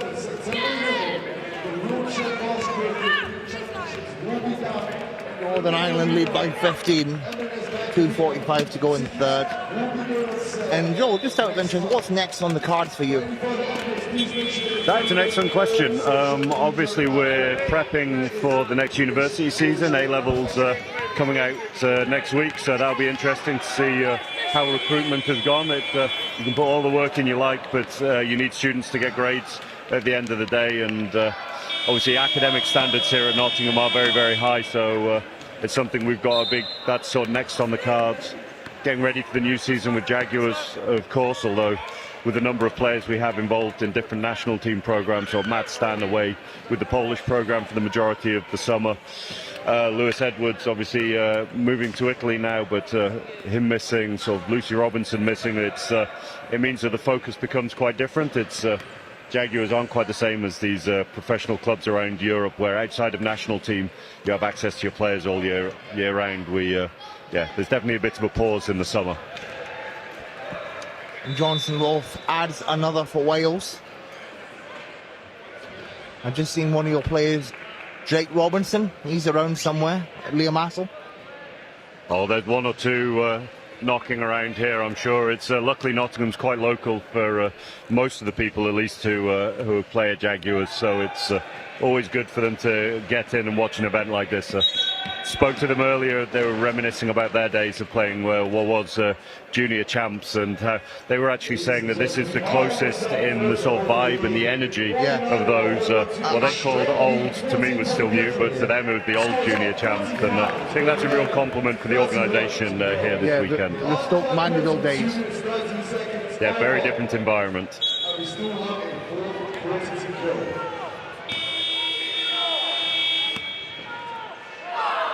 2.5 to go in the third. 14-point game. And it's wrestled, kept in by Northern Ireland. Wales almost wrestled it away. Nagle, McCabe, firing, and it will not go. Potts gets it to Bishop, but possibly too late. Bishop now in traffic. Yeah, I think you're absolutely right there. Cox could have done with moving that ball a little bit earlier, while Bishop still had momentum. As it was, he was, quadruple teamed almost when he received it. As Cox has to fire it short. Possibly it comes with Cox's inexperience. Still a very young player. Only recently moved up to the seniors. And here is Nagle to Lewis. Lewis won't go. Could have just done with re-establishing his balance before he took that shot. Had a little longer than he thought, I think. And there it gets to Bishop when he calls for it. He's immediately picked up by Nagle. Bishop tries to work his way around. Finds Johnson Rolfe. Johnson Rolfe gets it to go. That's the kind of shot that Wales need to be knocking down. Get the ball to Bishop early, allow him to break down the defence. There's only really Nagle in this Irish team that can push with Bishop when he's in full flow. Allow him to break that defence down and then see what offence they can generate out of that. And McCabe gets it to go. Uncontested shot there. We're in the final minute of the third. And Nagle with the interception. It's going to be a 3-second call. A little bit of inexperience there from Cox. You could see that he had pushed in an outlet, but he'd pushed in a completely straight line, and the pass wasn't great from Bishop. I think he could have done with hooking it instead of trying to chest pass it, but very, very difficult when all you have is that straight angle over a player's shoulder. We spend a lot of time coaching our players. You go wide and then cross the court to create an easier outlet angle for the passer.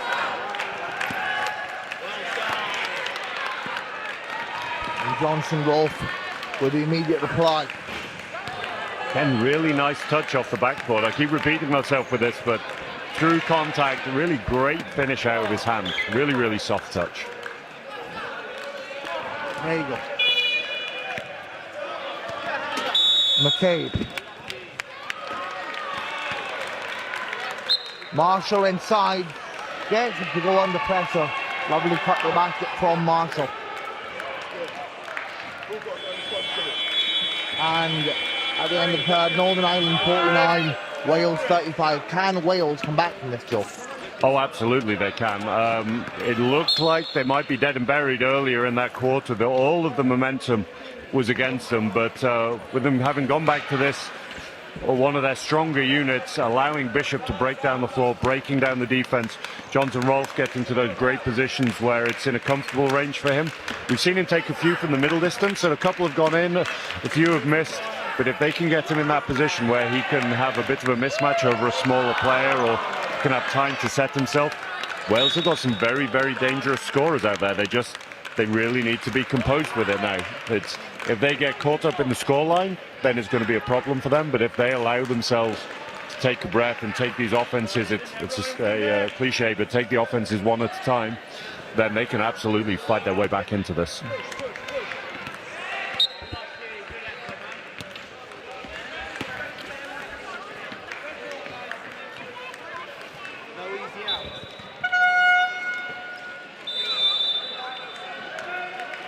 I'll put you on the spot here, Dylan. What would your plan be in all the years of basketball that you've seen now? If you were in Caroline Matthews' shoes, what would your plan be right now? You're 14 down going into the fourth quarter of a bronze medal game.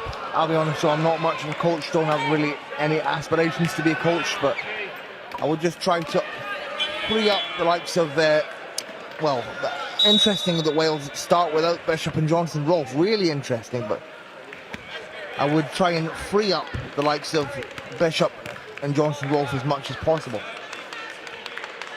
I would agree, like you say, it's an interesting choice, and you don't know what's necessarily going on with the players. There can be all sorts of reasons for these changes, and it might just be the intention that you want to give everybody a fair crack of the whip. You want to give everybody opportunities to play, but I would have agreed with you. It's getting the ball into those key players' hands, and Griffith Salter can absolutely be one of those key players as we see him knock that down. Yeah, but I think it's important to mention that this is sort of a return for Griffith Salter to this level, but he knocks that one down using Walker as the screen. Here's McCabe, and he couldn't get that one to go. Perhaps should have followed the steal. And here is Cox, Phillips, and it's intercepted. There you could just see that hustle from Northern Ireland there, creating, not getting a steal initially, but just creating uncertainty, creating panic. And we talked about when you make substitutions, it changes players' roles, and I think that's what's happened there. Like in the first half, that would have been Bishop driving, or May driving, perhaps players who are a bit more used to being in that position. And when you put different players in positions they're not quite so comfortable in, it's a great learning experience for them. It's absolutely the best way to develop, but it does mean that you're maybe in more uncomfortable situations as well. McCabe at the elbow, big shot for the big man, and he nails that one. Yeah, he makes it look so easy, doesn't he? There's such lovely arc on that shot every single time. Hawks finds Walker off the mark. Great hustle by Phillips there. Didn't get the turnover herself, but really forced it with her energy.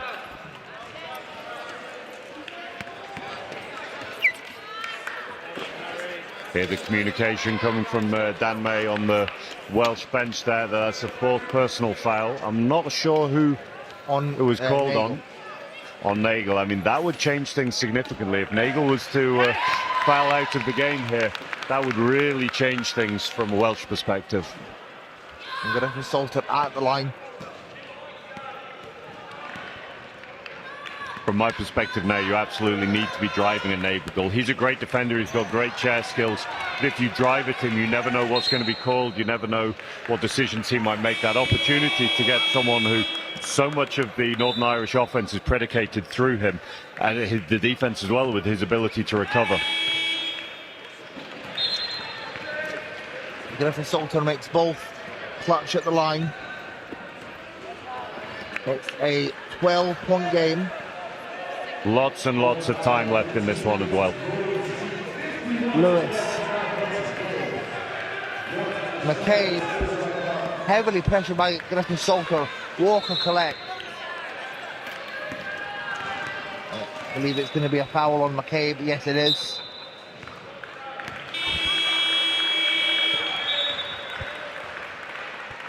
His third. That could be big. I'm a little surprised to see that was only his third. It felt like there'd been one or two more, although he might have been in a bit of trouble there. Interesting to see no rotations from the Irish coaches here. Thought maybe they'd look to protect Nagel a little, take him out of the game for a minute. Inside, great finish. And it's interesting to see Bishop and Johnson Rolfe not on the floor. I would have liked to see them in this lineup with Phillips. It'd definitely be an option, but you never know what that reason might be. Again, this lineup's working. It was a 15-point deficit and it's down to 10 now, so it's absolutely working at the moment. You could see in that last defense from Nagel, he didn't feel like he could commit to challenging the shot. He had to pull away, so pulling the rug, so to speak, a little bit, and in the end gave up an open layup. Foul on Cox's second personal. Lewis. And it's blocked by Pendergast. Pendergast needs an outlet, and costly from Wales. Nice interception from Pendergast, but just couldn't find an outlet. And that is where Bishop would play a key factor in receiving the outlet. He absolutely would. Sorry, I was just trying to see for a second what the referees were calling, and that's what I thought. I was a little surprised that there were 15 seconds left on the shot clock here, but it was about to be Wales' ball, and that the referees in the end, they got on the same page, and 8 seconds was called.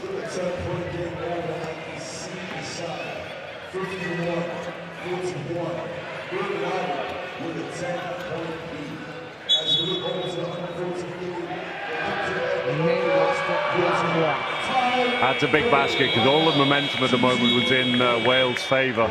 So potential for a three-point play from Nagel really makes a difference. And Nagel, he's a player that's come up through the Northern Ireland Academy and previously the NI Knights Academy since he was a young boy, and really a credit to the programme over there. Just trying to see what's been called here. It's not quite clear from our position if this was a timeout or a technical foul that's been called. I believe a technical foul has been called. It looks that way. I'm wondering, it must have been for something that was said. There was no obvious foul there that would warrant an unsportsmanlike. That was the first technical free throw missed. It'll now be live after this free throw. It'll be interesting to know what that was for, or who that was on even. It's difficult to see from our position. Yeah, this is where live stats would prove crucial. Yeah, live stats, or as you mentioned earlier, a monitor or something where we can maybe see a little bit of what's going on. But yeah, a technical foul definitely. Why? Great question. Cox inside, the big man off the glass. Again, unconventional finish from Cox there, but great hand-eye coordination. Looked like he might be in trouble. I thought he was at risk maybe of an offensive foul, the speed that he was taking into the basket there, but did really well to get the brakes on, not stop completely, but just slow down enough to be controlled on his shot. 11-point lead now to Northern Ireland. Timeout call, 7:20 remaining.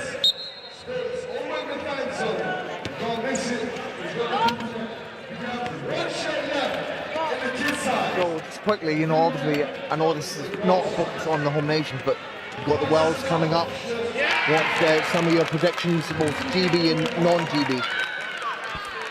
That is an excellent question. I think, well, I mean, it's not a huge surprise to anyone. I think GB go in as absolutely one of, if not the favourites. I don't think that's a particularly controversial statement there. Like, the depth of talent that we have in the British programme at the moment, I think, is second to none, and you're seeing that with more and more of the young players coming into the squad. I mean, we saw it last year at the European Championships with Oscar Knight breaking into the team, and I'm fairly sure I'm right in saying he was top scorer for the programme in the tournament as well. If not the, then one of.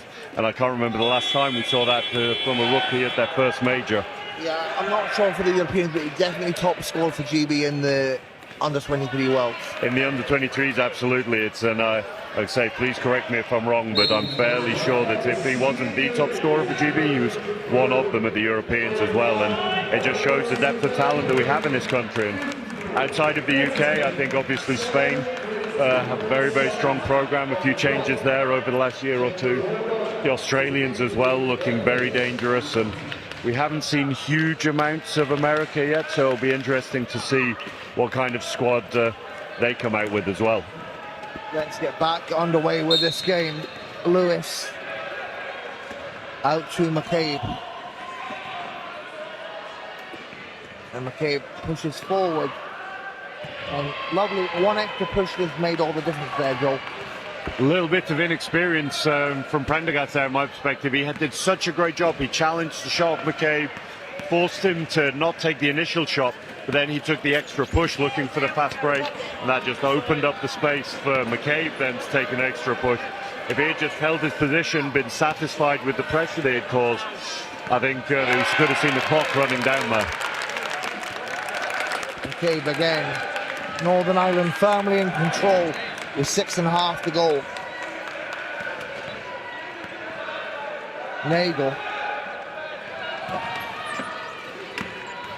Nagel struggling from outside a little bit this game, but he's such an effective scorer and a player that the Welsh team knows so well that they're jumping him regardless.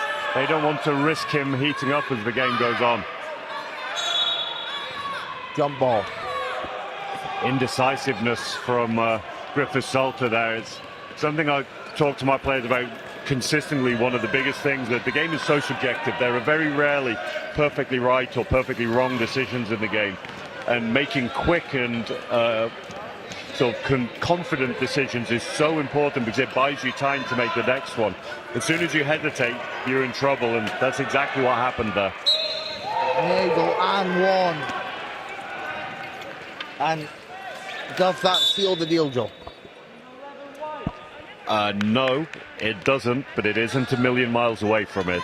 I think if, let's say, for example, Nagel picks up a quick foul, if McCabe picks up a quick 1 or 2 fouls, this could change quite quickly, but Wales are very much running out of time. It is nearly done. Pressure is on for Wales. 5:55 remaining. Right now, it's looking like Northern Ireland are holding on to that lead 59 to 43. It's very much showing building on that lead. Despite it only being 2 days, it has been a long weekend for these teams. 50 seconds. Very much so. It's I know the feeling well where you're playing multiple games in a day. It can be really exhausting mentally as well as physically.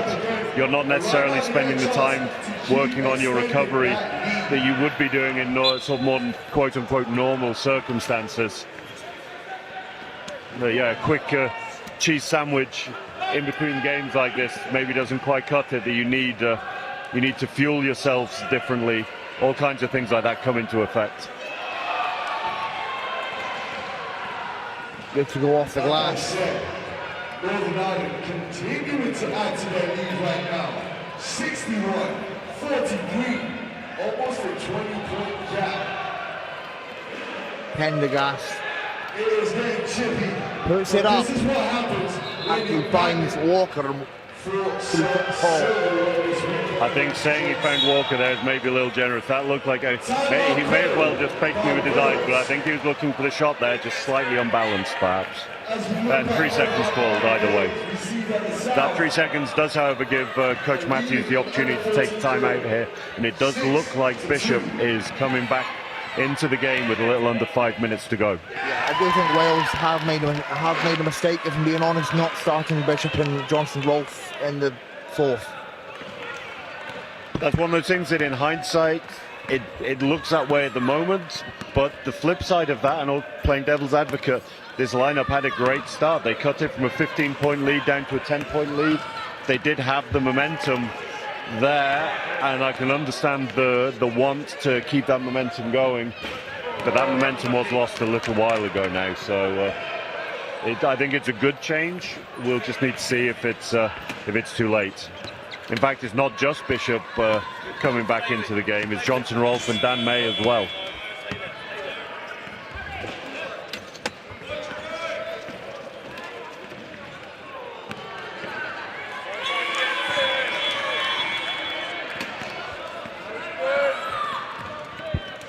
Lewis finds McCabe,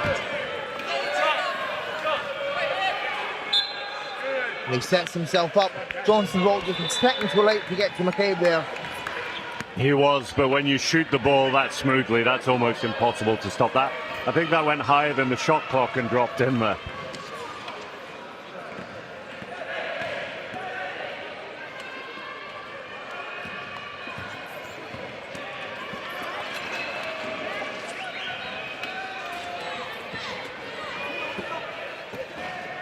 Marshall finds Nagel. You can see the difference in the Welsh defence right now. They're creating so much pressure. And that's the difference. Rather than McCabe taking a comfortable elbow shot, they're forcing some of their less confident shooters and taking really big shots. That being said, that was a lovely finish by Nagel there. Not the guy you want to be taking that shot from a Welsh perspective.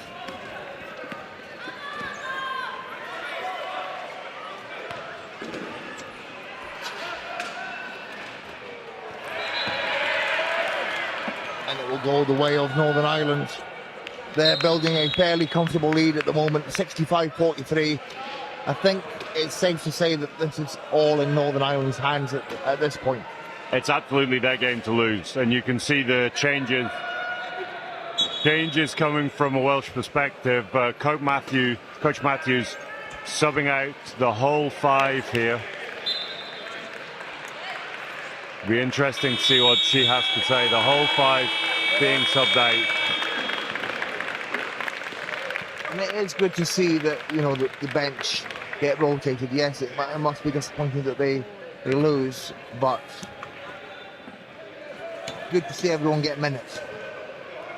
It is good to see them get minutes. You can see the frustration from those on the bench. They had, 90 seconds there to try and impact the game back in their favour. And you could see from both defensive and offensive perspective that was, it looked like there was a momentum, but yeah, not quite enough perhaps. And that was a huge block there from Pendergast. Here's Hagemer. And Phillips, offensive foul. The referee just seeing how that play developed there, but called the offensive a little bit late. But you can understand that from a referee's perspective. Sometimes you need to see how these things develop. Pardon me, the offensive foul was on Walker. As McCabe brings to Atkinson. Nagel draws the foul. The referee had the opportunity to call about 3 different fouls there. There was all sorts going on to try and stop Nagel getting to the basket. Some disconsolate faces on that Welsh bench now. As McCabe takes a well-deserved break, in comes Quinn. Yeah, McCabe has absolutely worked his socks off today. He's put a real shift in both on offense and defense. As we draw to a close to this game, Joe, what has impressed you about both these teams specifically? From an Irish perspective, it's, I think, the way that they've managed the ebbs and flows of this game. It's when they've been doing well, they haven't got too high. When they've been struggling and maybe the momentum has been against them, they haven't been too low.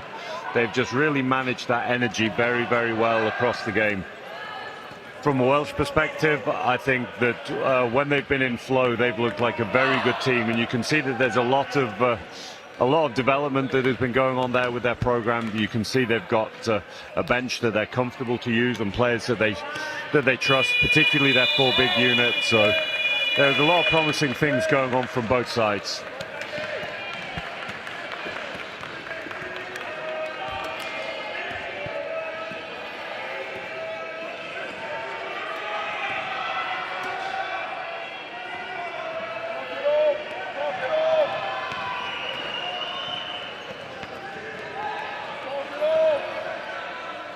Nagel.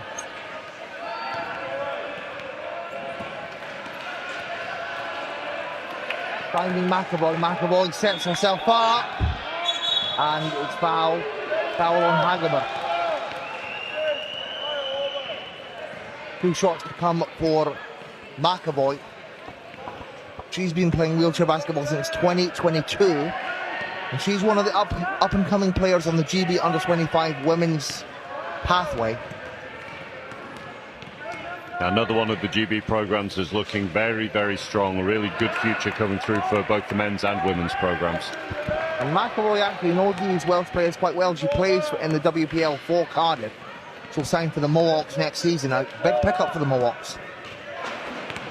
Yeah, Mohawks have done a really good job. Relatively new to the WPL setup, of course, but they're one of the stronger teams in the division, or have been last year, of course. Potentially a lot of movement between teams, of course, in between seasons, but it'll be interesting to see what they can keep growing over there. I heard that Mohawks commentator's pretty good. I've heard he's all right, yeah. And Pendergast can't get it to fall. Difficult one. You could just see struggling classification-wise there with his stability. Didn't quite have the angle for that, but knew he had to put something up.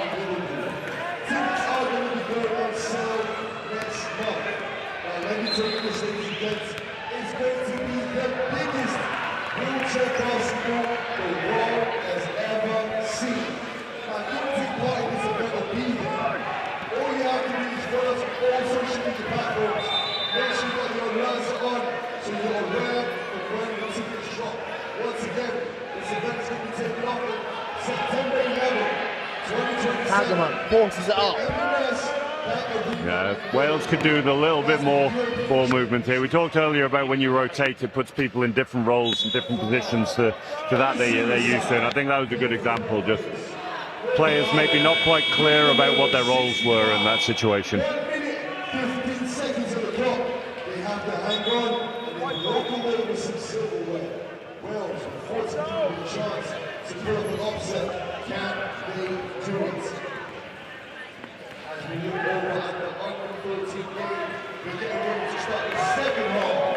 It is just a 2-point game. One thing that hasn't changed though is the energy here. Despite the energy from the bench maybe looking a little low, a few said earlier, so disconsolate faces, but the energy on the court from this Welsh team, great vocals, great volume, good energy, seeing out this game the right way.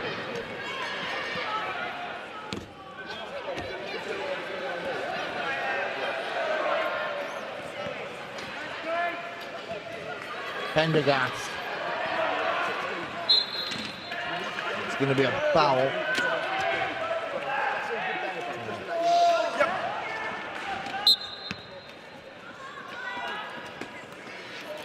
Foul Northern Ireland. Good composure by Prendergast there. He had the opportunity to pass it into the big man, but he also had a teammate free in the middle. He could have made either pass there, I think. He said not necessarily right or wrong, just different options that the player had. And a miscommunication from Wales. We are in the final minute of this game, 40 seconds left. And obviously, actually, I'll ask you the question at the end of the game, Joe. Feel free. As Phillips fires, won't go. See the wingspan of Prendergast there on that rebound. And good to go for Walker. Yeah. Unconventional technique, but you see that team spirit, high fives on their way back down the court. They know that this game is done, but the energy and the team spirit's still there.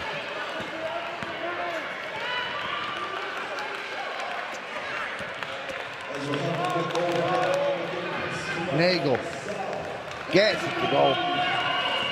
Strong finish for him at the end of this game. I'm sure Wales are just going to dribble this out now. Or maybe not.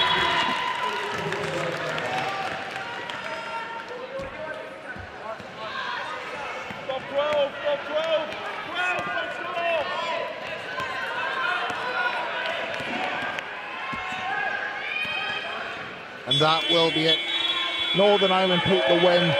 67-45. Congratulations to Northern Ireland there. Strong performance from them. And congratulations to Wales.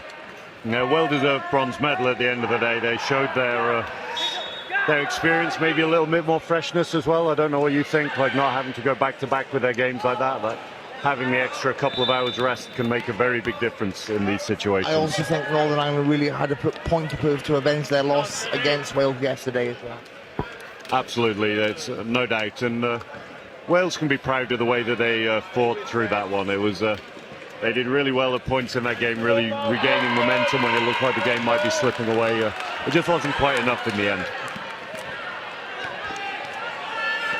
Obviously, we've got a big final coming up. I was initially meant to be on that with you, but my train is very, very soon after the final, so I do need to shut off. But big game between England and Scotland in the final. What are your thoughts ahead of that one? I think it's going to be a great game. We spoke earlier.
is crazy.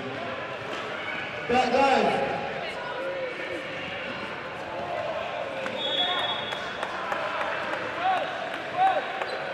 We're going to start the vroom scene over here once again. Northern Ireland walking away with that third place position, and what a phenomenal game that was.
timeout as we go. Coaches, draw up game plan. 15 seconds, 14 to 12. Can the South do? Are we going to go for a tie? Or are we going to go for a game winner?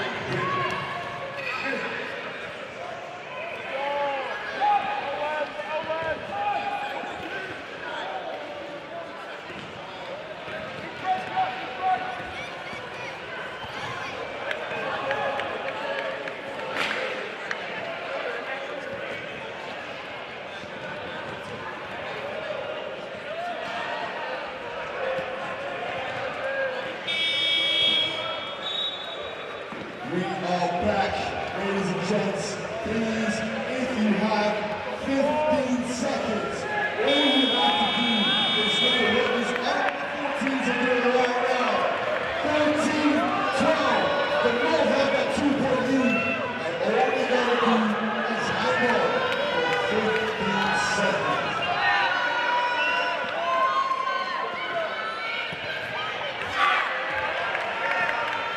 And it looks like both teams are ready to go. Take coaches, come on in the game plan. Time is up. Let's go. Can the North hold up for 15 seconds to walk away with that middle shot? Or do the South pull an upset and win this game? You've got the energy. Refs are ready. Coaches are ready. Players are ready. And it is game time.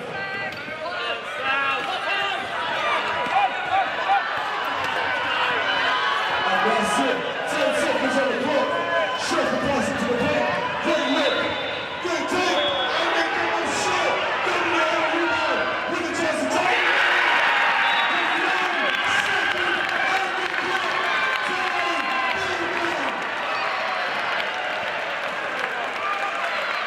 No timeout. The first overtime of the weekend. What a thrilling game this has been.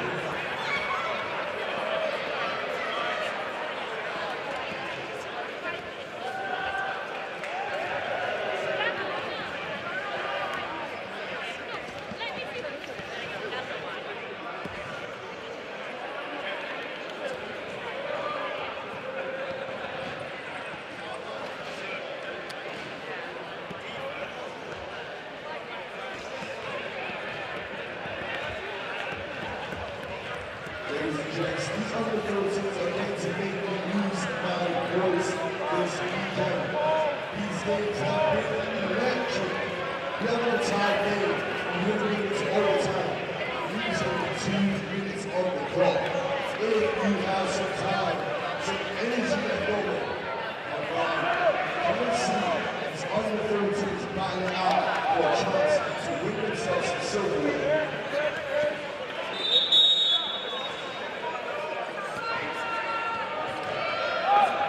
This is getting serious, ladies and gents. 14-14. What game has been?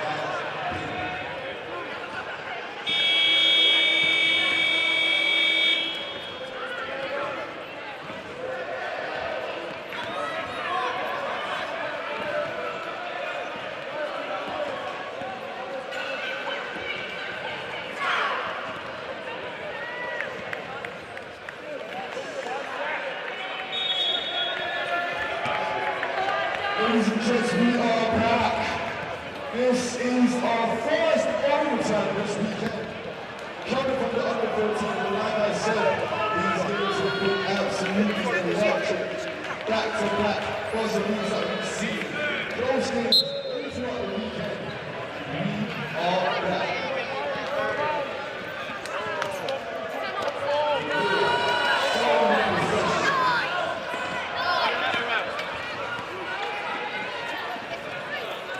Looking searching, taking their time.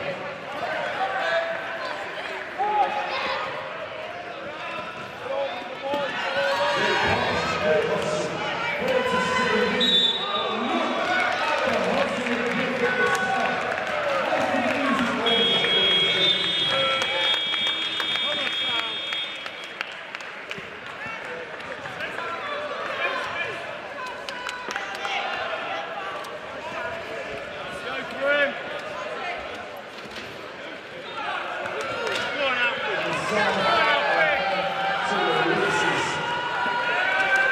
Replace them naked. From downtown, just keep it together. Get their own rebound.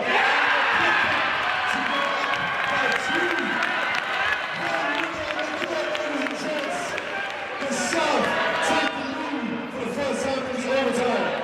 And the time is going down. Can the Red do what it takes to work with the game?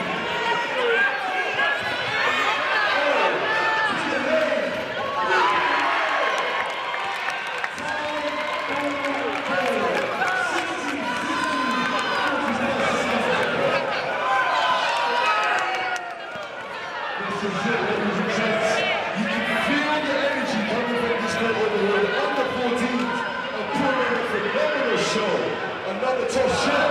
Just keep it going. Get their own rebound. The South. Go again. And the North secure the rebound. 20 seconds on the clock. Can they do it?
Ladies and gents, don't go too far because we're going to have our first and second place very soon. Two teams going up head to head will be Wales.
Outgoing is going to be starting in the next 2 minutes and 40 seconds.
Hello and welcome to this gold medal game here at the David Ross Sports Village at the University of Nottingham.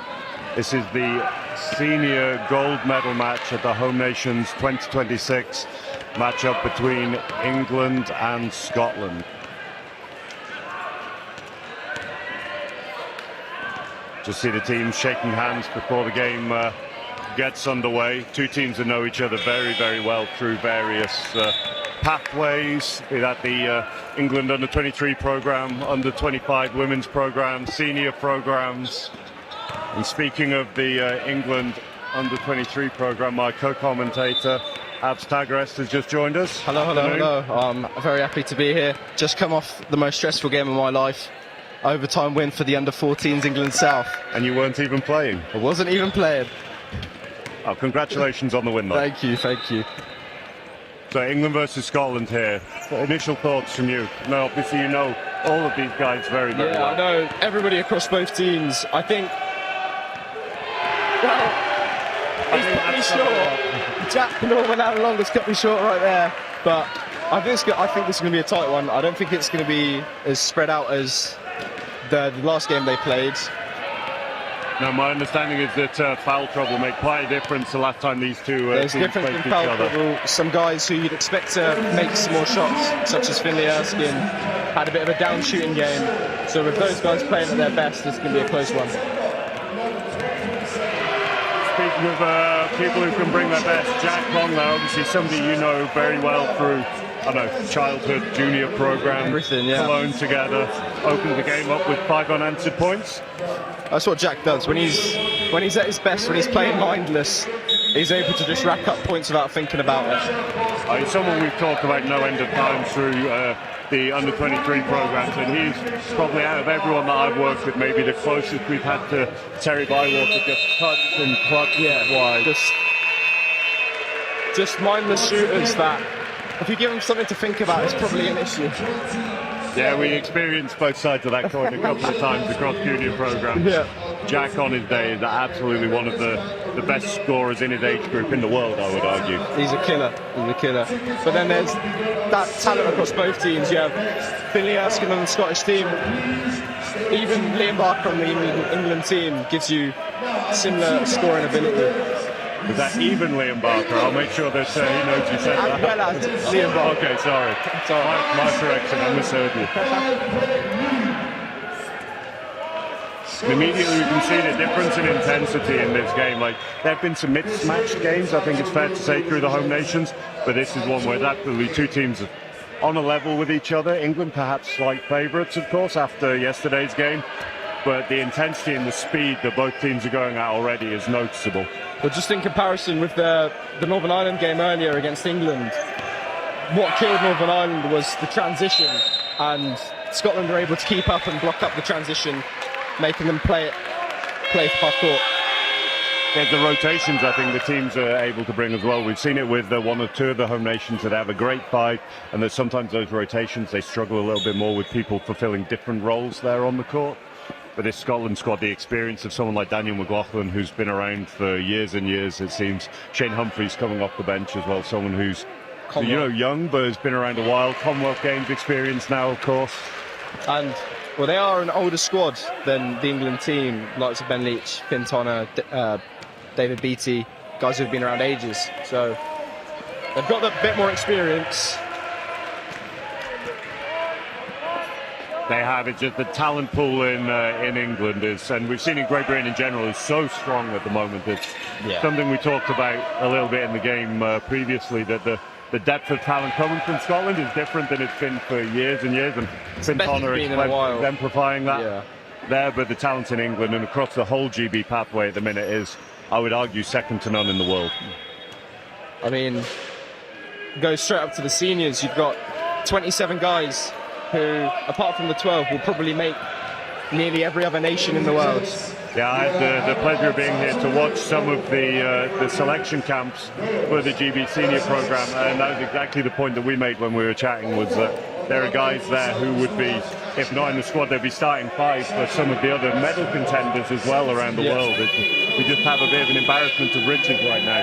And Oscar Knight was a guy that we used as a prime example of that. Somebody who's just been competing at the Commonwealth with England over in Glasgow, coming away with a silver medal, but who's also got that experience in GB senior program now. But I haven't known many rookies come into a GB senior program and have the impact that he had. Oscar at that Europeans came in with confidence and like swagger, like he'd been there forever, and he was given the trust to play big minutes in those big games, and that's what's put him where he is now. Exactly, it just shows that there really is a pathway for these younger athletes coming through. It's not maybe the closed shop that people have had the impression of in the past. That it's very much an open door where if you're good enough, it's irrelevant how old you are. 100%. If you've got the talent, you've got the energy and the determination, intensity, you'll be involved in some sort of way, and somebody like George is good at recognising that. We talked about how level this game was going to be, and despite the big lead from England early, Scotland come right back into this. 9 points to 6 now, England lead, but Scotland really starting to find their feet. Evened out slightly. Just need to, on the Scotland's point of view, they need to stop England from getting inside the key. Since Jack hit those that 3 in the outside shot, they've been giving up a lot of looks inside, so... They have, and Leeds just stuck here at the minute. Barker all up in his we've got an entanglement. There's those jazzy gold wheels of his all caught up in his spokes. Smart by Barker though, he had no intention of letting Leach get free there and re-establish position. I like that from Finlay Erskine. He's a player I've had experience playing with, obviously, through the setup. And the one thing everybody around him has wanted him to be is more aggressive. And ever since the Commonwealth, where he's basically been given the green light, he's looked like a different player. Absolutely, we see in a touch you talked about earlier of Jack Long there again, finishing inside now as well as outside. But absolutely, Finlay, we've seen it in the last few junior camps as well, that he's come in and obviously doesn't know some of the guys so well, has been away a little bit playing in Landil, but has come in and has really started using his voice, using his physicality in a way that I hadn't seen from him before, and when he does that, he's incredibly dangerous. Yeah, he's a player who will be seeing play like at camps and playing for the men's squad very soon, and obviously a very important player for the under-23s. Absolutely, still very young, a lot of potential, and as a 4-pointer that just opens up so many more lineups for the coaches in the senior setup as well. Yeah. Oh, that's a great pass. Absolute bullet of a pass there, well held onto by Erskine. Knocks the shot down, and one opportunity.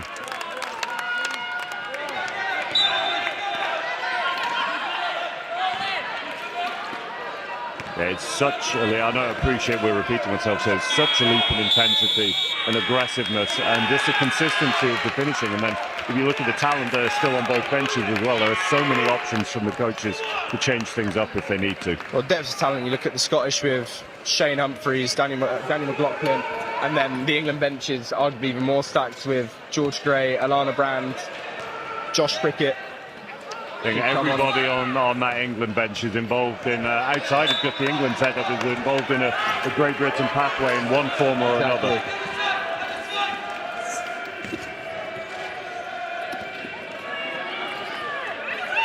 That's the aggressiveness that Finlay Erskine's added to his game. It's great to see. Yeah, a year or two ago we wouldn't have seen him putting himself in the position to swing for that, but he's absolutely putting himself about. Exactly. Helps that he's got a few more kilos on him. You can see the time in the weight room has been well spent as well. Landil started feeding him a little bit. Yeah, upped his budget a little bit, giving him double portions at lunchtime.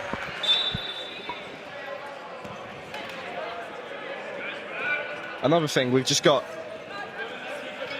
across England and Scotland, we've got professional players across the board. Just shows where the programme is. Having these guys so young playing abroad, playing in the best leagues in the world. Absolutely, and we see it through from one of those players there. Ben Leach ties the game up from 3. Bit of an unconventional technique as a three-point shooter, Leach and Erskine.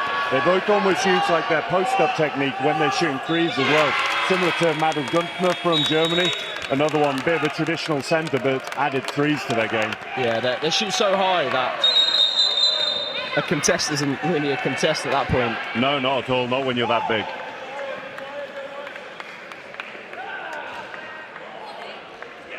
We're talking about the talent and the players having the opportunity to play abroad. There's obviously, it's a bit of a double-edged sword insofar as it means the players being abroad means that their teammates here in England or in Scotland don't necessarily have the opportunities to see them quite so often.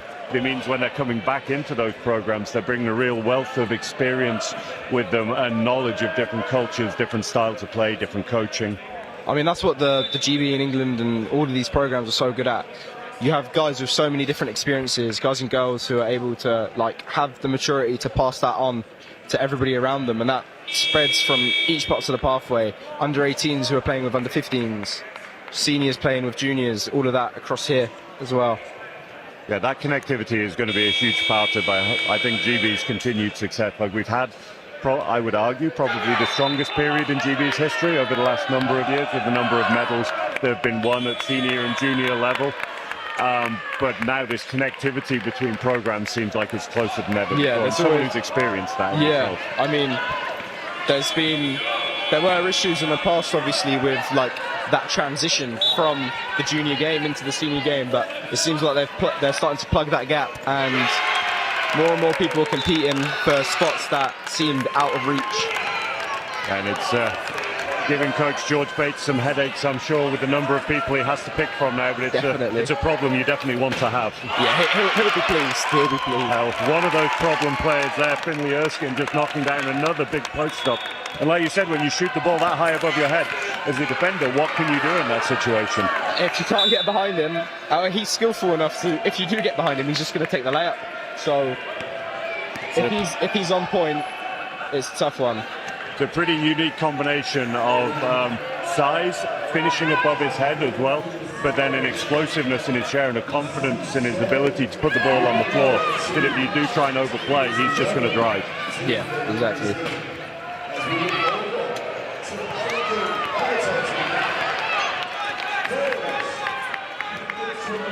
Unselfish play by Leach there, finding Erskine inside. Feel like he could have maybe taken that one himself, or it could have been a 3-second risk, but maybe dished it to Connor on the weak side. The triple came quite aggressively. I'd like to see him bounce up there and look, threaten the shot, see what the defense does, and then look to move the ball if needed. Exactly, that's something we worked on with our players. Still here as part of our uni program all the time, that ability to, when you're rolling into your shot, your ability to stop and still be a threat, to make the defense come to you rather than you rolling into trouble. It's all about body positioning and chair positioning. If you stay away from, if you're looking away from the basket, you're not having an effect on the offense at all. That's a big shot. Big shot. Huge shot from Liam Barker, and he's had a hell of a season out in Spain as well this year. One of those players we mentioned who are playing abroad. Yeah, some people might have thought he might have a bit of a on and off season, but he's thrown himself into top 5 scorers in the Spanish league, and with his mentality, he won't be wanting to move out of that top 5 spot. But England will need him and the likes of Jack Long to settle their feet, hit some shots, and build up a little bit of a lead. Very much so. There's a lot of talent in the squad. I think it's fair to say that they are the 2 primary attack players for this 5 at least. Yes.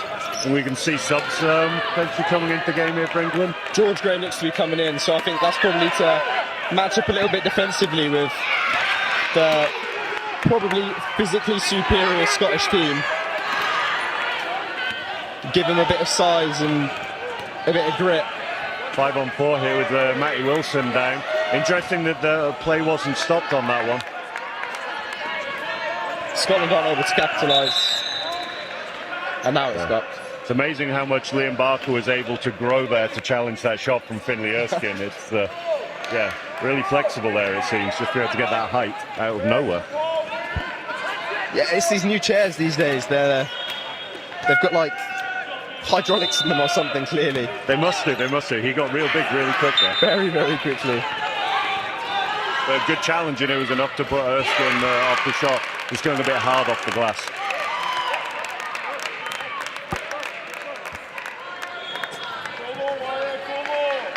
So a minute to go here. England re-establishing a little bit of a lead. Nothing too much to worry about, but interesting substitution with a Long coming out of the game for Gray. What do you think about that one? I'm not sure it's the sub I would have made, especially if Georgia isn't going to take that mismatch over Amy Smith. And I'm not sure that's a shot Karan Barker would have drawn up for them to settle for. But it gives them a different look. It has them going inside a little bit more. And well, Georgia's obviously a more physical player than Jack Long, so I imagine they're going to try bruise up a little bit and get Finley Erskine out of rhythm. I mean, it's definitely a change of tactics. It's not a like-for-like sub. No, not at all. Any stretch of the imagination, but like you say, you want to see George getting inside in those situations, being aggressive, and he's very capable of taking those mismatches. Had a good season taking exactly that for Titans, but as a big, I would always recommend getting yourself going with the more comfortable shots first. And you could see maybe by passing that one up, he was showing that maybe he didn't feel super confident taking that shot so early. Yeah, well, compared to the home nations last year, obviously George Gray's had a significantly different role. The former MVP is coming in off the bench on this occasion, and that'll be an adjustment. Lovely finish by Erskine under the basket, not allowing England to extend their lead here. We can see that transition from Gray straight away. And Leach looking to match him up. Know each other well, obviously, from different competitions over the years. Faced each other in the Bucks semi-final, I believe it was, a couple of years ago, where there was a lot of heat and a lot of battle between the two of them, with Leach coming out on top in the end. I do remember that one. That was I thought you might. It was a good game. It was a very good game. It would have been great if me and Jack Long didn't shoot 10 for 40. I mean, it is hard to be successful at 10 for 40. Oh. Good pressure by England in the end there, making sure we could see what Leach wanted to do. He wanted to drive it down, get the three, took that away and forced a difficult shot. 6-point lead for England over Scotland. Initial thoughts? I think they'll be happy with that. Scotland were starting to, crept back into the game completely after being down 5-0. And England weathered that storm and were able to go 6 up. So I think now they're probably, if it were me, I'd go back to starters and try run up a few points, get the outside shooting flowing and see what happens from there. I absolutely agree. If you're going to use your big players as they have been doing, so you've seen that Harden and Barker and Long have extended as the three, you've got your littles rolling inside. You really need to be scoring from outside, because that inside game is so much more difficult to establish, especially against the big players on Scotland's side. That change, bringing Gray in, will be an interesting one to see how England reshuffle, how they rebalance. But from a Scotland perspective, I feel like they just need to keep doing what they're doing at the moment. Yeah, same as England, weather the storm.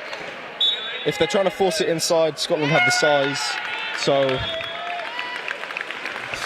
yeah.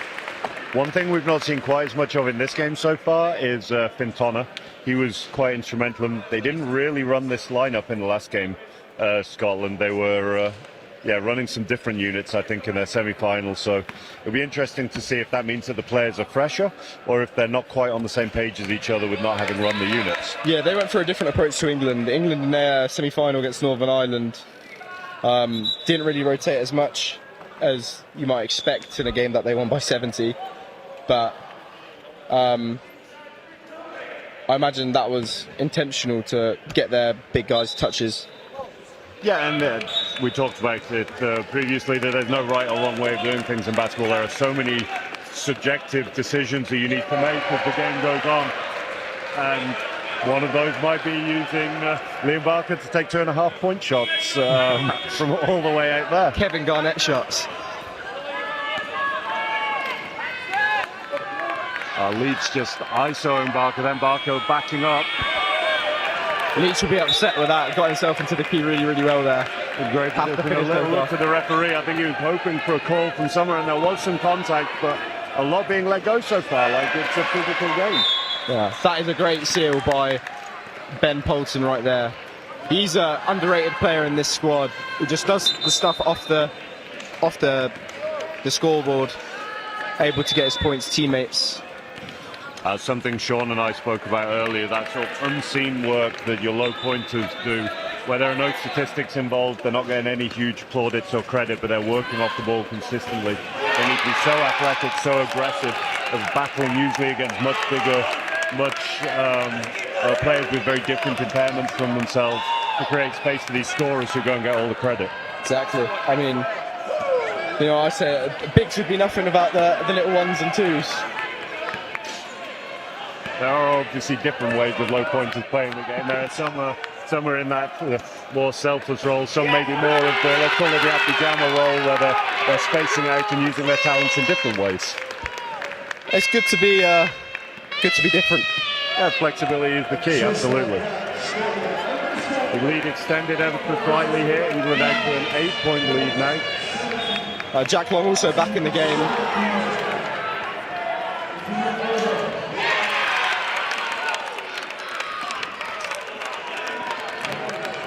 Rushed finish there a little bit from Matty Wilson. But yeah, he found himself kind of edging into the key. If he'd just taken a bounce and nailed the shot he usually takes, it might have been 2 points.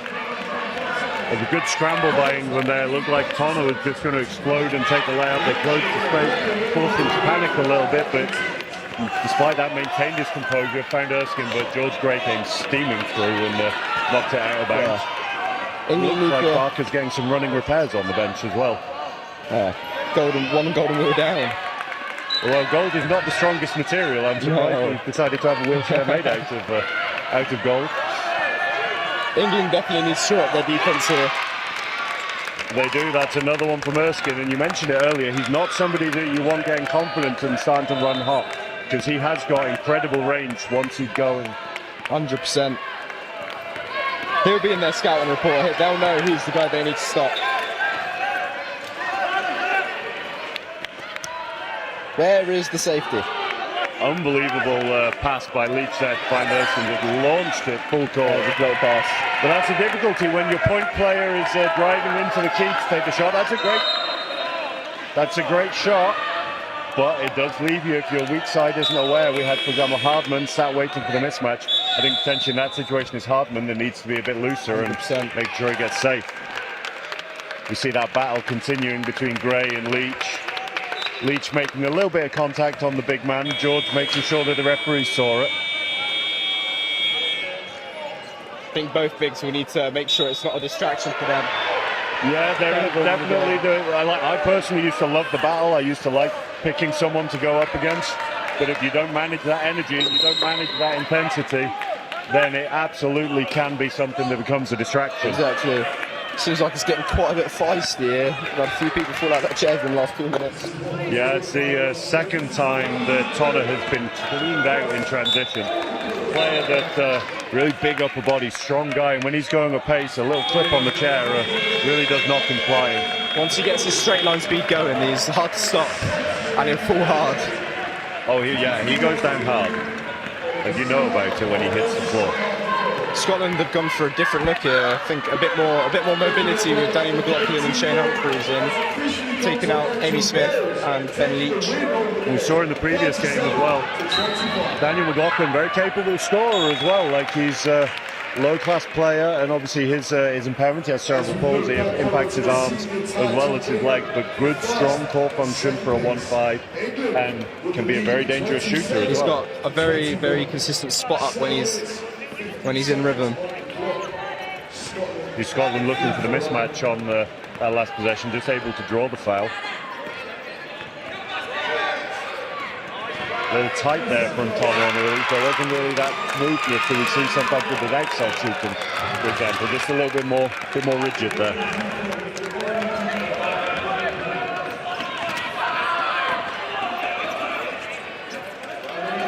Can't quite get the rolls.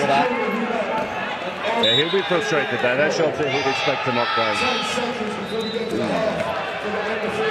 George Gray throwing that some distance over the head of Jack Long, I think. I mean, we did say that it's quite a powerful player, but very, very powerful. Jack's not quite Lee Manning. That wasn't necessarily the time for that power. No.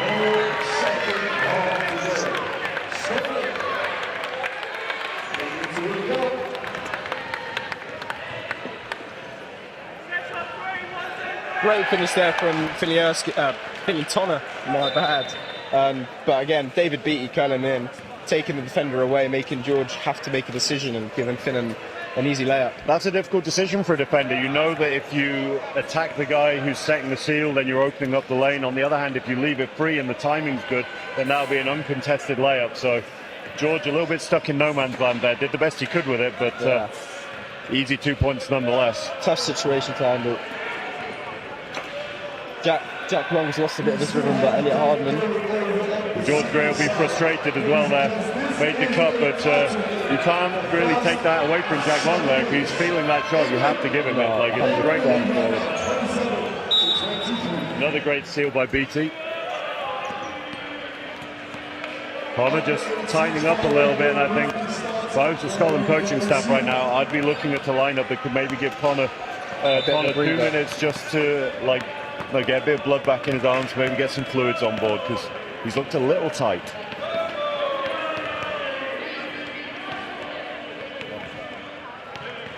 I think they would need to either go for their smaller pressing lineup, which we did see earlier today, or maybe go back with Leach and Smith would be an option there as well. Yeah, they've got the likes of Ben Flanagan as well on the bench, who's got a bit of speed to him, and that pressing lineup's quite dangerous when it's effective. It just obviously limits their size quite a lot. Exactly. That'll be good for Jack Long. He'll be happy. He's missed his last 3 shots, last 2 or 3 shots. Get him to the free throw line, get back his rhythm, some uncontested shots. Exactly. It's the best thing in the world for a shooter, is having that opportunity to get a couple of cheap free throws, just find your confidence and your rhythm again, and then from my perspective at least, I don't know about you, you're straight back in the game then as soon as you've had that first or second free throw. If you make both of them, you're back in confidence, you've got the feel in your hands, and you want to take that next one. You see Josh Prickett from the Aces Wheelchair Basketball Club coming into the game for the first time for England. England now under points, but I don't mind it, as Josh Prickett is particularly mobile for his class and a very smart player. Absolutely, he's someone who, I don't know, despite weighing next to nothing, not the most physical of players, but has so much energy and such a big voice on the court as well. He's really present to the low point. And someone who, along with Ben Poulton, can really do some damage, creating space for all of these big players that England have.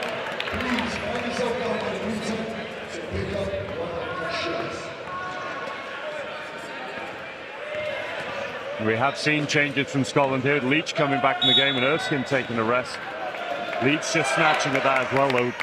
It's been a theme across games as players have started to feel fatigue. You can see on their shooting technique, they're not holding their follow through the same way. They're kind of throwing it up and pulling it back again. Well, they're kind of, leaving their wrists not extending as much as they'd like, and you say at the most basic level you want that gooseneck, and it's just not there. Everybody's kind of snatching at the ball. And that can be a number of things. That can be tightness, be that sort of physical or mental. It could be a little bit fatigue. Bit of hesitation as well. Exactly, if you're unsure and you don't just quite commit to the shot in the same way.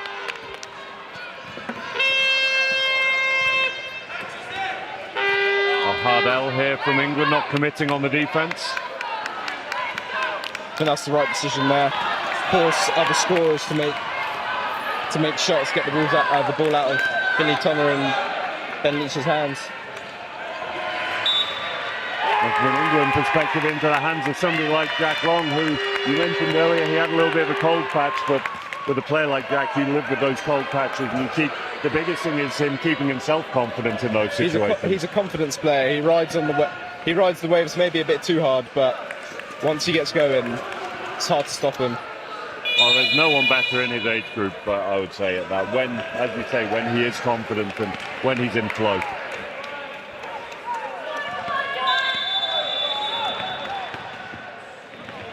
It's nice to see something I hadn't particularly noticed with Jack before, and obviously you know him better than most, taking a bit of a leadership role in this team as well. He's usually quite an understated player, but giving some really clear feedback to players like Prickett here as well. Well, that's why this programme is so important. Something like the Home Nations Cup allows players who are not particularly getting touches and these moments of leadership within their club setups or their senior setups and able to come here and play new roles and take on leadership roles. So it just shows the importance of tournaments like this. Absolutely, it can't be understated how important for players' development things like this are, and it can be frustrating for players as well. Of course, like there's a lot of people here who would have maybe been hoping that they had a chance of making a men's squad, even if it was perhaps an outside squad. One or two players who was hoping there'd be a junior European Championships this year as well. So there can be a bit of frustration there as well, but provided that's taken the right way and that energy is used in the right way and productively to be better leaders and to give maybe some of the development points that the younger players needed, that they needed themselves at different stages in their careers. 100%. Best teams in the world, GB team, the US team, you've got 12 leaders and you've got 12 guys and girls, when it comes down to it, can make decisions and can level everybody around them. So this helps GB build players like that. Absolutely, I couldn't agree more. And you see McLaughlin comfortable taking that outside shot. It doesn't quite drop though, and England starting to build a bit of a lead again this time, back up to 8. Driving into a bit of trouble there. George Gray swinging for the fences again, just missing the ball.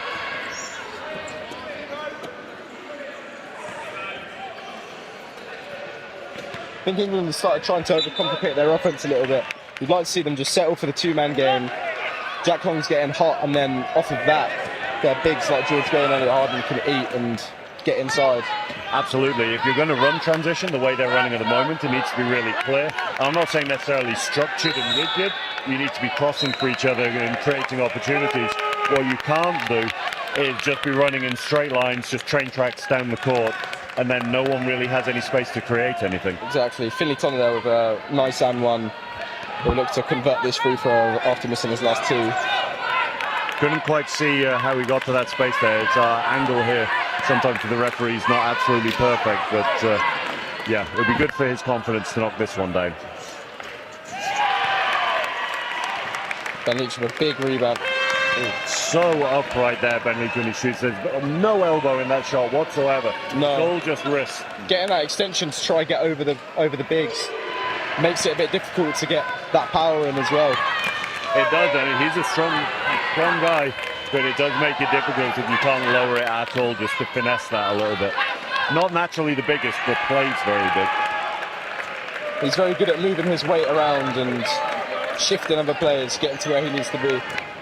Very much so. A couple of misses though here, and opportunity for double figures. Great control by Hardman then. Looked like he might hit the deck, but just great control. Great poor ability for a 3-5 there. Really very, very stable for a 3.5 pointer. Yeah, he's able to use his chair to his advantage to cover his disability, and players like that. England have managed to get themselves into a bit of a stride, and they've controlled their transition, had 3 fast breaks in a row.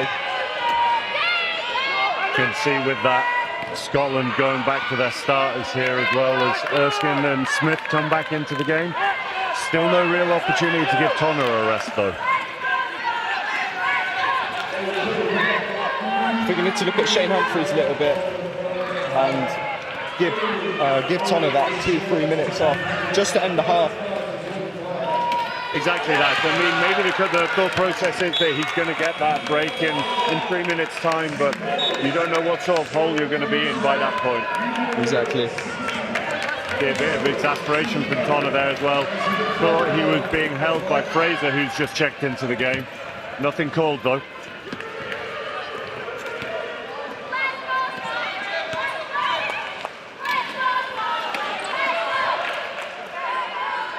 That's a big shot for Finley Tonner. This is why they're keeping him on. Yeah, that's it. What do we know? It's all about the coaching decision. But exactly right. That's the kind of shot you need him to hit. A great finish there by Liam Barker, and again, England with another controlled transition. Scotland can't let us get out of hand before the half. They go in 15 down. It makes it a very steep battle to fight in the third quarter. Yeah, 15 is a difficult score when you know the power that the England team have got. Leach does well not to lose the ball completely there, but Tonner short again. little bit tight again on that shot. But that's the crossing that we crossing talked well. about earlier. Liam Barker setting that cross with Josh Brickett curling on the other side. The transition is so hard to stop when everybody's in the right place. Absolutely, and Barker making that cross, there's no benefit to him personally making that cross. He was never going to get the ball, he was never going to get the point, but it created so much space for his teammates. Exactly.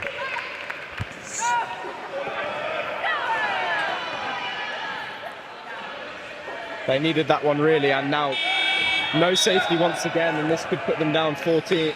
And Finn Erskine was flying there to catch up, but in reality he was never going to get there. Jack Long was gone at that point. Absolutely gone.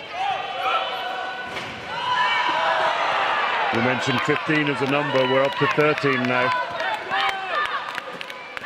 14, sorry, my maths is all over the place. Score here.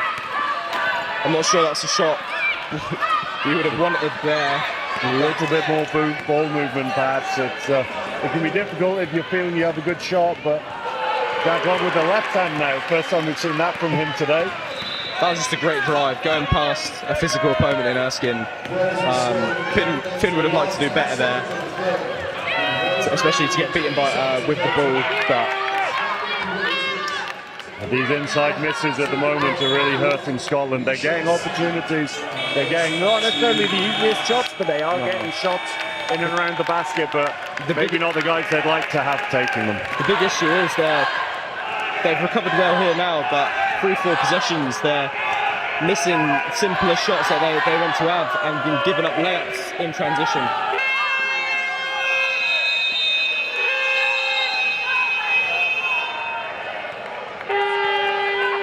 No basket called by the referee there.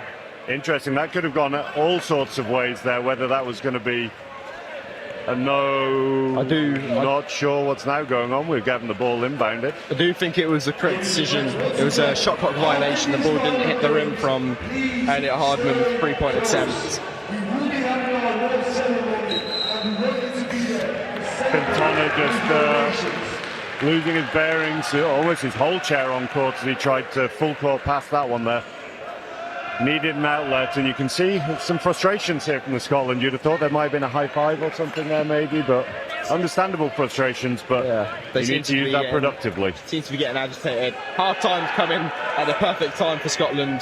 Very much so. Built momentum, but they need to have a big tap at half time and settle themselves and drag themselves back into the game, basket by basket and stop by stop. They do. It's a 16-point lead right now to England, 43 points to 27. So you've had some coaching experience this week now, Abs. What would you be doing if you were sat on that Scotland bench right now? I'd probably go back in with the same lineup. I might give the pressing lineup a go, just to try disrupt England's offense. They're able to settle into it a bit now, but with that you have risks of allowing them to get out in transition where they've built this 15-point lead. So you just want to build confidence in your guys, get Finn Erskine, Finton and Ben Leach, getting up some good shots in the warm-up and getting confident again, ready to take big shots in the game and drag themselves back in. I think from my perspective that was the key word you used right there, was confidence. They've got some unbelievably talented players in that squad. They know that, they know each other very well, but when those frustrations start to boil, when things don't quite always go your way, then that spiral can begin where you start to get in your own head and you start to maybe question one or two of your decisions. And the last thing that you need to do is see the group like splintering off. You want to see them stay together, you want to see them stay positive and see what they can build out of this. Exactly, and you want to reduce some like lackluster mistakes there, like dribbling on court while throwing an inbound, and that won't be down to anger and stuff. That's just getting flustered and being low confidence and doubting yourself and stuff. It was one of those prime examples of one mistake can sometimes lead to the next, lead to the next. That's maybe the opportunity. We couldn't see from here how many timeouts Scotland had left, but maybe there's an opportunity to take a timeout in there somewhere just to allow those players to get a breather. We mentioned it a couple of times, maybe getting Connor out of the game for Humphreys just for those couple of minutes, and obviously you lose like Tonner, I'd argue, maybe a more consistent outside scorer than Humphreys, but you bring a different energy, a different presence, and it's just a break as well. 100% a different look. It's a completely different look. It gives Tonner some breathing space, and it allows Scotland to try go a bit more inside. So you can even bring in Daniel McLaughlin as well to balance it out, put him at the top, have that space, while having another big going inside, which could help them. Absolutely. Right, we're going to take a short break here. We will be back a couple of minutes before the start of the second half.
ladies and gentlemen, once again, once these games are done, please stay in your seats because shortly after we will be having the awards ceremony and we want you all to be there as we crown the nation champions.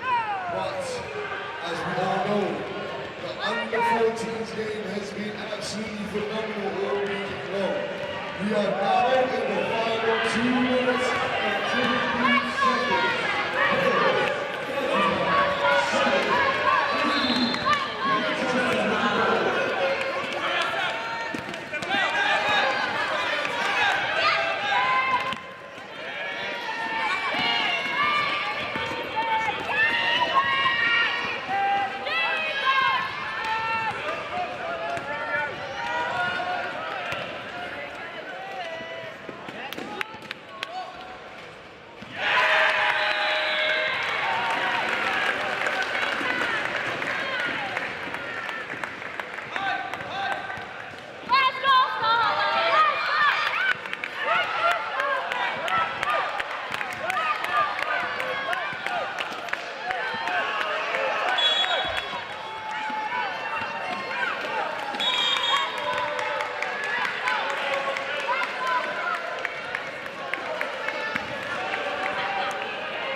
We are in the final 57 seconds of this Wales 37, Scotland 15.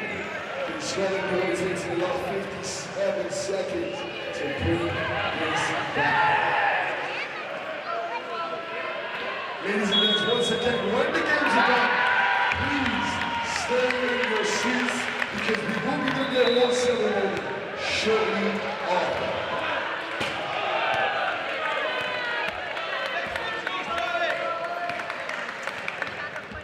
But an under-18s final game has begun. Scotland 8. Welcome back to the second half here in the gold medal game of the Home Nations 2026. Both teams had a little minute here to collect their thoughts. 16-point lead though to England going into third quarter. How do you see this panning out, Abs? I see a fight back from Scotland. They're a gritty bunch and I feel as though they're going to bring this back into single digits. I just have a feeling that England are just a bit too strong to let go of a 16-point lead. But we'll have to see. There's that pneumatic chair of Liam Barker again, then grew again to intercept that pass. So tall when he wants to be.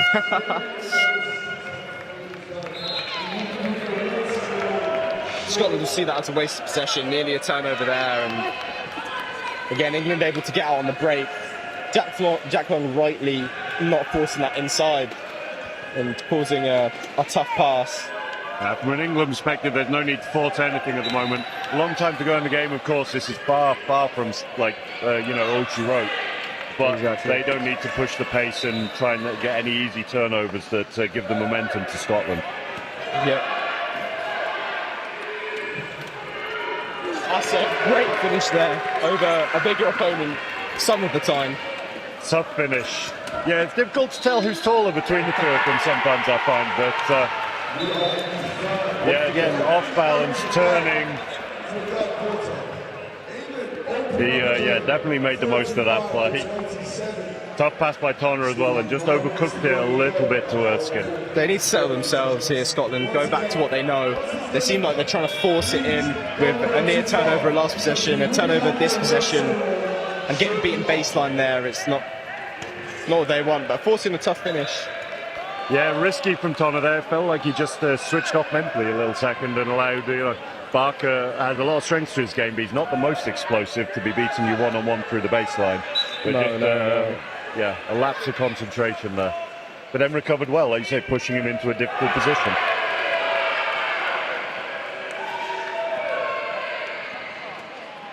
That's about the most Jack Long shot you're going to see. That's a shot you don't want anybody taking unless it's a few people, only maybe a few people on this court. Yeah, Jaguar off balance, fading away, just rolling with not a care in the world, shooting a huge fade away, nothing but net. When he's confident, that's what he can give you. Oh. Tough one. Tonna did really, really well then. That's one of those, the contacts, you're trying to get the shot up to make sure you get the free throws. You could very easily lose your balance, hit the ground down, your hands are on the ball rather than protecting yourself, but reacted very, very quickly to get the shot up, and he's earned those 2 free throws. Yeah, it was good to get that shot. Could have very easily been on the floor, like you say. And again, I mentioned this many a time. He needs to use these to settle himself and get himself back into rhythm. Drains the first.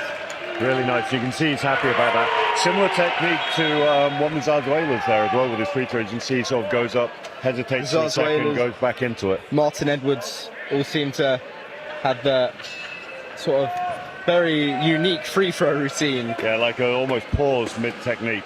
Yeah. Great timing by Smith on that seal.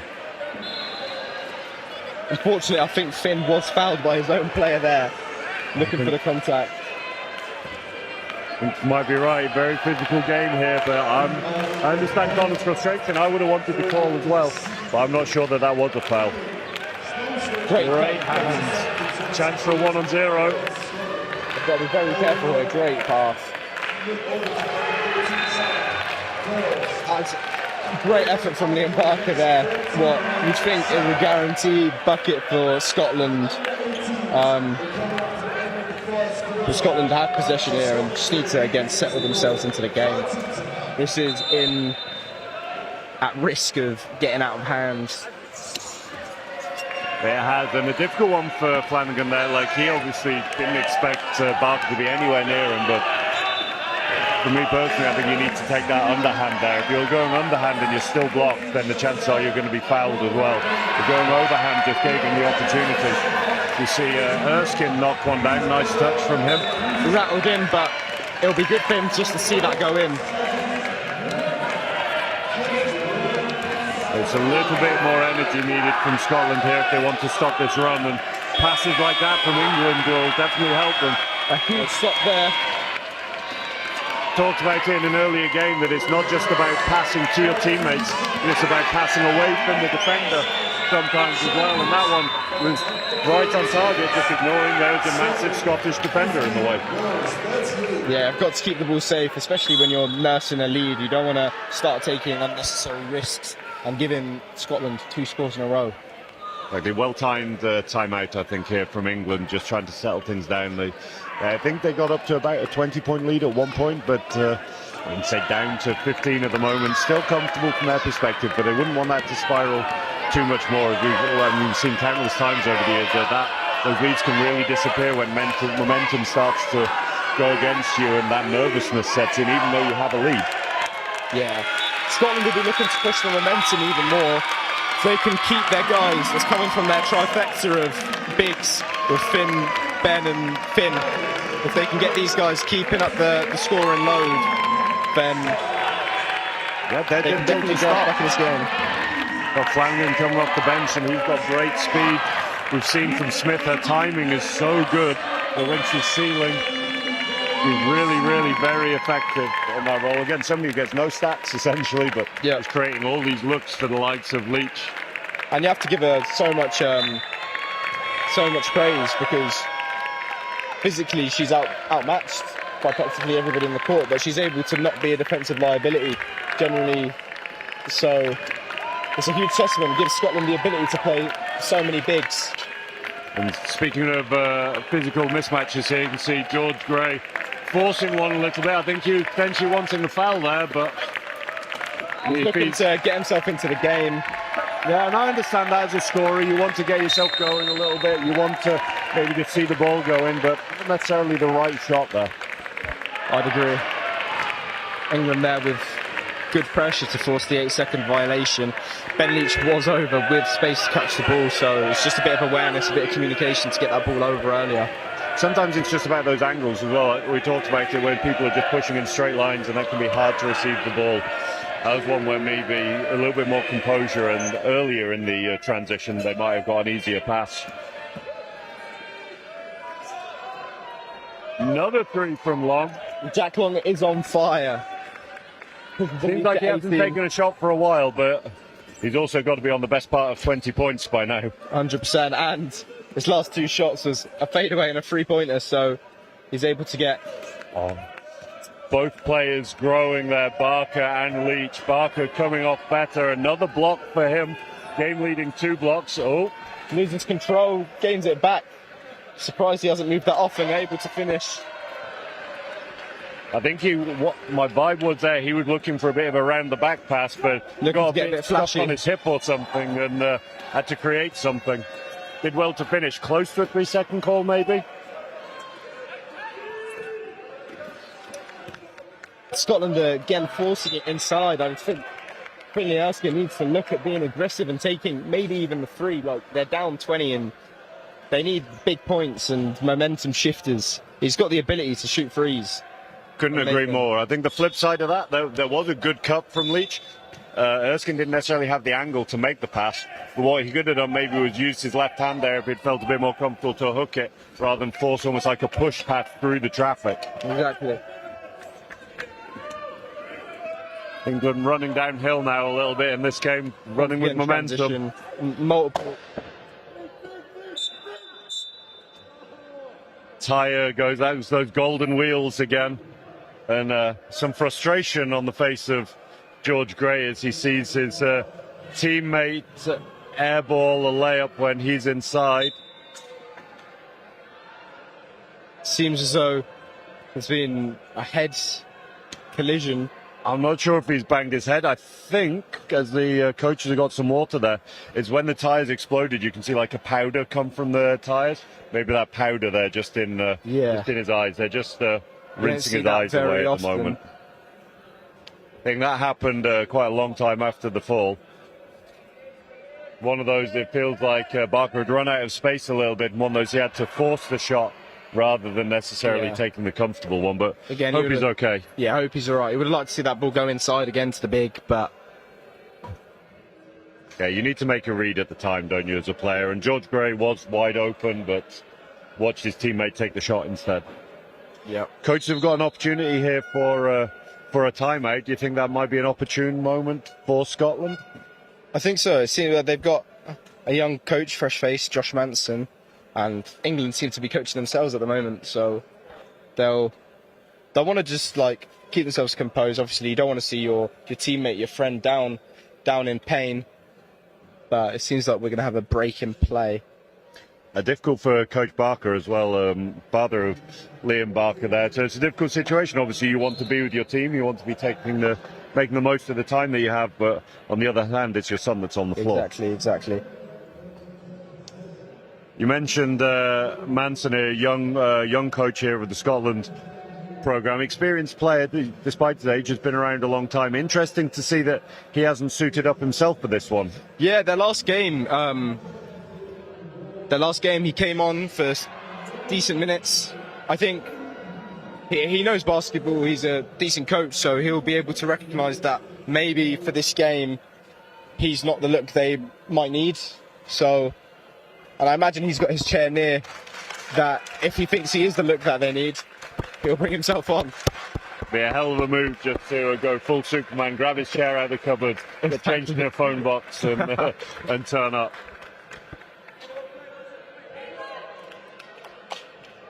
And as a three-pointer, he'd be another rotation. We mentioned Humphreys potentially coming in for Tonner.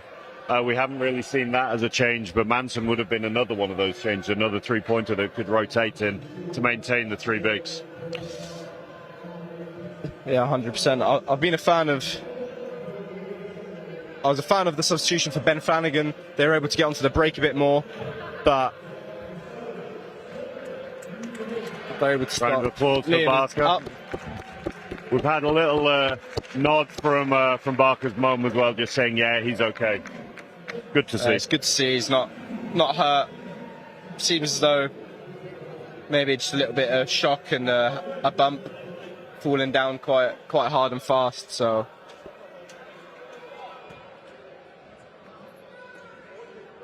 yeah, we'll see. He's blinking quite a lot on the bench, but I'm sure he'll be fine to come back in a few minutes.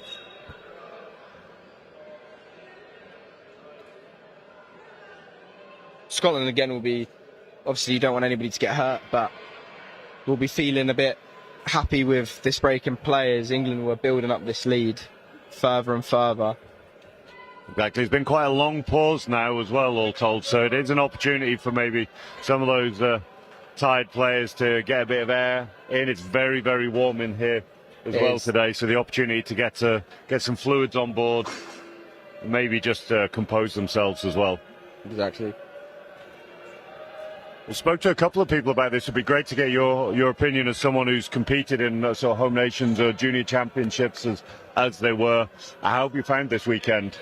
I think this has been a great weekend. From my experience, we've been lacking something like this for a few years since regionals, and it's been great to see. Like, this is looking like a big summer for wheelchair basketball with events like Home Nations and the Rolling Hoops Classic coming up. So it's looking like a nice summer as well, where everybody's able to come together as a community, back their home nations, as well as back GB at big World Championships. Big rebound there from Amy Smith. Did really well. Wasn't flustered at all under the basket there. Feels so that was a little bit rushed. They had a man out there. Yeah, Tonna could have taken his time, just a little show of his hand, just apologising to his teammates. I think he recognised that himself as well. But sometimes when you're a scorer, you just feel these things, and just sometimes the ball needs to go up. Exactly. Elliot Hardeman hasn't been as involved as he'd like in this game, but was able to get on the board there and increase the lead.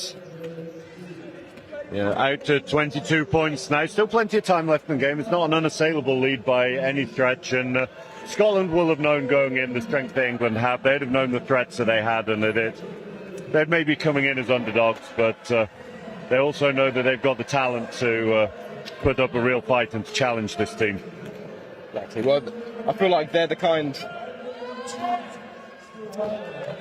Again, I think that's the right shot. I think that's what they need. Finn's got the power to string those, but maybe he has. You need to take them with confidence as well, though, don't you? Like if you're not feeling it, then it's maybe we need to look for another read there. But it's absolutely a good shot for him, a player of his ability. It's a great look, able to get that man out, and George Gray being fed in the key, which has felt sparse in this game. They're the shots he wants, and the smile on his face there as he knocks that one down. Enthusiasm from the big man.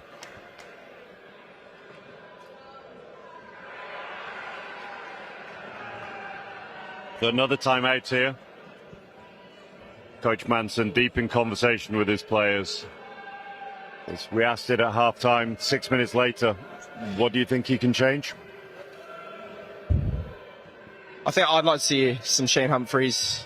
I'd like to see. He's just got to try something different. They started off this quarter well, but it clearly hasn't worked, and they need some energy. Maybe a bit of Daniel McLaughlin as well.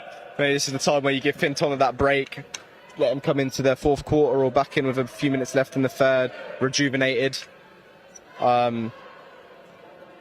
Yep, couldn't agree more. I think it's one of those that sometimes you just have to try something, even if it's a little bit rogue, just to change momentum. And just at this stage in the game, there really is nothing to lose for Scotland. So exactly. This is the opportunity to try something while there's still opportunity.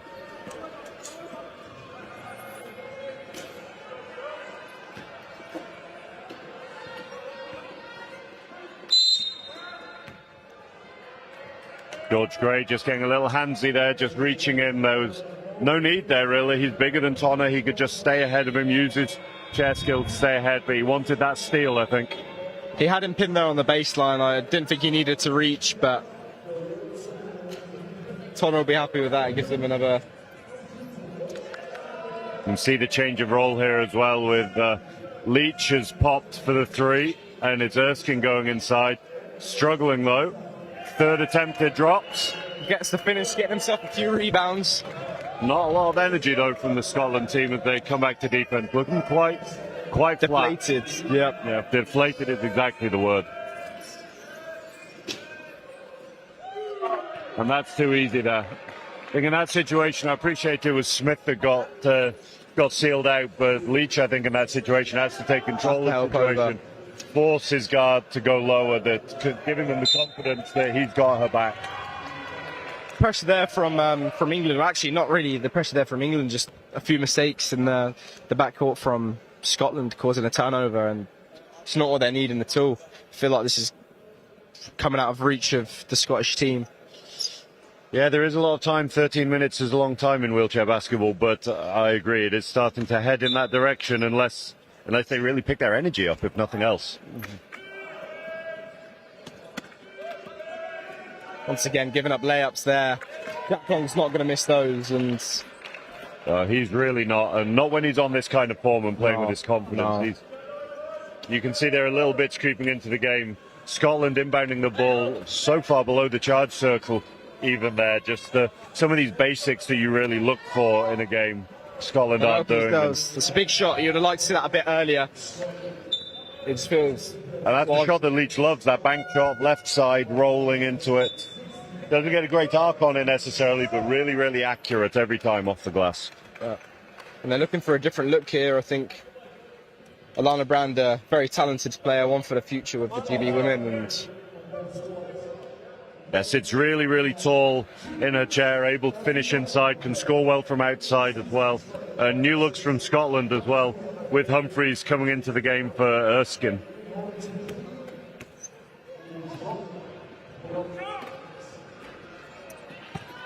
A bit of a heat check, but yeah, hard to see if it was a long 2 or a 3, but Tonna's going to need an outlet. That's the energy that Josh Prickett brings, just working hard, and that summed him up entirely. A player I'm really excited to work with over the next few years, and like, he's not what you'd call like someone who really stands out on the court as a superstar, not someone who's going to score you 40 points a game necessarily, but exactly that. Great hustle on defense. Forces a turnover from Tonna, keeps chasing it, doesn't settle for that, chases it, keeps the ball in bounds, and then through that hustle forces the foul from Tonna to get another possession. Like, unbelievable. Like we said, it's just the likes of him and Ben Polton work so hard for the rest of the team, and I'd like to see him set the curl there as the timing was a little bit off, but it was. I think he was looking to work with Hardman. Hardman went the complete opposite direction. The read, and maybe that's just the next step in experience for Prickett, is that if your big guy is just disappearing and not working with you, that's fine. There's potentially a seal that you can set in the other direction, 100%. And he could have, and it's just that transition between, okay, this isn't happening, what's the next thing I can do? And getting on the page, he could have got Jack Long inside, for example. Yeah. Scotland throwing everything they have at GB, just nothing seems to be able to drop, and I don't like to say a game is over, but with one quarter, if Scotland aren't able to pick up some shooting, then I can't see this changing unless we see more turnovers like that, more mistakes from England. Yeah, it was a tough pass from Long, looking to skip it to Brand, but overcooking it a little bit there.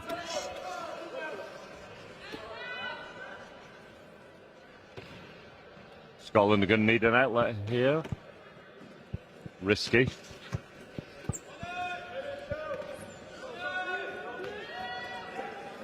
Leach just delaying quite a lot. What a finish by Tonna. Great finish by Finn Tonna there. Able to get around Alana Brand. Well, most of the way around. Yeah, and onto the floor. But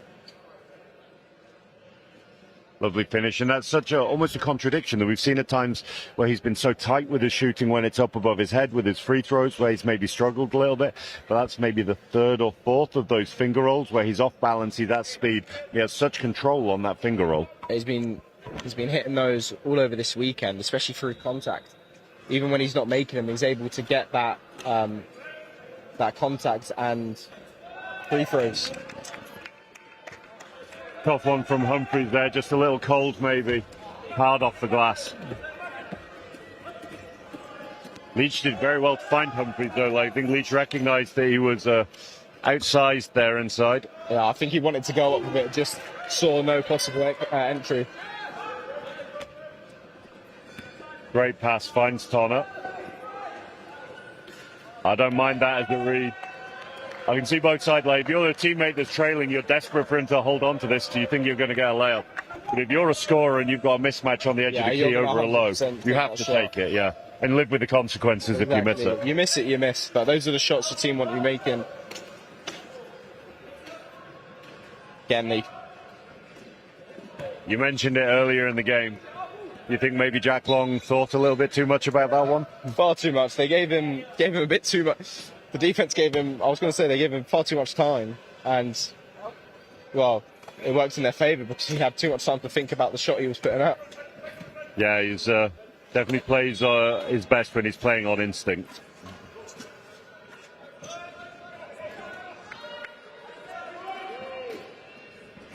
Shots like that, for example. That's exactly the type of shot Jack wants, off the bank. I mean, he had no right banking that shot. No. That is not the angle that you ever teach somebody to bank a shot at, but Jack's just built a bit different with these things. Exactly. There's a bit of a chuck there, but England will be happy up 24 going into the final quarter. You think they can see this one out? Yeah, if you're 3 down in that situation, you're maybe not thrilled if you're one of Harman's teammates. But at this point in the game, 24 up going into the last quarter, you could see Long gave him a hug, had a bit of a laugh about it, and you don't mind so much. Exactly. Interesting to see what Scotland do here. I think they always knew that this was going to be an uphill battle. It was potentially going to be difficult for them. And Coach Manson has a decision to make now. Does he want to see if they can claw this 24 points back? And 24 points in 10 minutes is technically possible, but steep is absolutely the word. On the other hand, does he want to take this as an opportunity to run some of his players who have maybe seen a few less minutes through the tournament and give them opportunities to show what they can do? Yeah, I think it's a difficult one to make because obviously you want to back. You're always backing yourself, and you want to back your team and the players that you've selected, like the big hitters, to drag you back into games. But it's got to get to a point where you make that decision, and you're like, I'm not sure. Seeing Barker checking back into the game now, so can't be feeling too many effects from that war wound earlier in the match. Yeah, small explosion hasn't done too much damage to him, but he'll like to come in, set the tone a bit more. He's one of the leaders of this squad. Hit some shots. Obviously, he's playing against his Getafe teammate, so this one will be a bit sweeter for him as well. Yeah, both players who are staying at Getafe next season, do you know? As far as I'm aware, they both are. So they'll be wanting to make that Copa del Rey next year and ruffle some feathers for some bigger teams. Hard time. I think it's difficult when you're competing in leagues like that, where the financial discrepancies between the clubs can be so big. But they had a great season this year, it seemed. They were strong. They were able to keep teams like big hitters like Gran Canaria, Vaidlid, drag them into games. It's just when you lack that depth and you've only got two true scorers, it's an uphill battle, and teams of that experience, who are professional teams who are training every day, twice a day, are able to just reduce your threat. Really nice offense from Scotland, like all the way through to the end. Though, almost like a motion style offense with a one pick followed by another and a nice seal through the baseline. But it looked like it was Jack Long who got a big hand on that, as we see Alana Brand scoring over the top of Leach. That is an unbelievable finish right there. Again, Josh Brickett getting her into the key, and Alana shooting over the bigger opponent. Like, absolutely not phased there whatsoever, was she? And Miguel two will be players looking at obviously that. who know each other well, Prickett and Brand, play together at club level. And it seems like Scotland have given up. Everybody but Ben Flanagan, and just giving the wide open layup. A bit flashy from Jack Long. I would have liked to see a standard layup where he can't miss it, but oh, I don't know that situation. I think the underhand, you've got to go with the underhand there for me. maybe a bit too much spin. Maybe he likes a spinny finger roll though. He doesn't like the conventional finger roll. Like you say, don't make him think too much. Great shot by Tonner. He's starting to turn up a little bit now from the outside, finding some new energy. Yeah, he's the leader late. of this squad. I think he is maybe their go-to guy, especially this weekend. But you feel it's too little, too late. I mean, it is if you're going to give up post-ups right down the depth of the key. England are able to get anything they want at will. It's getting physical and chippy here. Yeah, I'm not sure quite why. I mean, I understand as a player you're competing, and thumbs up between the players. bit of Like, they're respect all there. good. But yeah, And in the moment thing, we all have it. oh yeah, absolutely. I think we've both seen that at different points where suddenly Some more than others, the mist including comes myself. down. It's part of playing competitive sport. It's the reason these people play at this level is they have that edge, that competitive spirit to them. So that's fine, so long as it's kept more or less in check. Exactly. Most of the time.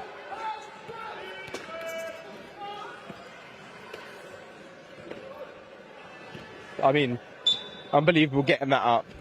I do agree with the referee. I don't think that was a foul there.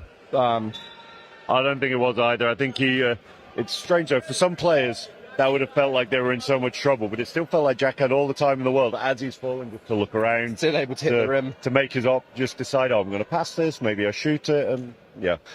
Got a shot off the rim, just didn't quite have the height as he's hitting the ground. Exactly.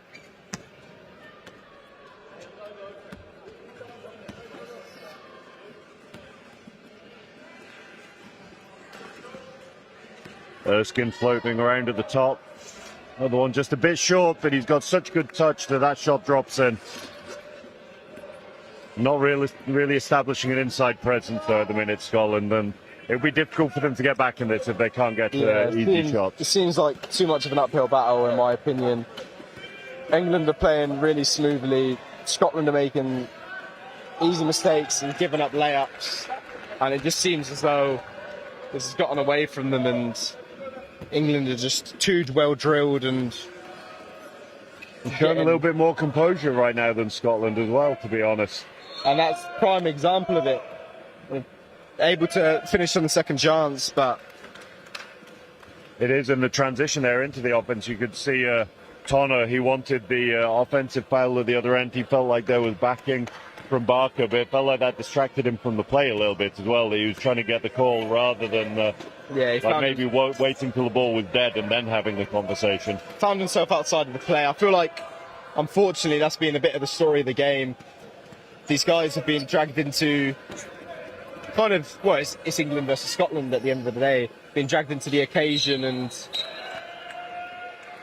not pulled themselves out of it a little bit. It's not. Barker needs to be a bit careful here. He had some choice words for the referee. I think he felt there was a foul at the other end, and the referee gave him a look. Feels like that might be thin ice a little bit. Like, it's all, you can have a conversation. I'm going to be the last person to criticise someone having a conversation with a referee, but you do need to be careful, and when you see them give you that look, that's maybe time just to take a breath. That happens very often. If you've been watching Liam Russell, George Barker in the Spanish division, even with his, you'd say, lack of Spanish, is able to get under the skin of players who may not be able to understand him. Yeah, sometimes the tone is more important than the language. Exactly. Great speed there, attacking the basket. That's a good finish there from David Beattie, but unfortunately that's the difference between Scotland and England. Scotland haven't been able to have that provided by their complementary players in as much effect as England have. They haven't, and England able to use some of their bench now, as we see Holland coming into the game for his first minutes of this match. Good to see.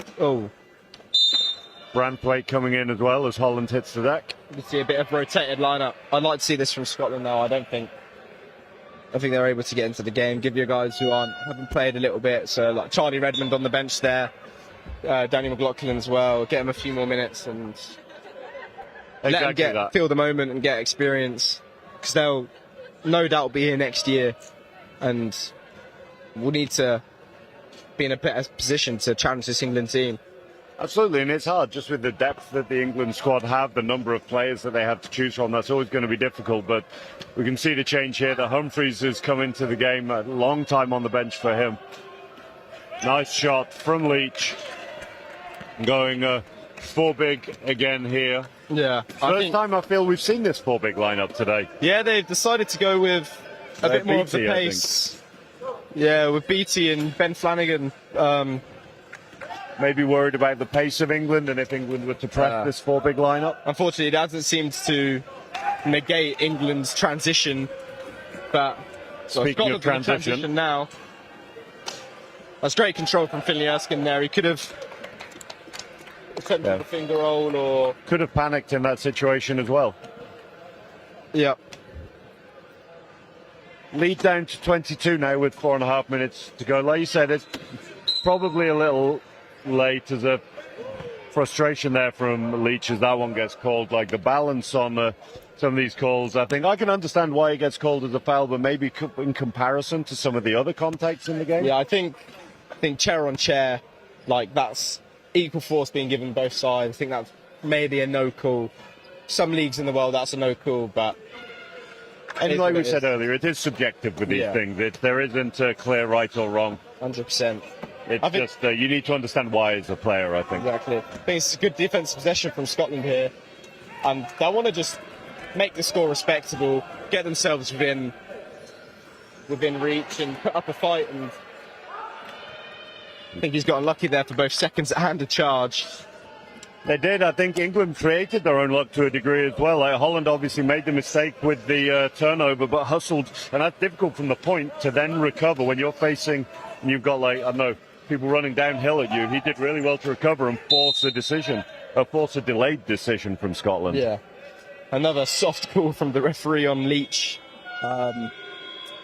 Surprising to see at the end of a game as well. Normally you would see things being let go a little bit more towards the end of the game, particularly when there's a bit of a gap like this.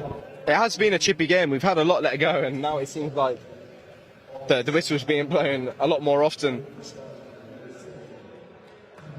Yeah, and it could be, play devil's advocate, that perhaps the referees are just looking to control that a little bit. They don't want, from my perspective, it doesn't feel like it is going to get out of hand at all and get too chippy.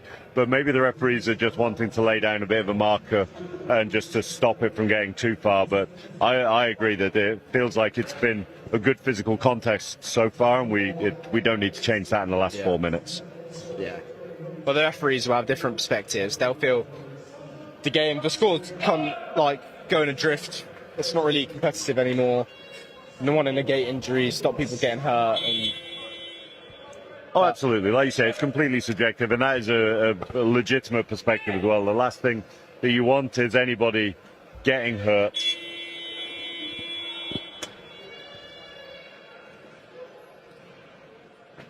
It's a shame we don't have live stats, as I'd be interested to see what Jack Long has right now. I would love to see that. We mentioned in the third, fourth game earlier that having live stats for something like this would be really useful, just to see. Jack Long has had an unbelievable game, and also for Jack to be able to tell him, hey, like this is what you just got, like, so he can reflect on that a little bit. That's a great look for Becca Pearson there. I think that may be her first basket of the weekend, and it's great to see the bench exploding even when up 24. And she took it with confidence as well. Exactly.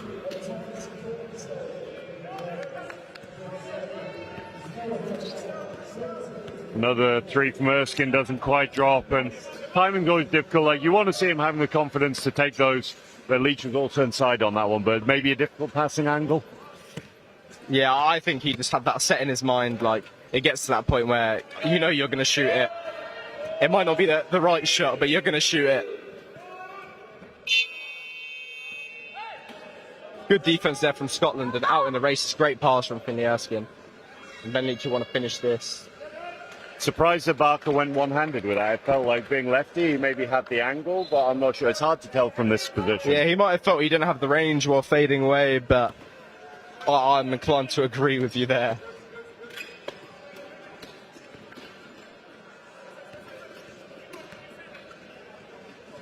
Nice ball swing.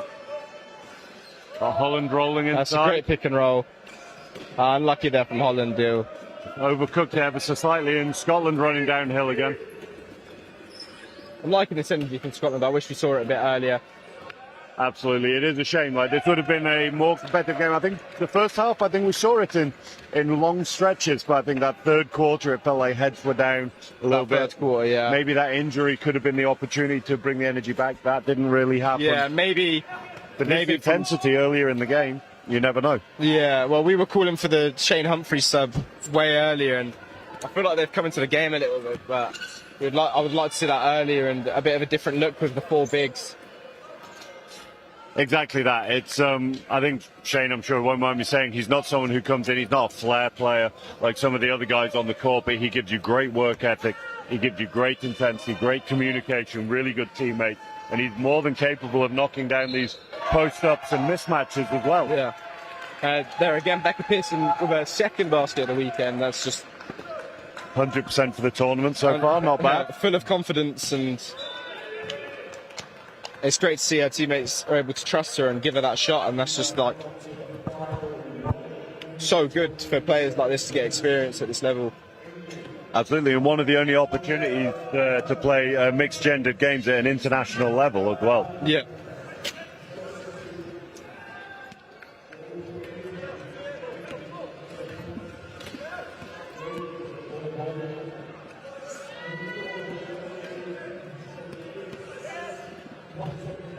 Jack Long's taking a tumble there, not trying to get back in the chair either. And that's a very nice floater from Liam Barker. Very, very nice finish. But again, Jack Long falling out of his chair. Felt like he had all the time in the world. He dribbled it twice while he was falling. When he wants to be, he's one of the most composed players on court and able to take time. I do think that was also quite soft. It seemed like Liam did drive into the back of Ben Leach. That would have been my interpretation. It definitely felt like Barker initiated that contact, but I don't think it's going to have a huge impact on the outcome of this game. A minute left, and I'd like to say stranger things have happened, but I don't think they have. No. I'm not sure an NBA team would be able to recover from this deficit. I like that energy from Shane Humphries. The game's over, but still enjoying himself. And exactly, and he's seen limited minutes today, so he's going to want to make the best of this. We said it might not change the outcome of this game, but for these players, or for the majority of these players, the point is that this isn't the end of their journey, that anything that they can take out, there's any minutes they have left on the court, will benefit them further down the line if they wanted to. And at the end of the day, like, you're representing your home country and enjoying the moment, and you're silver medalists. That's something to be proud of as well.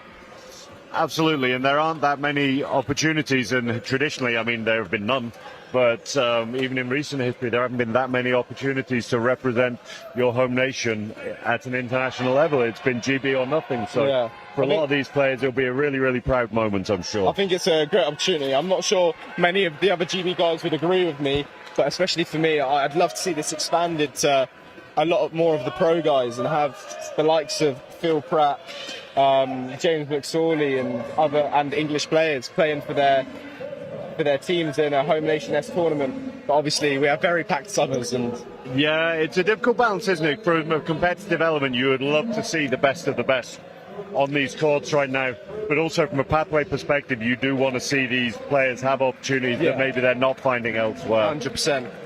See the clock wind down, and that is an 85-point to 60 win, 25-point win for England over Scotland in the senior final. England are our gold medalists, Scotland silver. So Abs, your sort of final thoughts on the game. Where was that won and lost from your perspective? I think it come down to that third quarter. I felt a lack of creativity from the Scotland bench. We didn't see much change, and unfortunately, I think they were just trying to batter the same old horse and try get a new result out of something that hadn't been working. Unfortunately, I think they paid the price for it. I agree. It was a difficult one for them. It was a tough battle, and they knew this England squad was stacked, and I think they can be proud of the performance they put in for the vast majority of that game. They have hoped for a different outcome, but I think fair result at the end of the day. Yeah, I mean, backed by huge performances from Jack Long and Liam Barker, it'll be hard to stop that duo, especially when they get hot, and such good support players. See Jack Long full of smiles at the end of the game, and to say once more, it was a 25-point win. England take the gold medal here at the Home Nations 2026 at the University of Nottingham. Thanks, Abs. It's been a pleasure. All right, thank you very much for having me.